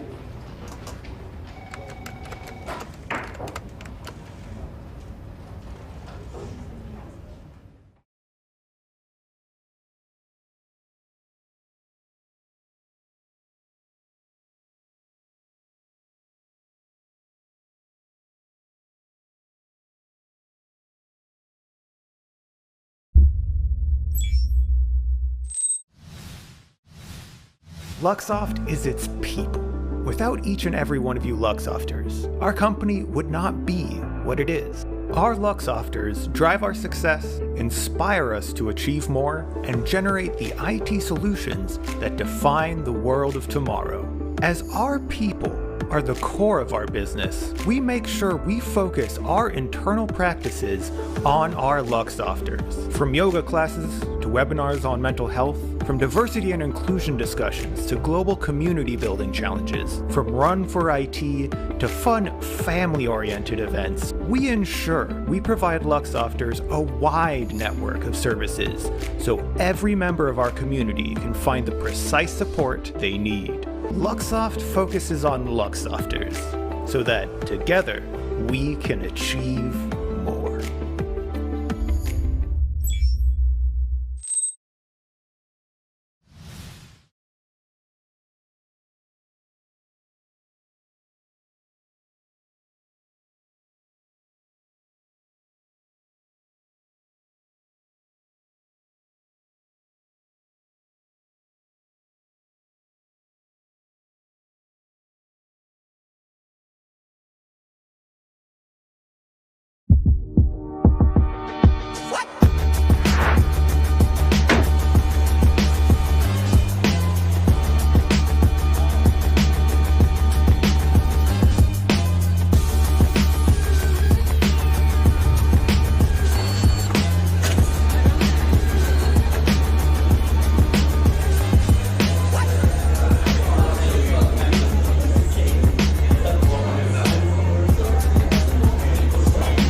Hello, International Office of Thoughts and Prayers. How may I help you?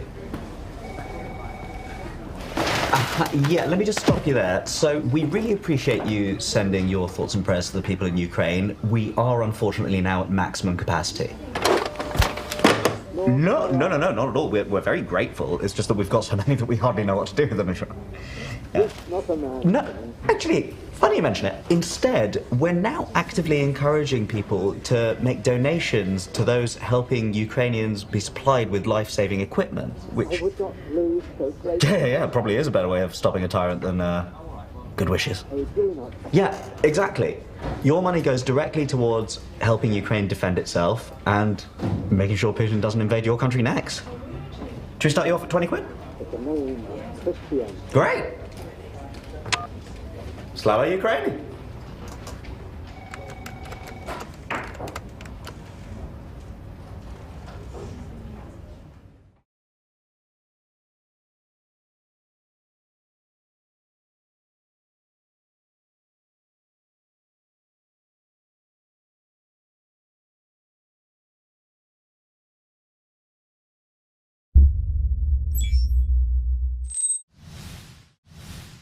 Luxoft is its people.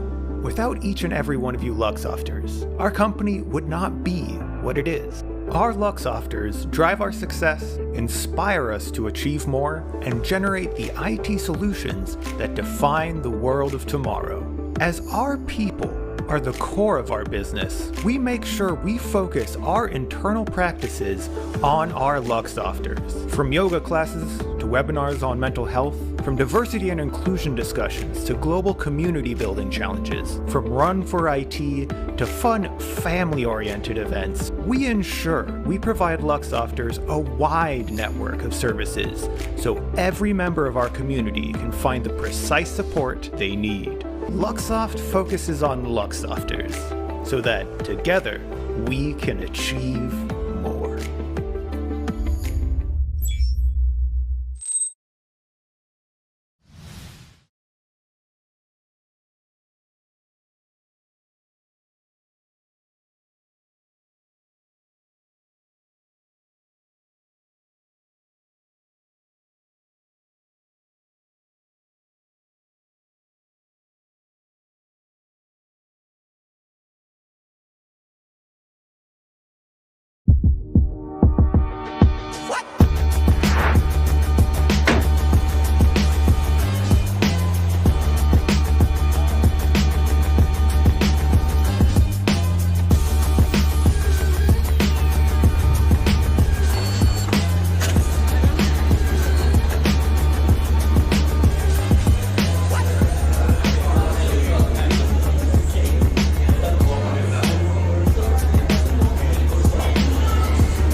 Hello, International Office of Thoughts and Prayers. How may I help you? Yeah, let me just stop you there. So, we really appreciate you sending your thoughts and prayers to the people in Ukraine. We are unfortunately now at maximum capacity. No, not at all. We're very grateful. It's just that we've got so many that we hardly know what to do with them. Yeah. No, actually, funny you mention it. Instead, we're now actively encouraging people to make donations to those helping Ukrainians be supplied with life-saving equipment, which... Yeah, probably is a better way of stopping a tyrant than good wishes. Yeah, exactly.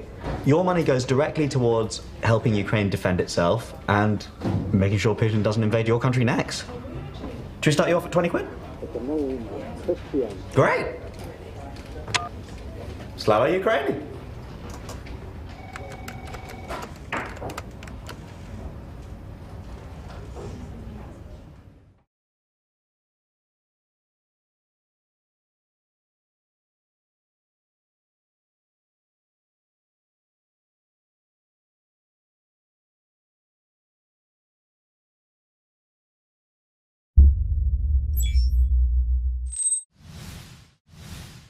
Luxoft is its people. Without each and every one of you Luxofters, our company would not be what it is. Our Luxofters drive our success, inspire us to achieve more, and generate the IT solutions that define the world of tomorrow. As our people are the core of our business, we make sure we focus our internal practices on our Luxofters. From yoga classes to webinars on mental health, from diversity and inclusion discussions to global community building challenges, from Run for IT to fun family-oriented events, we ensure we provide Luxofters a wide network of services so every member of our community can find the precise support they need. Luxoft focuses on Luxofters so that together we can achieve more.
Hello everyone, let me introduce myself.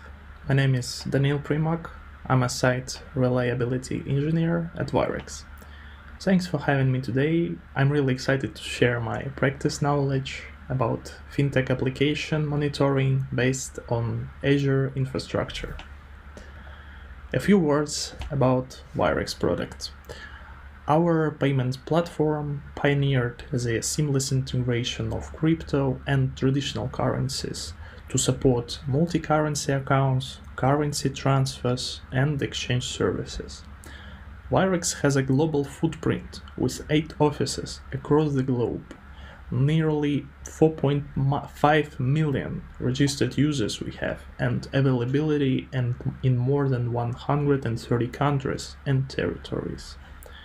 Considering the multifunctionality and high user activity, one of the most important goals for us is to have a clear and relevant picture of application performance and, of course, user experience as a whole. What's on our agenda today? The first one is infrastructure monitoring. In particular, we'll point out how Microsoft services and tools are involved into monitoring process and what advantages and limitations they have. Depending on their limitations, we will cover other tools we use that meet our needs. Next one is business monitoring.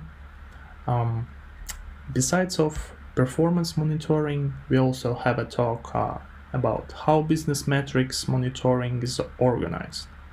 By business metrics, I mean the workability of verification, crypto transactions, card payments, and every single action that user can make inside the application.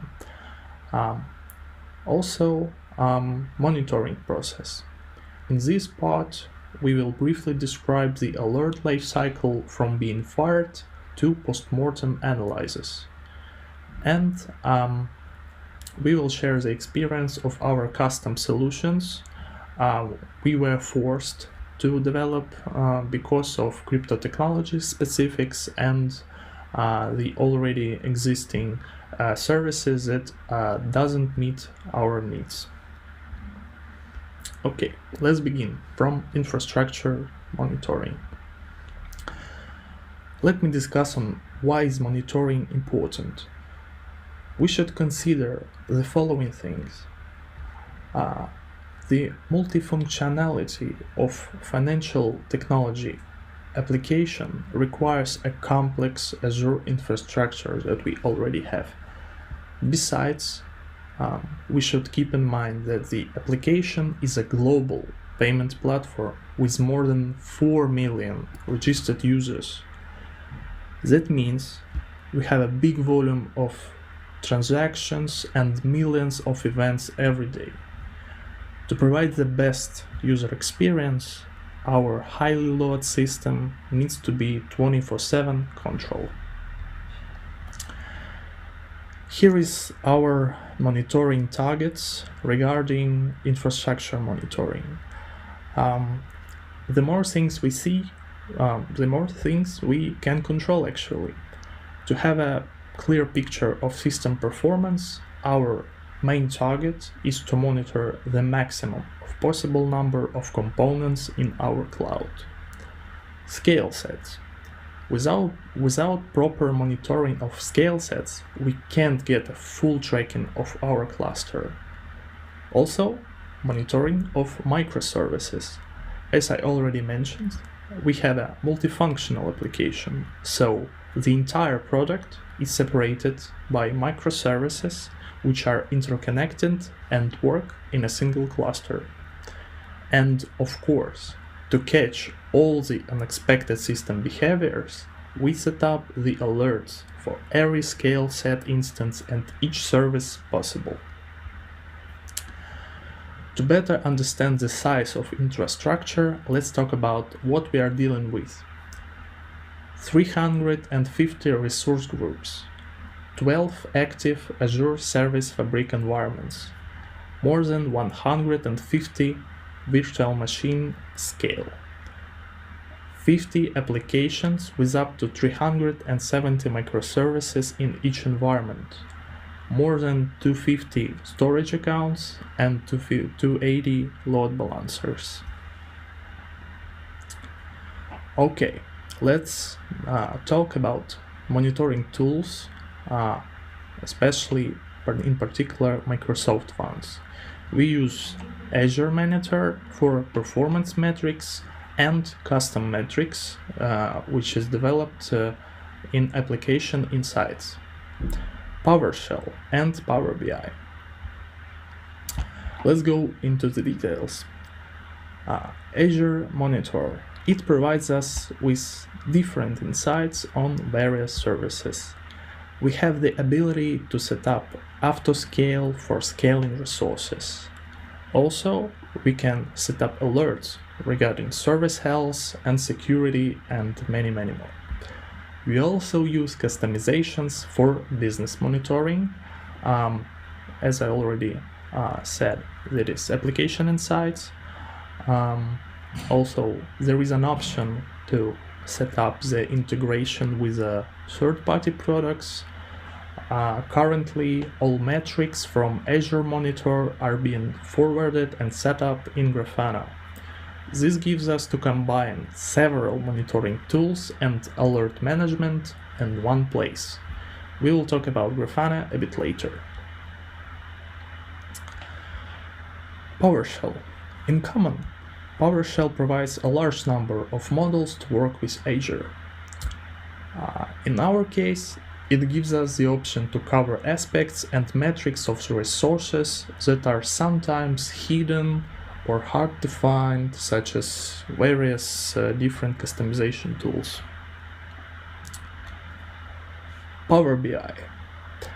Power BI provides the option to visualize and efficiently manage business metrics into charts, spreadsheets, diagrams, etc.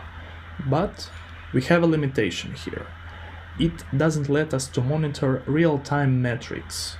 However, this is a great solution to create the statistics for big periods like weekly, monthly, and even annual reports. One interesting thing to share. For Power BI, we are using separated database, which gives us the option to minimize the load on production databases. So, we can retrieve the only required data. And when we are talking about big reports, as I said, they are being triggered only in time when the system is not loaded, especially at night. Okay, let's move to the third-party tools we use for monitoring.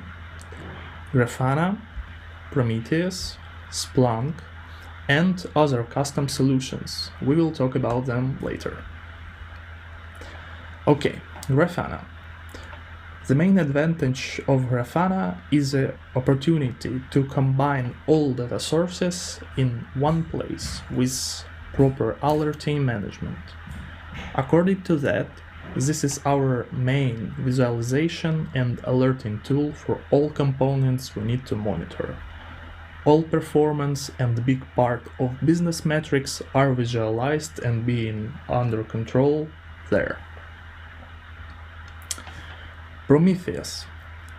Prometheus is a monitoring solution for recording and processing any purely numeric time series data. It scrapes metrics from instrumented jobs either directly or via an intermediary push gateway for short-lived jobs. Also, it can store all scraped samples locally and runs rules over this data to either aggregate and record new time series from existing data or generate alerts. Grafana or other API consumers can then be used to visualize the collected data. We use Prometheus a lot, and we use several Prometheus for different environments. What are the advantages we see of using Prometheus? The first advantage is local on-disk time series database and optional integration with remote storage system, which is actually really cool, and we currently use it. Also, Prometheus can discover scale set automatically with Azure configurations. Azure Service Discovery configuration. It allows to the newly created scale set to be automatically discovered and named as it is in Grafana and be monitored already. Also, many services expose metrics, and it's not that hard to create them for all applications. Okay, what about exporters? We use a basic exporter like Windows Exporter. It was developed by a Prometheus community. It's used to monitor Azure infrastructure. It's deployed on each instance of virtual machine scale set, and this service collects metrics that were previously set in a pre-deploy. Also, the interesting thing, we use a process collector in Windows Exporter. Our microservice exists on an instance as a process. So, getting metrics for processes allows us to monitor them. We get information specifically for services such as its performance metrics, CPU time, working set, virtual bytes, input-output operations. Display, also we have a display of when the process was started on a particular instance, and many more useful things. To sum up, we are able to see the performance consumption of service on particular instance of scale set. The next one is quite similar to Windows Exporter, but it's made for Linux virtual machines. It's Node Exporter.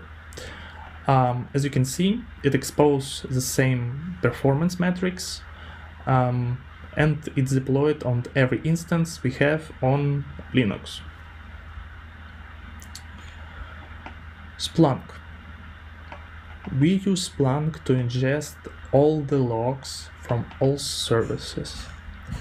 That provides us to detect the errors and expected growth of these errors, delays in processing time while completing particular type of requests, monitor the part of business-related monitoring such as crypto transfers, exchange transactions, card payments, and all user activity.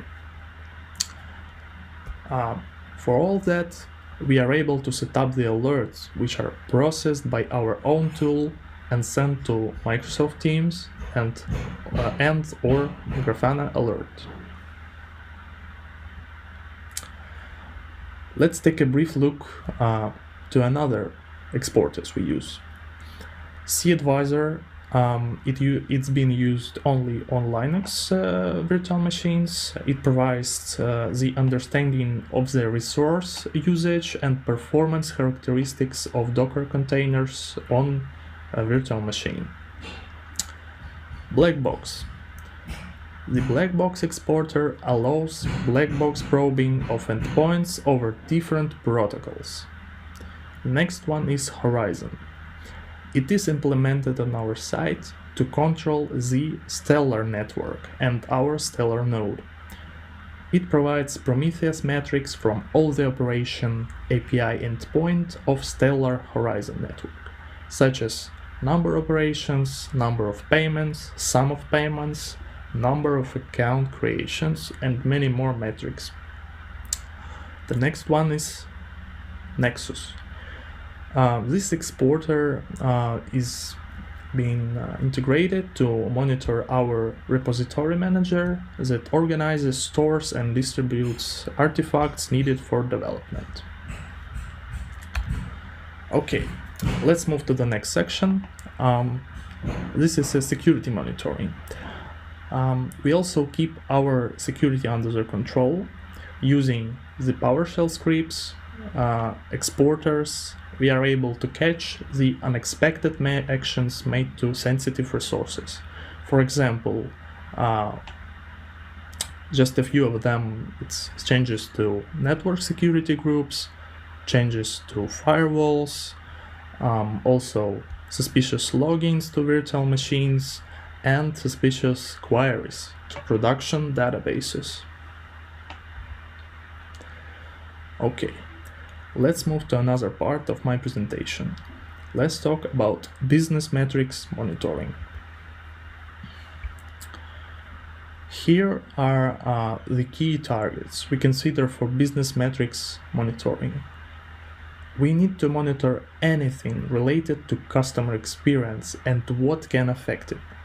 Transaction processing, performance of its processing on all microservices associated with that type of transaction. Also, performance of all user actions. It means exchanges, deposits, withdrawal, verification, verification of email, verification of device, and so on. Also, we detect suspicious activity. The next one, we monitor third-party services performance and their health statuses. And, as the last but not the least, blockchains. We use custom metrics which are stored in Azure Monitor Metrics to visualize amount of actions that customer performs. It includes sign-ins, exchanges, password resets, email confirmations, and phone number confirmations. The monitoring is implemented by using Azure Monitor Metrics. It's actually custom metrics made by Application Insights. Top-ups. Customer can add balance to their account using their own credit card issued by any other bank. We monitor the processing time on our services as well as performance of our third-party API related to top-up. We also monitor ratio of successful transactions and total amount of them in dollars. We monitor such activity using Splunk logs and dashboards.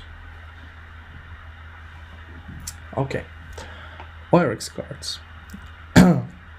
Customer can order our own card and make transactions only using their crypto or traditional account balance.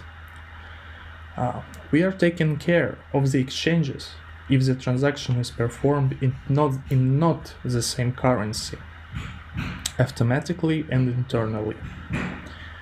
We monitor the amount of cards ordered, amount of ISO messages processed, and processing time. The monitoring is implemented by using custom application Insight metrics, as I already said. Sorry. The next one is cryptocurrency deposits and withdrawals. Customer can move their digital assets easily from and to their Wirex accounts. We monitor the status of such transactions and monitor the errors related to these transactions or their delays while processing. The monitoring is implemented using by Microsoft SQL data source in Grafana. It means we use the database made for Power BI. It helps us to understand the global image and global potential issues. Of course, it's not real time, but it's quite helpful, especially when we are talking about the last 24 hours and later. Verification. Customer must verify their identity to use our application.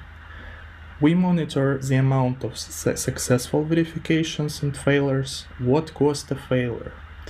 The monitoring is also divided by regions. Thus, we can understand what region is affected. The monitoring is implemented as well by the database, which is made for Power BI. It contains useful spreadsheets that we can retrieve directly to Grafana. The next one is suspicious activity. We also monitor the suspicious activity related to customers, which includes, but is not limited to, some of them: frequent logins, frequent reset password attempts, device confirmations, phone number confirmations, and other actions. Also, we monitor the abnormal amount of requests on our API, in common, globally, and for particular user.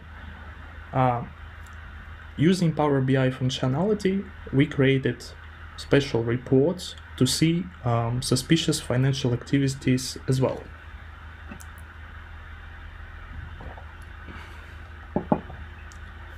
Okay.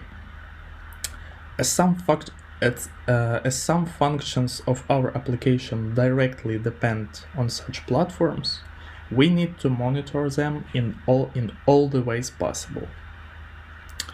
Almost any third-party platform we are working with has a status page. Several of them also have an API with endpoints that we can probe. But with some of them we are also exchanging heartbeats.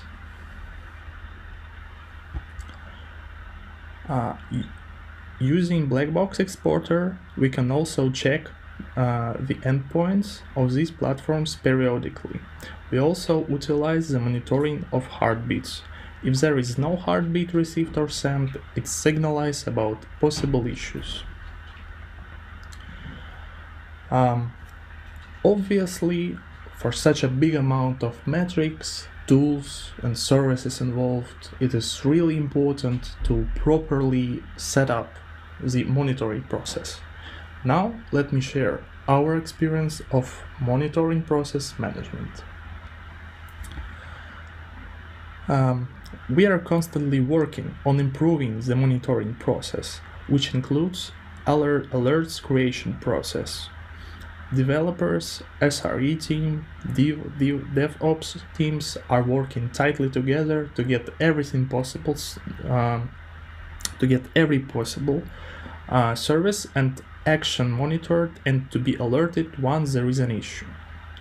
The alerts are created when the new service is implemented and deployed, or as after post-mortem actions. SRE team is the first line of defense against system outages or issues. Let's get to another one. Okay, the alert. The alert is the start point of the potential issue. Let's describe the alert resolution process. We have several types of alerts based on their severity.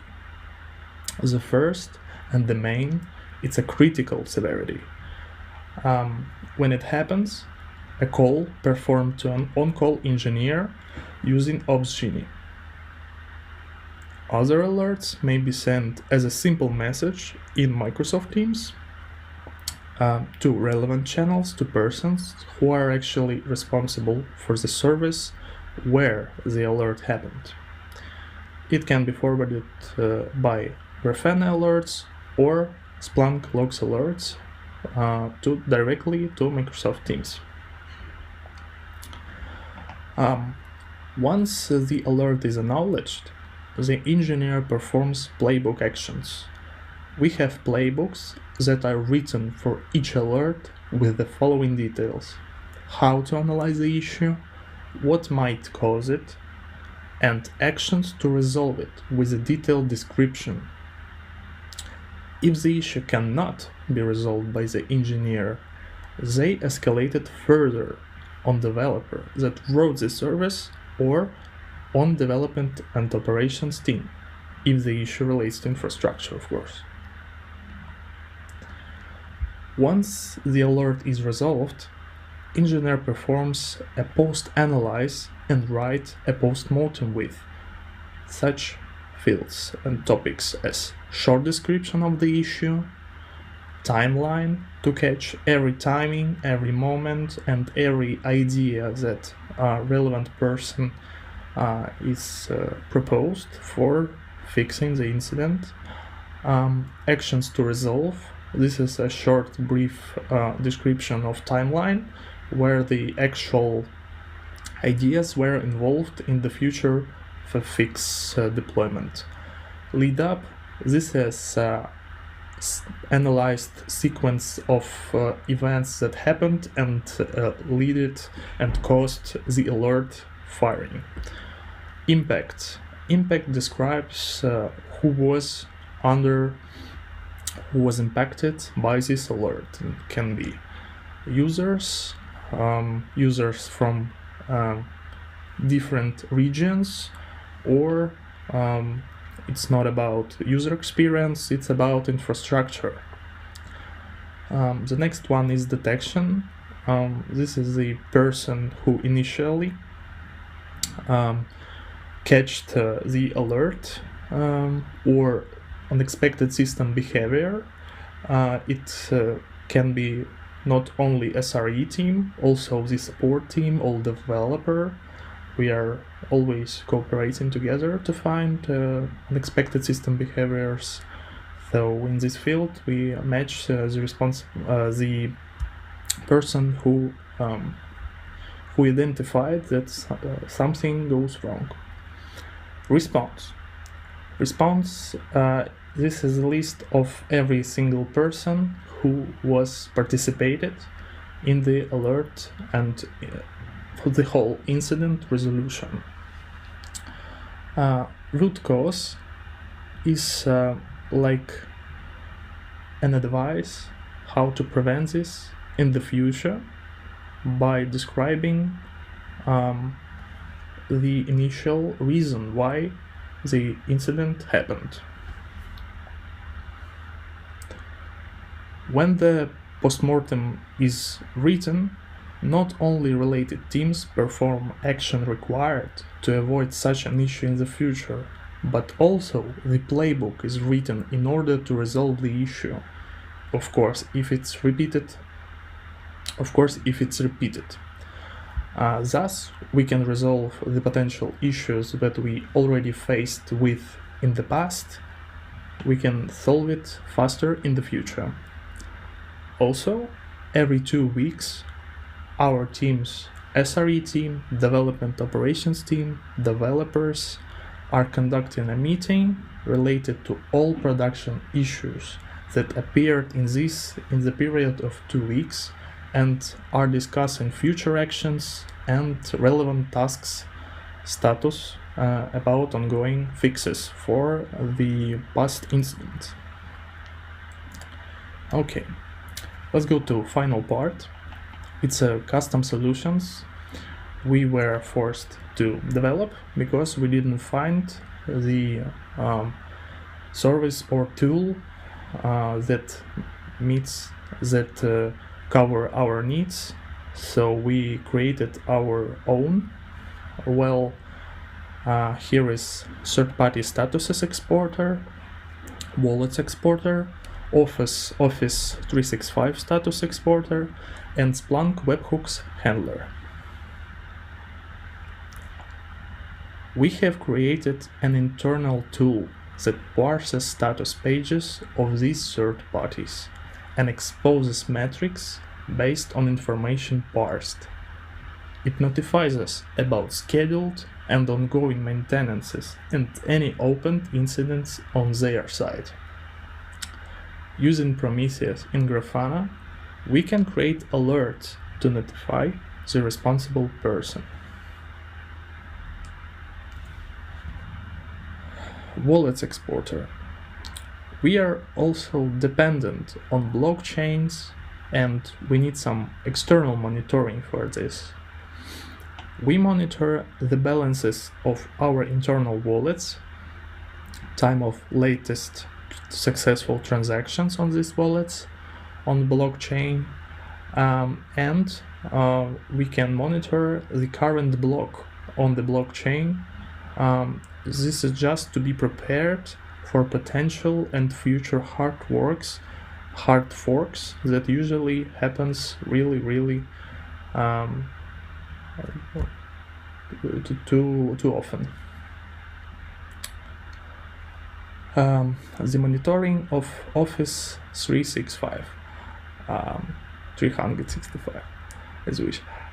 We have created an internal tool that parses Office 365 status and expose metrics. Well, it notifies us about any ongoing issues on every product of the service. Using Prometheus and Grafana, we can create alerts to notify the responsible person. Again, by Opsgenie. Also, we monitor the difference in prices in tickers with some of the popular cryptocurrency exchanges like Binance, Bitfinex, OKEx, just to make sure that our rates, our internal rates, are similar to their. Splunk Webhooks Handler. After the transition to Microsoft Teams, we faced with the issue related to Splunk alerts, as there is no native action in Splunk to send information to Microsoft Teams. Unfortunately, the proposed plugin on Splunk site didn't work as we expected. Because of that, we decided to create our own. So let's go a bit into the details about this application that we made for handling the Splunk alerts and forwarding this in Microsoft Teams. When the alert is fired in Splunk, it sends JSON payload to our application. The application analyzes the alert, matching it with information in our alerts database by particular field, which contains alert name, and sends the information with needed fields to Microsoft Teams to the needed channel by incoming webhook, which actually can be set up in Microsoft Teams for every channel you have. Also, we made the fork of Flower. This is a salary monitoring tool just to add label with alert name to every alert processed. It allows us to create alerts that are already escalated by Opsgenie. Okay, that was it. Thank you for your attention. I truly hope you will find the information helpful in your future monitoring implementations. Have a good day.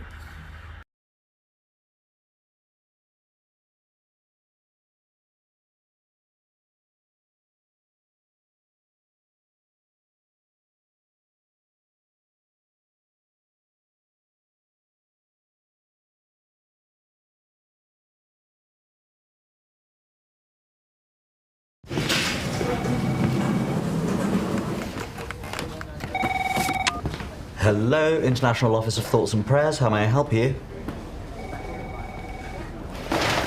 Yeah, let me just stop you there. So we really appreciate you sending your thoughts and prayers to the people in Ukraine. We are unfortunately now at maximum capacity. No, not at all. We're very grateful. It's just that we've got so many that we hardly know what to do with them. Yeah. No, actually, funny you mention it. Instead, we're now actively encouraging people to make donations to those helping Ukrainians be supplied with life-saving equipment, which... Yeah, probably is a better way of stopping a tyrant than good wishes. Yeah, exactly. Your money goes directly towards helping Ukraine defend itself and making sure Putin doesn't invade your country next. Should we start you off at 20 quid? Great. Slava Ukraine.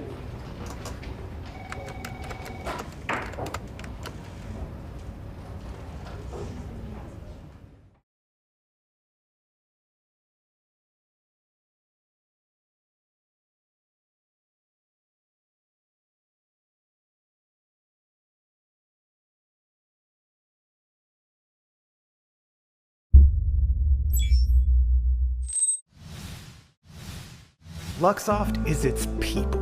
Without each and every one of you Luxofters, our company would not be what it is. Our Luxofters drive our success, inspire us to achieve more, and generate the IT solutions that define the world of tomorrow. As our people are the core of our business, we make sure we focus our internal practices on our Luxofters. From yoga classes to webinars on mental health, from diversity and inclusion discussions to global community building challenges, from Run for IT to fun family-oriented events, we ensure we provide Luxofters a wide network of services so every member of our community can find the precise support they need. Luxoft focuses on Luxofters. so that together we can achieve more.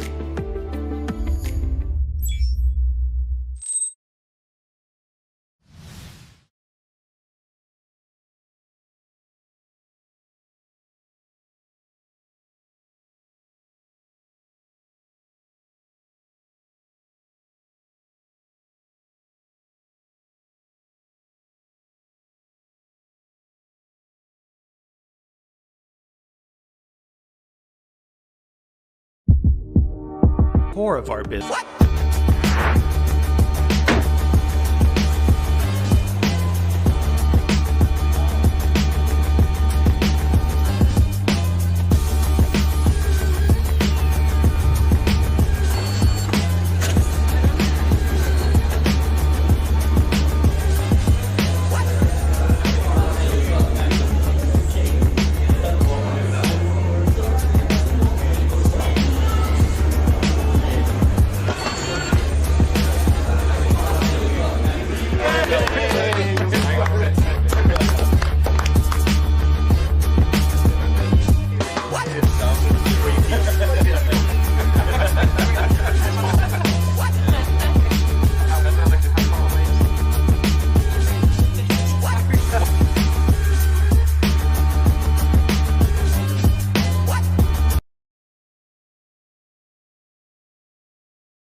Hello, International Office of Thoughts and Prayers. How may I help you?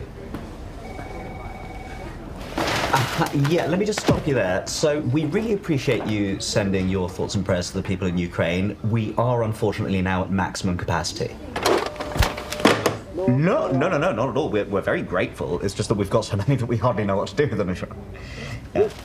No, actually, funny you mention it. Instead, we're now actively encouraging people to make donations to those helping Ukrainians be supplied with life-saving equipment, which... Yeah, probably is a better way of stopping a tyrant than good wishes. Yeah, exactly. Your money goes directly towards helping Ukraine defend itself and making sure Putin doesn't invade your country next. Should we start you off at 20 quid? Great! Slava Ukraini!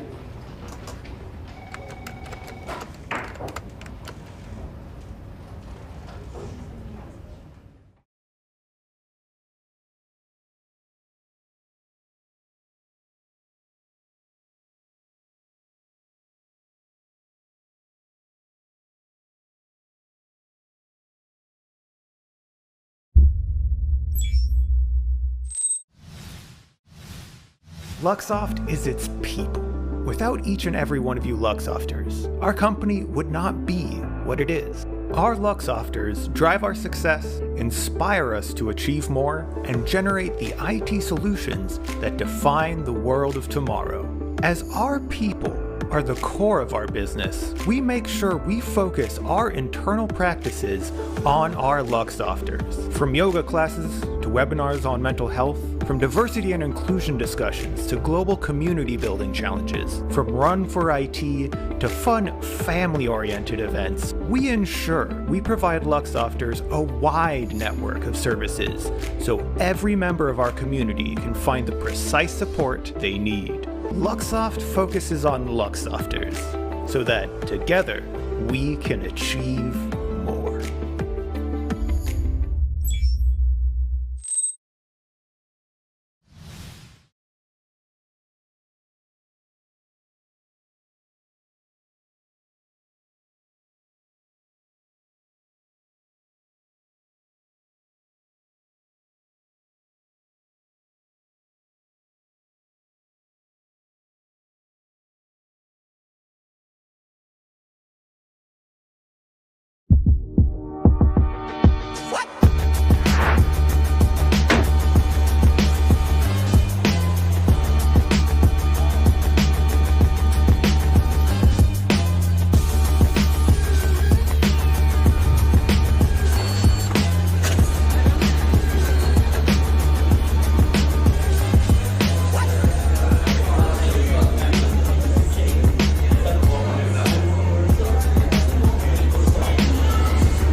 Hello, International Office of Thoughts and Prayers. How may I help you? Yeah, let me just stop you there. So, we really appreciate you sending your thoughts and prayers to the people in Ukraine. We are unfortunately now at maximum capacity. No, not at all. We're very grateful. It's just that we've got so many that we hardly know what to do with them. No, actually, funny you mention it. Instead, we're now actively encouraging people to make donations to those helping Ukrainians be supplied with life-saving equipment, which... Yeah, probably is a better way of stopping a tyrant than good wishes. Yeah, exactly. Your money goes directly towards helping Ukraine defend itself and making sure Putin doesn't invade your country next. Should we start you off at 20 quid? Great! Slava Ukraini!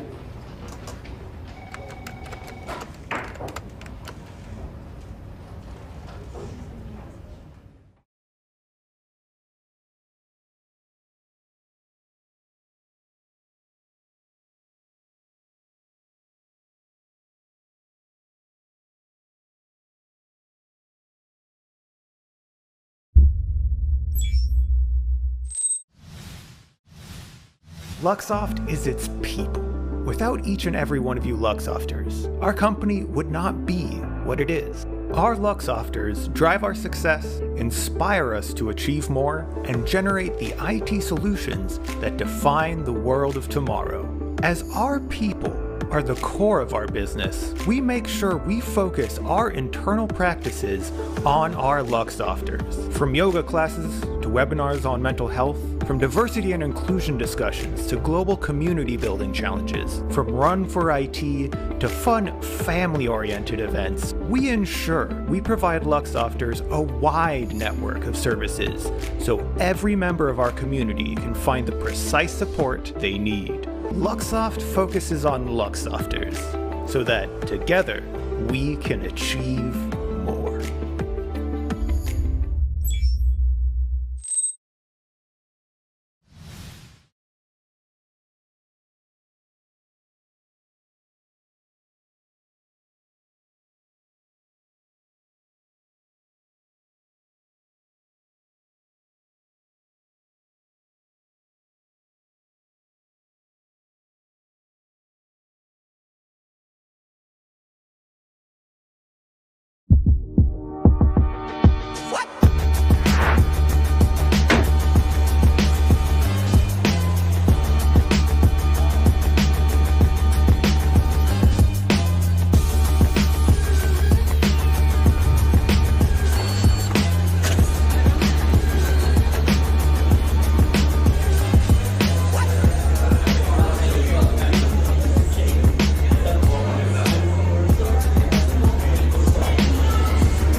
Hello, International Office of Thoughts and Prayers. How may I help you? Yeah, let me just stop you there. So, we really appreciate you sending your thoughts and prayers to the people in Ukraine. We are unfortunately now at maximum capacity. No, not at all. We're very grateful. It's just that we've got so many that we hardly know what to do with them.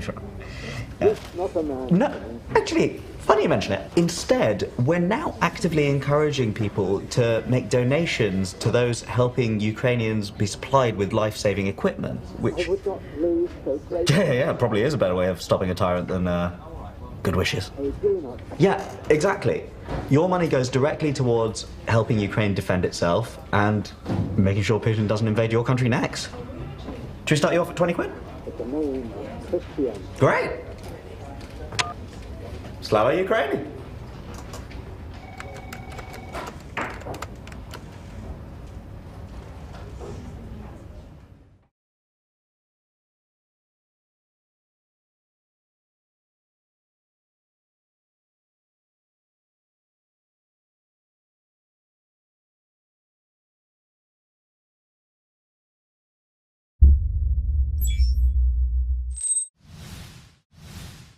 Luxoft is its people.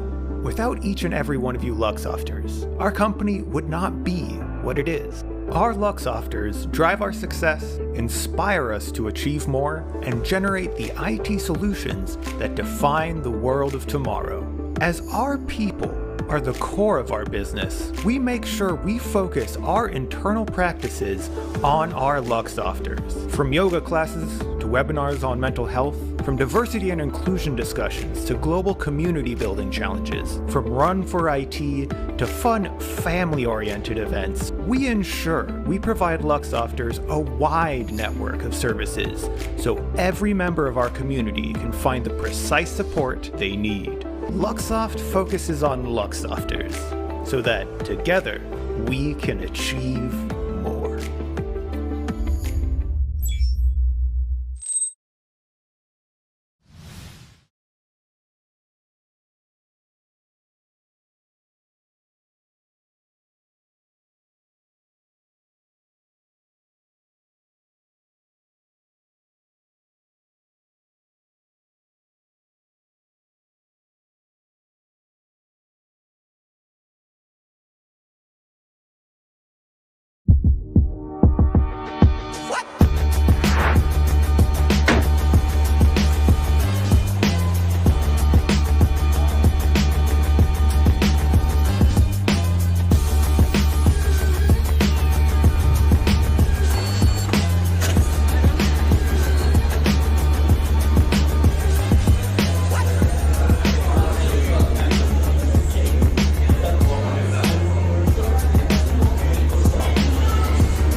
Hello, International Office of Thoughts and Prayers. How may I help you?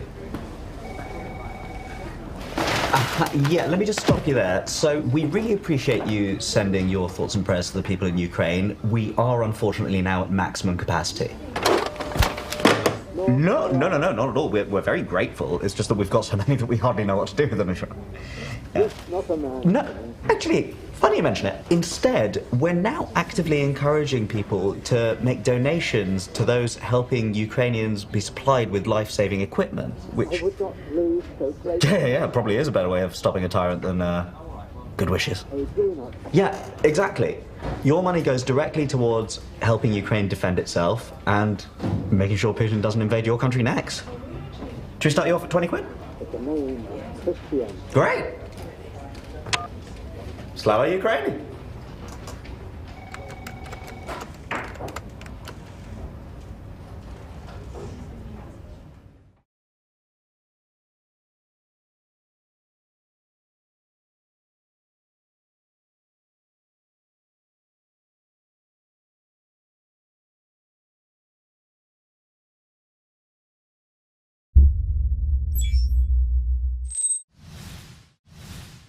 Luxoft is its people. Without each and every one of you Luxofters, our company would not be what it is. Our Luxofters drive our success, inspire us to achieve more, and generate the IT solutions that define the world of tomorrow.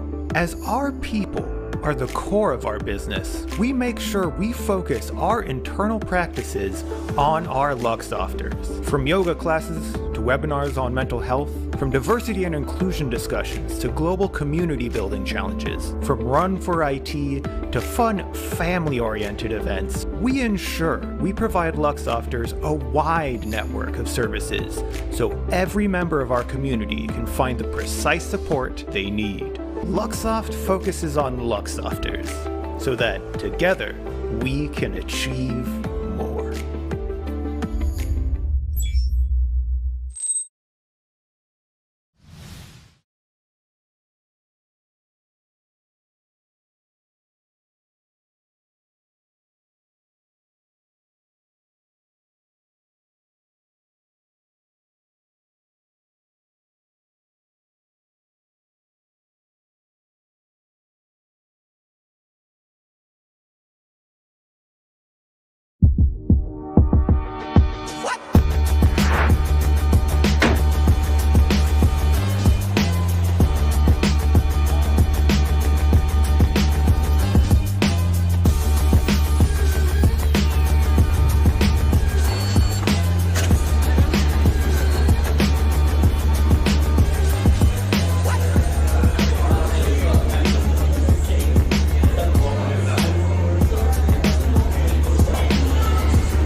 Hello, International Office of Thoughts and Prayers. How may I help you? Yeah, let me just stop you there. So, we really appreciate you sending your thoughts and prayers to the people in Ukraine. We are unfortunately now at maximum capacity. No, not at all. We're very grateful. It's just that we've got so many that we hardly know what to do with them. Yeah. No, actually, funny you mention it. Instead, we're now actively encouraging people to make donations to those helping Ukrainians be supplied with life-saving equipment, which... Yeah, probably is a better way of stopping a tyrant than good wishes. Yeah, exactly. Your money goes directly towards helping Ukraine defend itself and making sure Putin doesn't invade your country next. Should we start you off at 20 quid? Great! Slava Ukraine!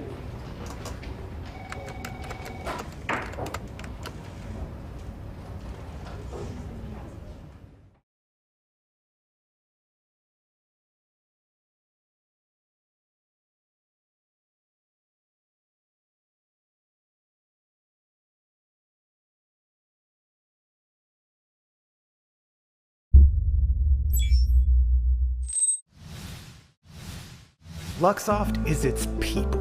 Without each and every one of you Luxofters, our company would not be what it is. Our Luxofters drive our success, inspire us to achieve more, and generate the IT solutions that define the world of tomorrow.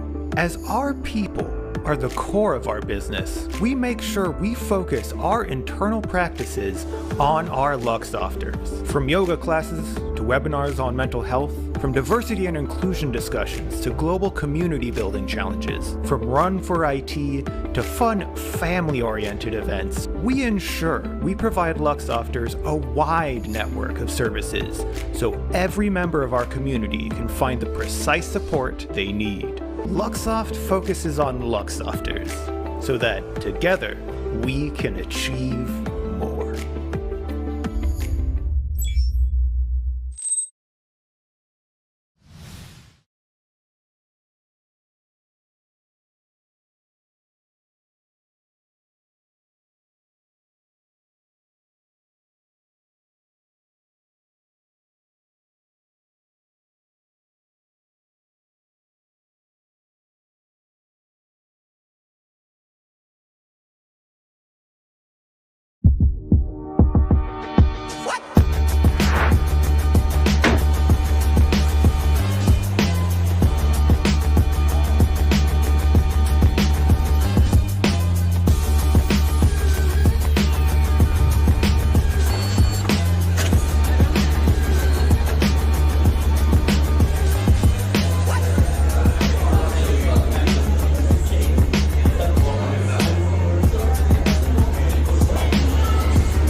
Hello, International Office of Thoughts and Prayers. How may I help you?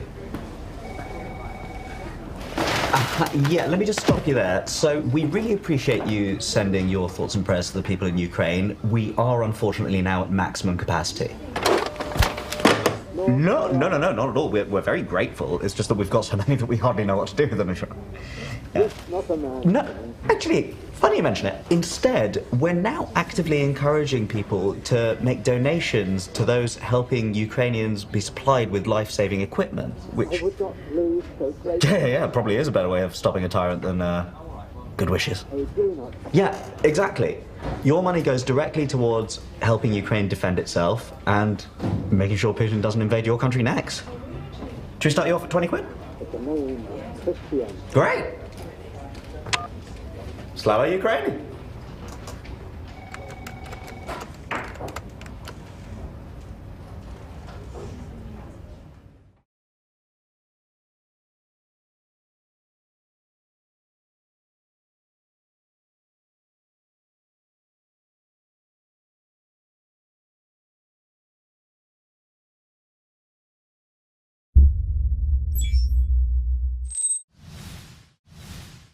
Luxoft is its people. Without each and every one of you Luxofters, our company would not be what it is. Our Luxofters drive our success, inspire us to achieve more, and generate the IT solutions that define the world of tomorrow. As our people are the core of our business, we make sure we focus our internal practices on our Luxofters. From yoga classes to webinars on mental health, from diversity and inclusion discussions to global community building challenges, from Run for IT to fun family-oriented events, we ensure we provide Luxofters a wide network of services so every member of our community can find the precise support they need. Luxoft focuses on Luxofters so that together we can achieve more.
Hello everyone, Igor is here, and welcome to my talk, Top Things We Do Wrong with Telemetry Data in .NET.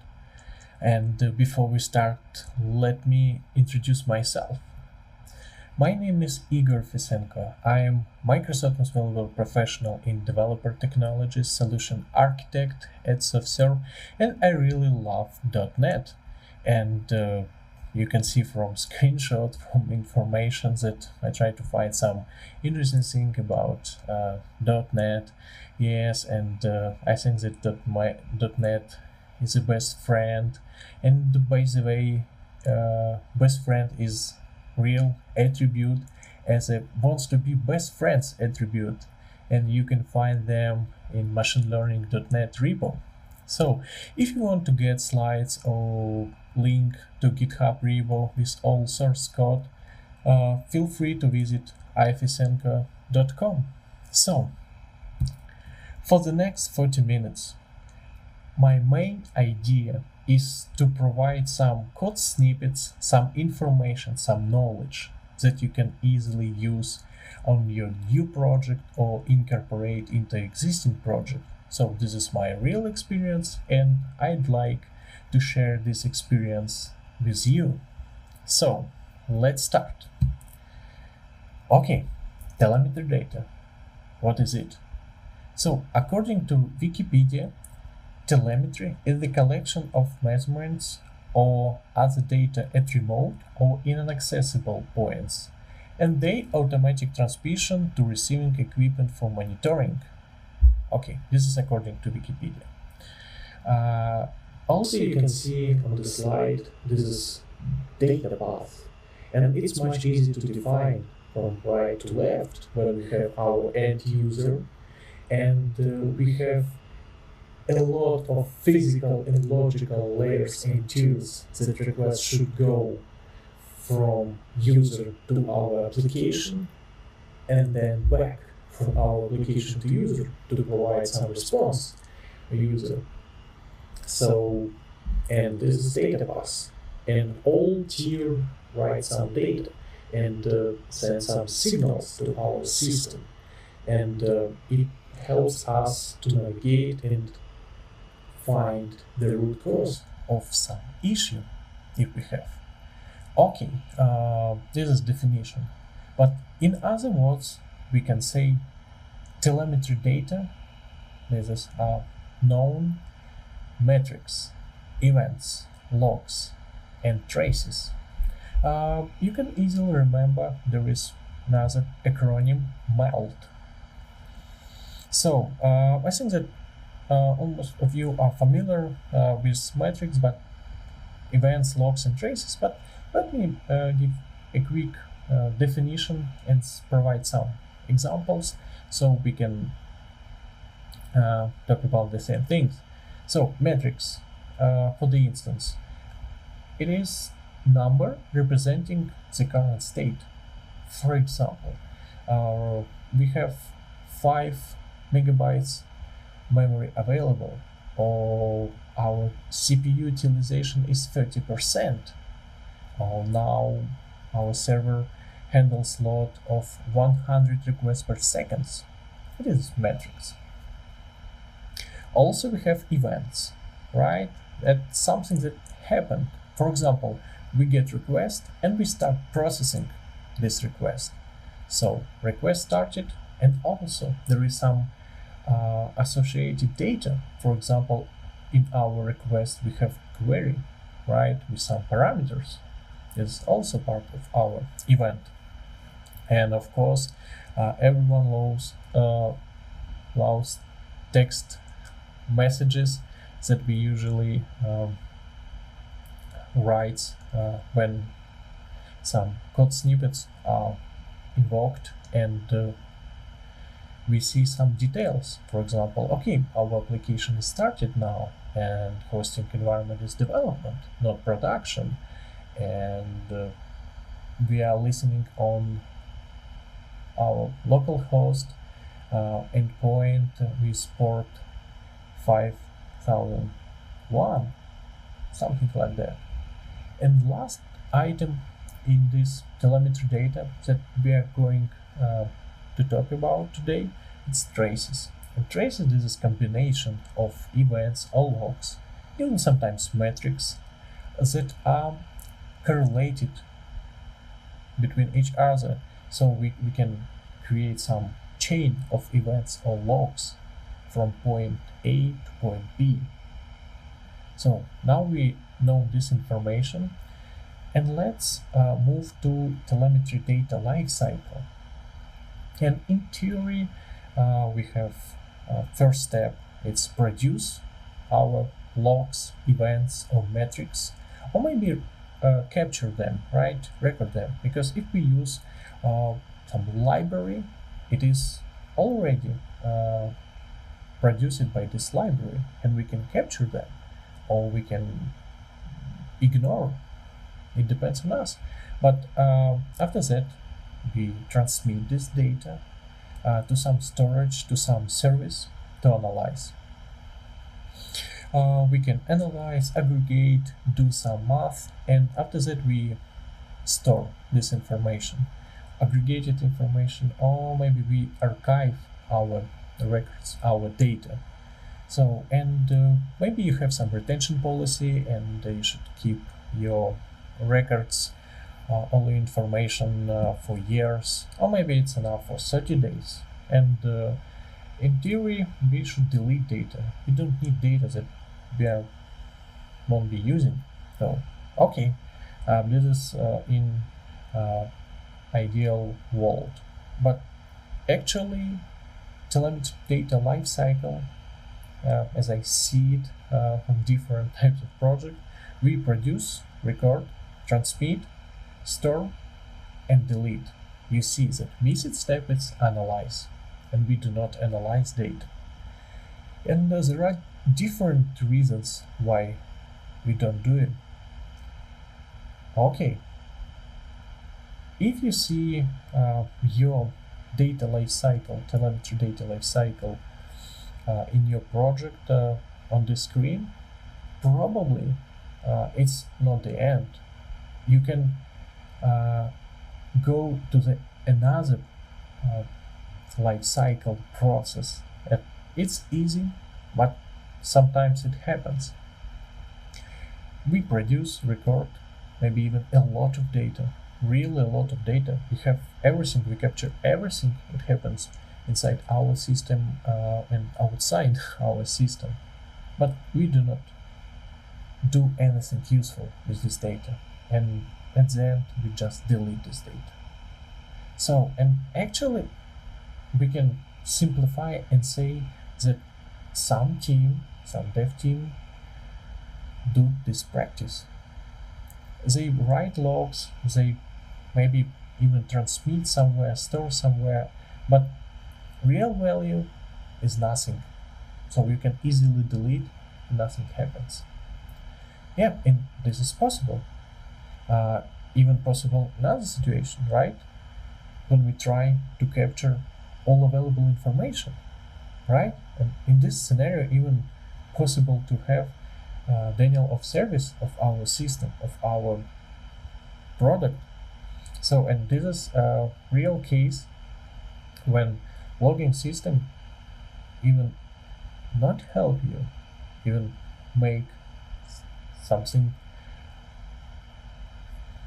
bad, and you can find situation when your product is not working because logging system is not working. So do not capture all available information. Even you spent a lot of money and you have great infrastructure, so you can handle this massive stream of data of your logs, you can analyze, but it's not easy to find something when you have a steady stream of garbage, right? And if you need to find something useful, it's really hard in a lake of events. So you always have a choice, right? And how you build your system, how you want to deal with your system, with your telemetry data. So, and as I mentioned before, my key point is to provide some combination of tools that I personally use, and you can use them as well and streamline your experience. So let's talk about our choice and my choice to recommend this choice, right? So first thing, we should be vendor agnostic. If you remember the situation when we have a lot of different libraries for logging, nlog, log4net, and they provide their own templates, approaches, and standards of log messages. And it was not easy to collect logs from, I don't know, one service and also add a new service and extract all logs from more than one service and analyze somehow, because different templates, even dev team, it's not easy to standardize this behavior, how we want to proceed, how we want to log, and which information we want to write. So I would recommend to find standards, because it's easy to standard and actually not easy to be honest, but it's possible when we have different companies and we have some standard like HTML5. I know there are a lot of problems, different implementation of the same standard, but at least there's a standard, so you can navigate to documentation and see, okay, there's a standard, it is defined, maybe implementation is different a little bit across different companies, but still there is some standard, there is some interface that different parties can communicate. And if you use different language, for example, in nowadays we have microservice architecture, we have distributed systems, and one service might use Go as a language, and other system might be written in C#, right? And we need something that we can reuse. So vendor agnostic for sure for your data collection. And if you have some open standard, you easily can control your data. And this is really important, to control your data. You should define how to extract, collect, transmit data, how you want to send data. Do you want to send data to single target, or maybe to multiple targets, or maybe you want to filter your data and send all warning messages to one system and all errors to another system. Maybe you have some proactive monitoring and you want to react as soon as possible. So it's also sometimes not easy with libraries and with implementation, and they didn't think about that. And my choice for now, my personal choice, and I would say it is battle tested, and some samples are obfuscated, but they are from a real project that is used on production. My recommended tool set, it's to have different sets of tools, because there is no one tool for all scenarios. And first of all, OpenTelemetry. So presentation is not about some details and describe you should use OpenTelemetry as the best product, best library for .NET. No, it's more about how you can use and how you can leverage power of OpenTelemetry and integrate with other libraries. OpenTelemetry, technically, it's not just some NuGet package, it's not library, it's something more. This is collection of APIs, of standards, supported by different companies, not only Microsoft. So it is a good sign that it might be used by different languages, different tools, and this is standard. OpenTelemetry, and of course there is implementation for different languages, including .NET. We have SDK for .NET. It is standard and specifications are released. They have 1.0 version, but SDK is a release candidate. There is stable version, but if you want to use and get some insight from your application, you should sit on release candidate version and some preview for data telemetry. But we would like, we are going to see during our demo. So this is for OpenTelemetry, it's for tracing, it's for distributed tracing. In this presentation, I don't want to spend a lot of time and tell you why distributed tracing is important and explain what it is. But if you want, feel free to ask me, reach me out, and we can discuss and I can explain. So OpenTelemetry, it's for distributed tracing. In future, you can use OpenTelemetry for metrics and for logs, but logs now it's beta, and metrics is in alpha review, so it's even not release candidate, so it's early stage. My suggestion, use OpenTelemetry for tracing. It's a great collection of tools and SDK. For logging, for capturing and emitting our own logs, I would recommend to stay with Serilog.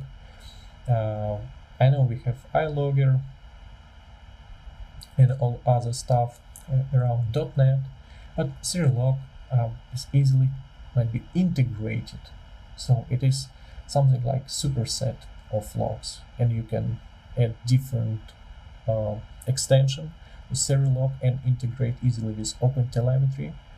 I also show in a few slides during our demo session how you can integrate and use both worlds, OpenTelemetry and Serilog.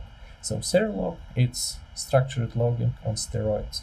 Also, it is outside of this presentation idea why you need structured logging and what are benefits of this approach, why structured logging is so important.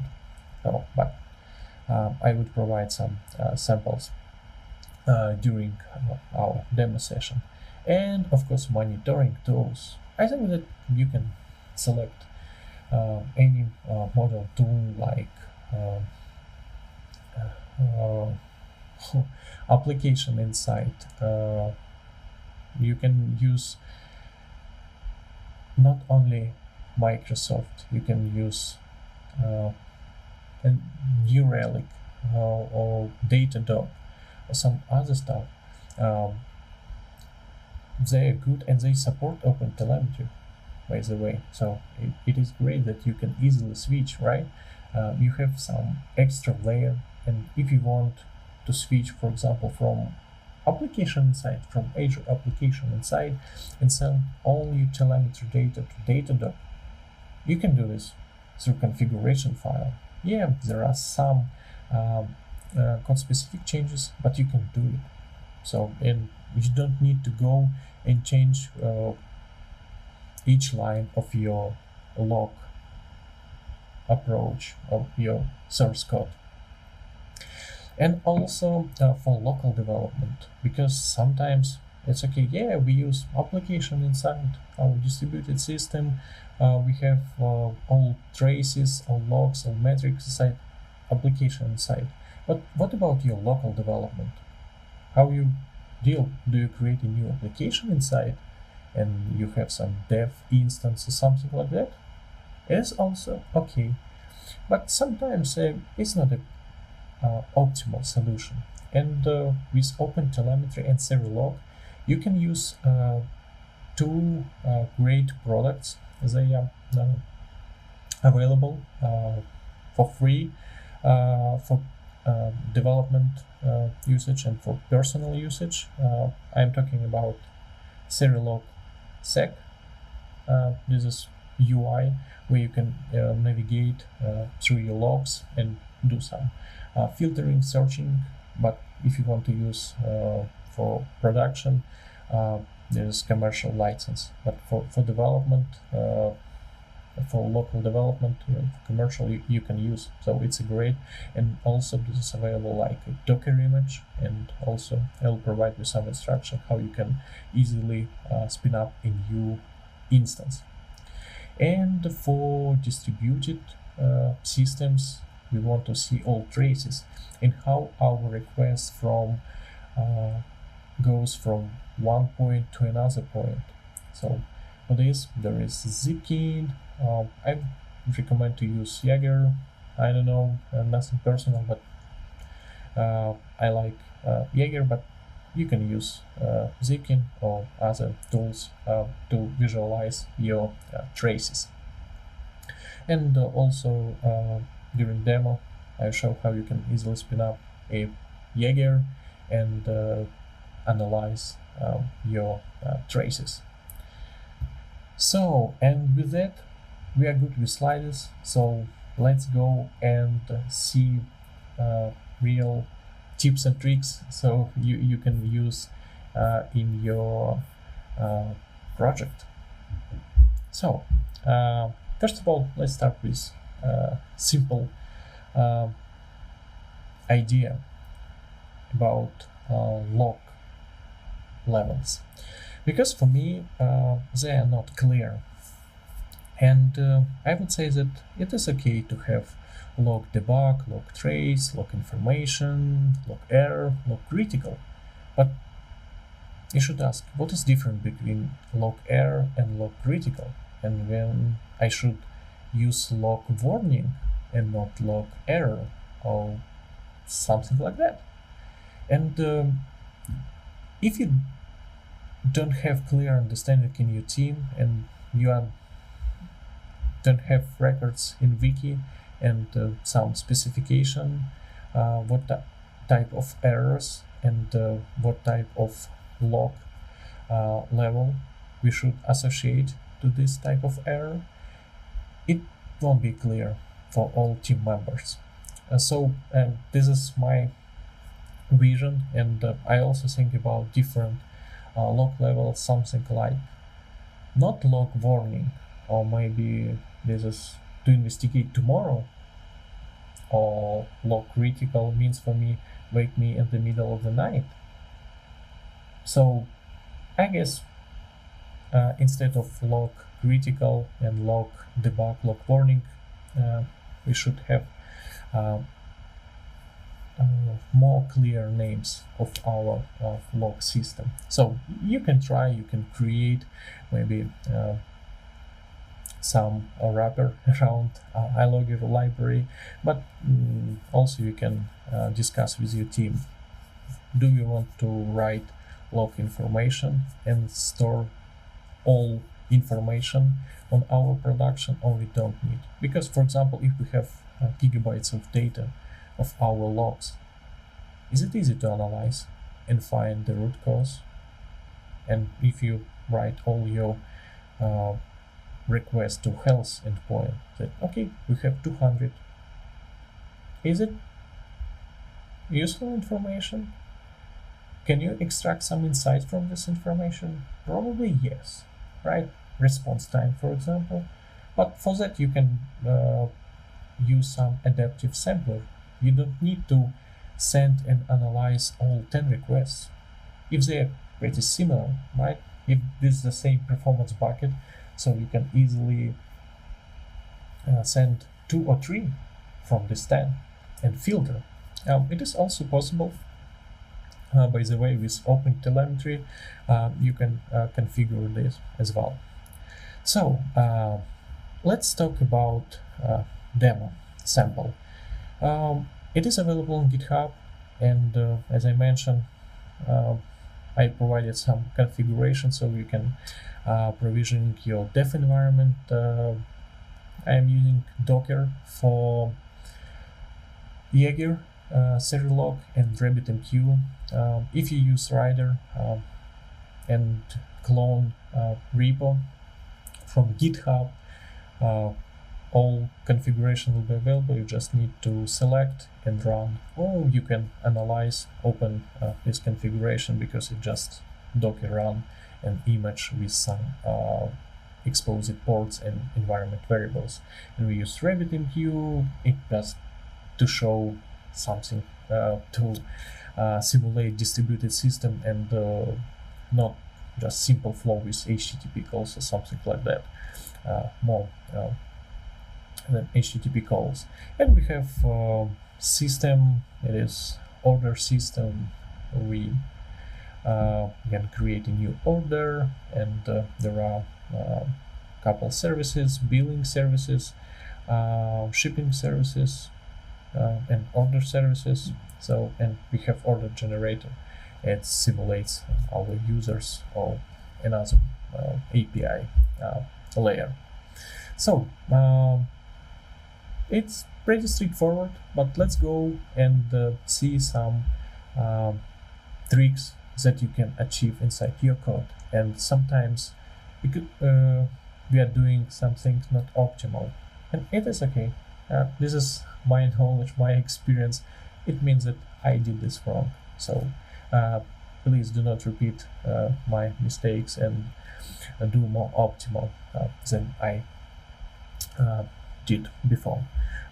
Everyone knows that we have some iLogger, we have logger, and we log everything. And this is okay. And sometimes it's important to log everything, but please remember that if you log something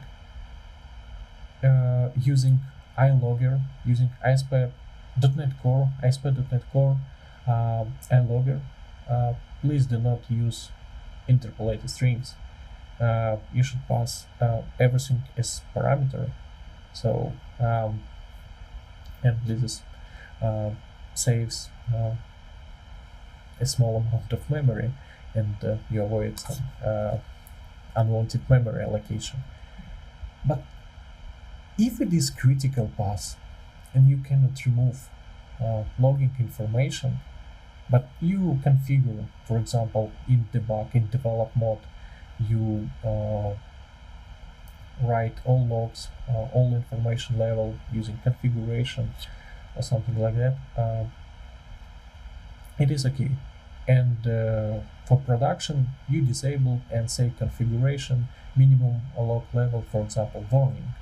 But still, you have, let me open just, for example, you have log information, right? And on production, you disable and say minimum log level, it's warning. So it means that we go to log information, create this message, template, allocate memory, but actually we do not send logs, and that's all, right? But we allocate memory, and we call this method and pass parameters, and as I said, do not use string interpolation, right? Because it's semantic structured logging. So if you want to find all records with this order ID, you can do this. So I found some error in my recent project, not error, issue, right? In my recent project with memory allocation. It was critical path, and it is okay for development, as I said, but during production, it allocates a lot of memory because it was HTTP response, and everything is good if it's 200 and empty body. But if it is 503, it's HTML. It's entire uncompressed HTML page. So if you try to log this, even you actually do not send, but you created this string, right? String on the internet, and we allocate a lot. So yeah, and to fix this problem was add this switch. If this log level is enabled, after that just go and create this and invoke this method, API, not API, C# called and log this information. Otherwise, just skip this section and that's all. With .NET 6, you can even do more. You can optimize your existing logs. So you can use attribute logger message. As see, there is a trick. My order placed handler now is partial class, and I can use this C# source generator to generate actual code during compilation. And there is my empty method to log my order, and I mark this partial and say, okay, this is logger message attribute, log level information, and this is my message. And information, this is my logger, because I like to add some additional scope and some variables, some additional information, and there is order ID. And during compilation, it will generate implementation of this code. So with .NET 6, with source code generator, you can even improve performance of your logging. So you can create only one instance of this message template, and if you know there is a logger defined message, there is some optimization from .NET team, and with logger message and source code generation, you can do this easily, and you don't need to write boilerplate code. So this is one optimization. Please take a look. Actually, two, right? You can use switch if it is hot pass. You can benchmark and the profile and see it's reduced a lot of memory allocation because we are working with strings. So, and you can see that we have source code generator, because this code will be generating during our compilation. Okay, let's see configuration of Serialog and configuration of OpenTelemetry. So I have a simple .NET 6 application. You see that we have everything in one file, in program, right? We create our host, use shared Serialog configuration. This is my extension, we'll see in a moment. And service bus, it is just from nService bus docs page, everything in standard. It's not interesting for this demo. And also we do configuration at shared OpenTelemetry tracing, and that's all. For all other services, I did the same, just reuse two extensions. So let's navigate and see what we have inside this extension. I think that everyone can easily configure Serialog, but it's hard to find working solution, and that's why I give you obfuscated a little bit, but from real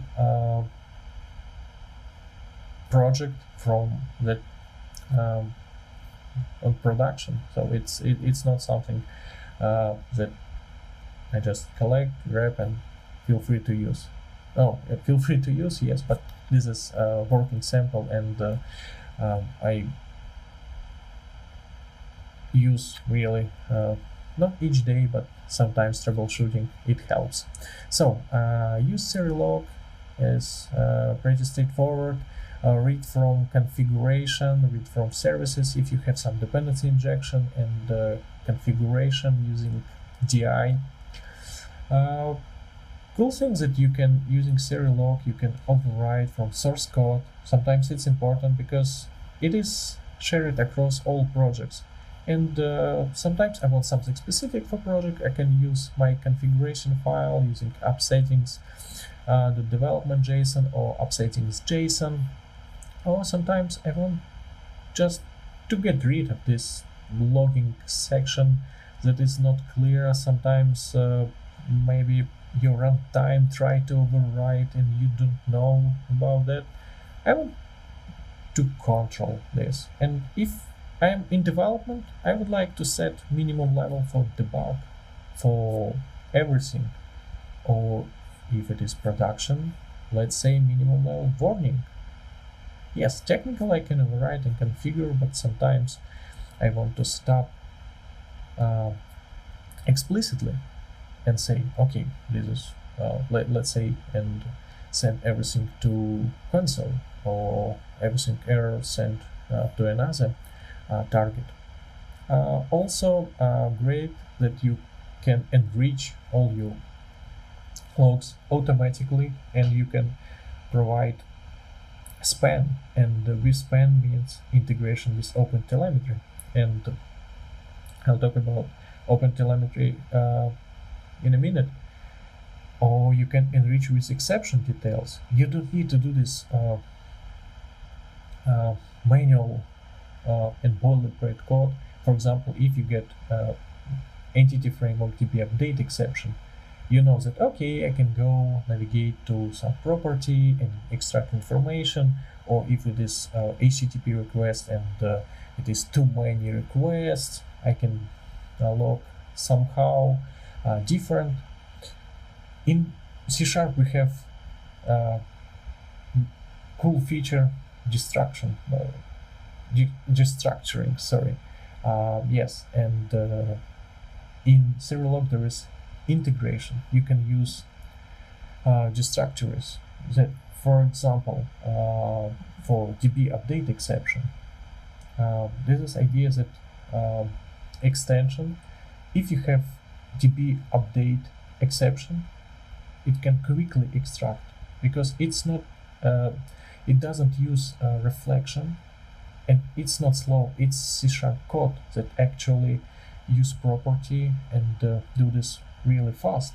And if you use Refit HTTP, it's helper for working with REST API wrapper around HTTP client, when you can define interface, and behind the scene it generates HTTP client with all methods, and you just call interface. It's pretty cool framework, it's library, and also there is a destructor, so to get information quickly and do not create boilerplate. So, and you can configure this, and also you can enrich with some basic stuff, right? With machine names, assembly version, correlation, ID header. If all your clients, API clients, uses some correlation ID, you can enrich your logs with correlation ID automatically.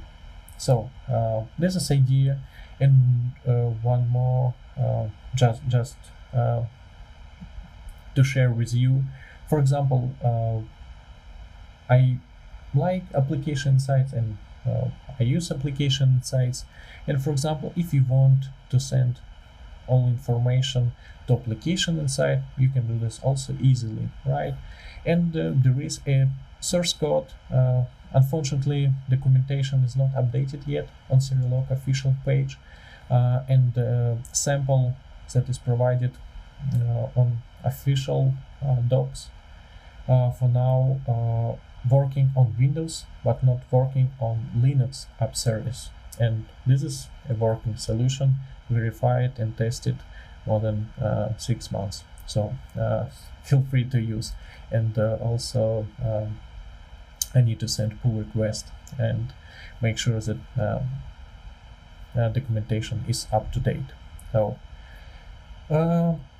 good. Let's talk about OpenTelemetry configuration. So OpenTelemetry, the same configuration, pretty straightforward. Add OpenTelemetry tracing, add source, everything from documentation.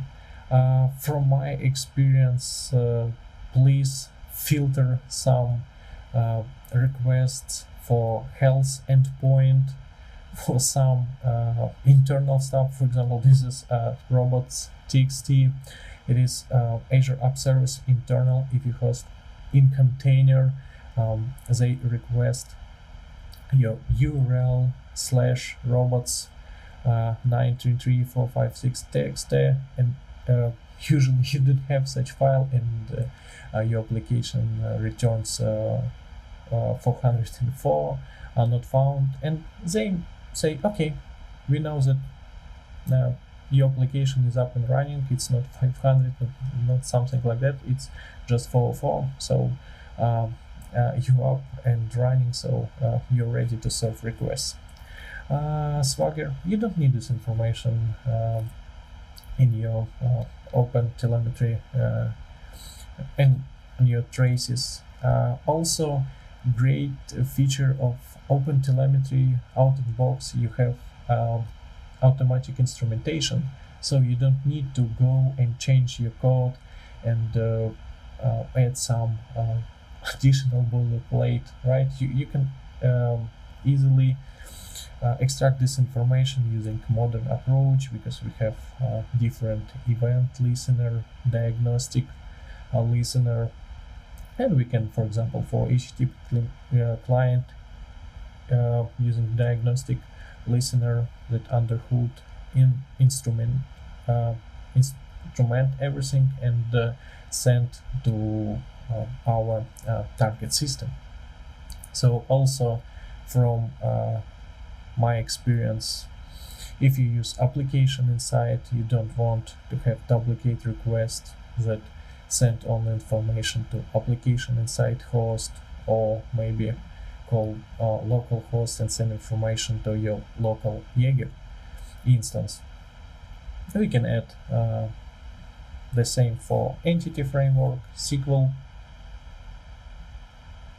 instrumentation. Also there are some configuration, and also if there is connection sync for application inside, because this is from production environment, we can send this information to Azure Monitor, or you can use your OpenTelemetry agent and send to Zipkin, Prometheus, or other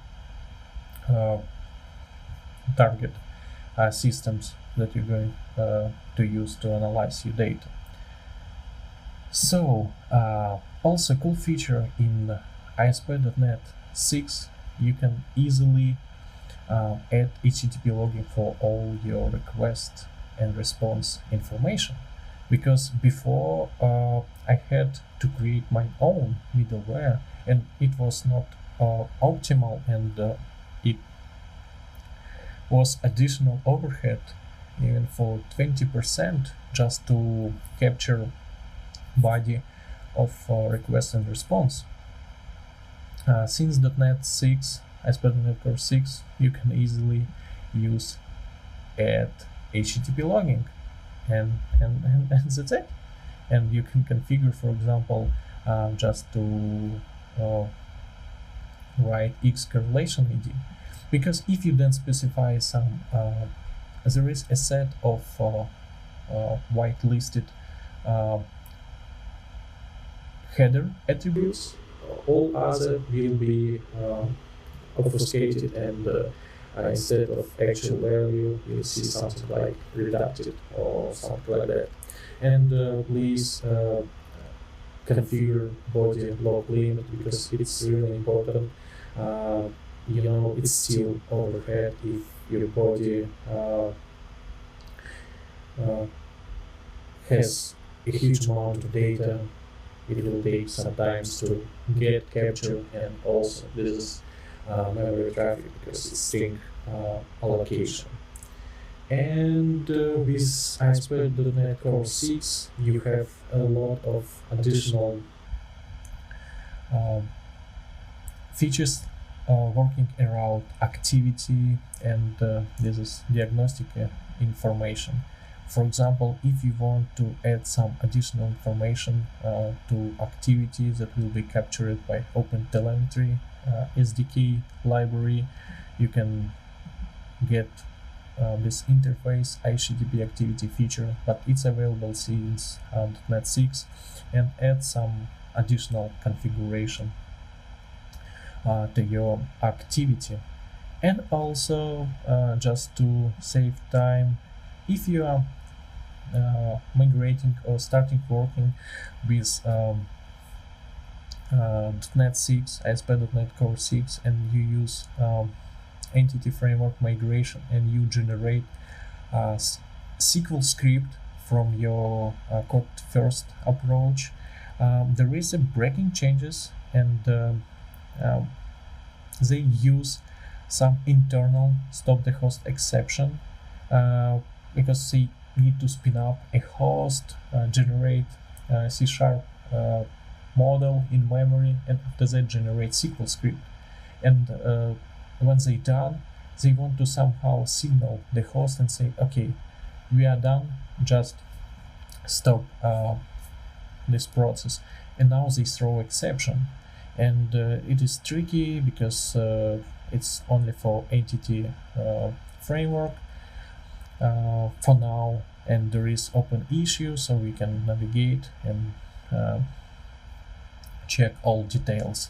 But actually now in all our projects, on the recent project, we had to add this if condition, because if it is stop the host exception, it is okay, we just shut down the host.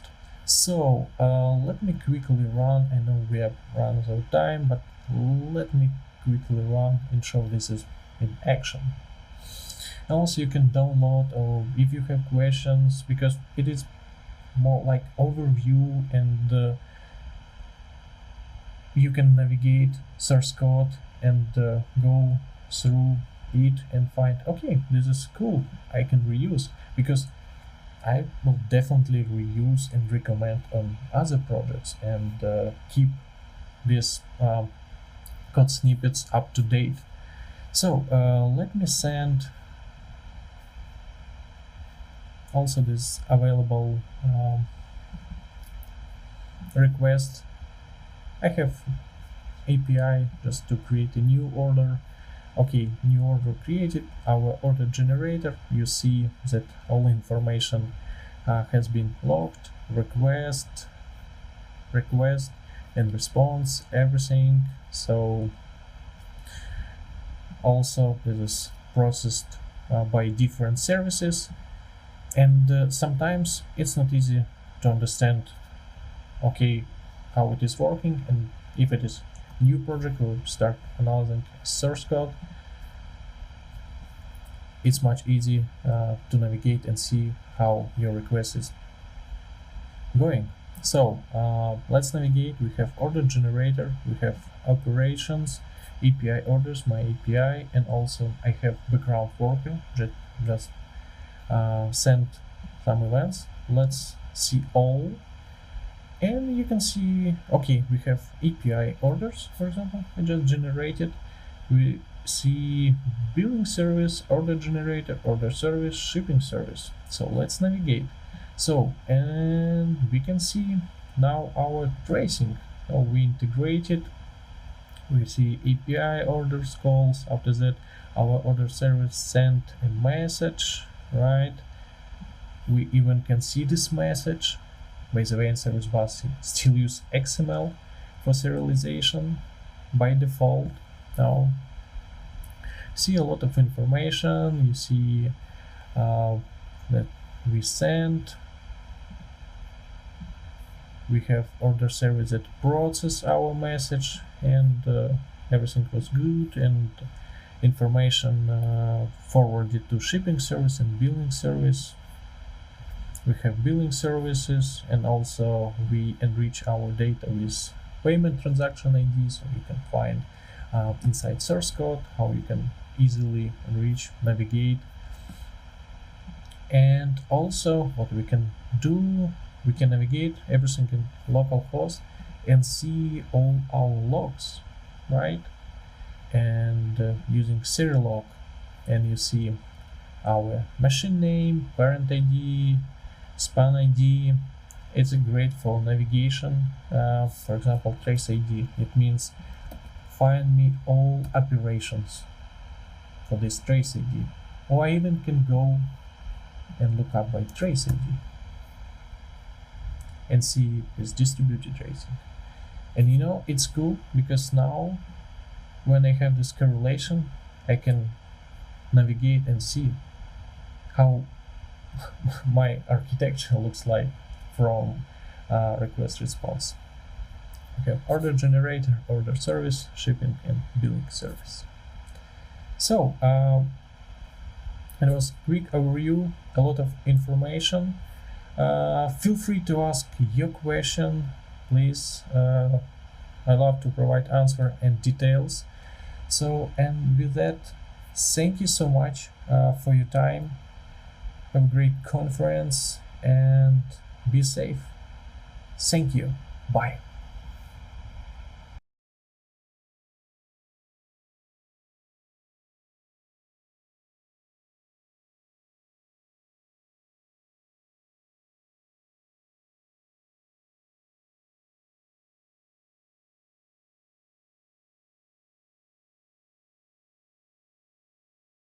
Thank you for all of you being here with us today. I hope you enjoyed the conference and received answers for all your questions. I would like to say thank you to our sponsors, Wirex and Luxoft companies. Thank you very much for resources you dedicate to the community. Also, I would like to say thank you to our speakers.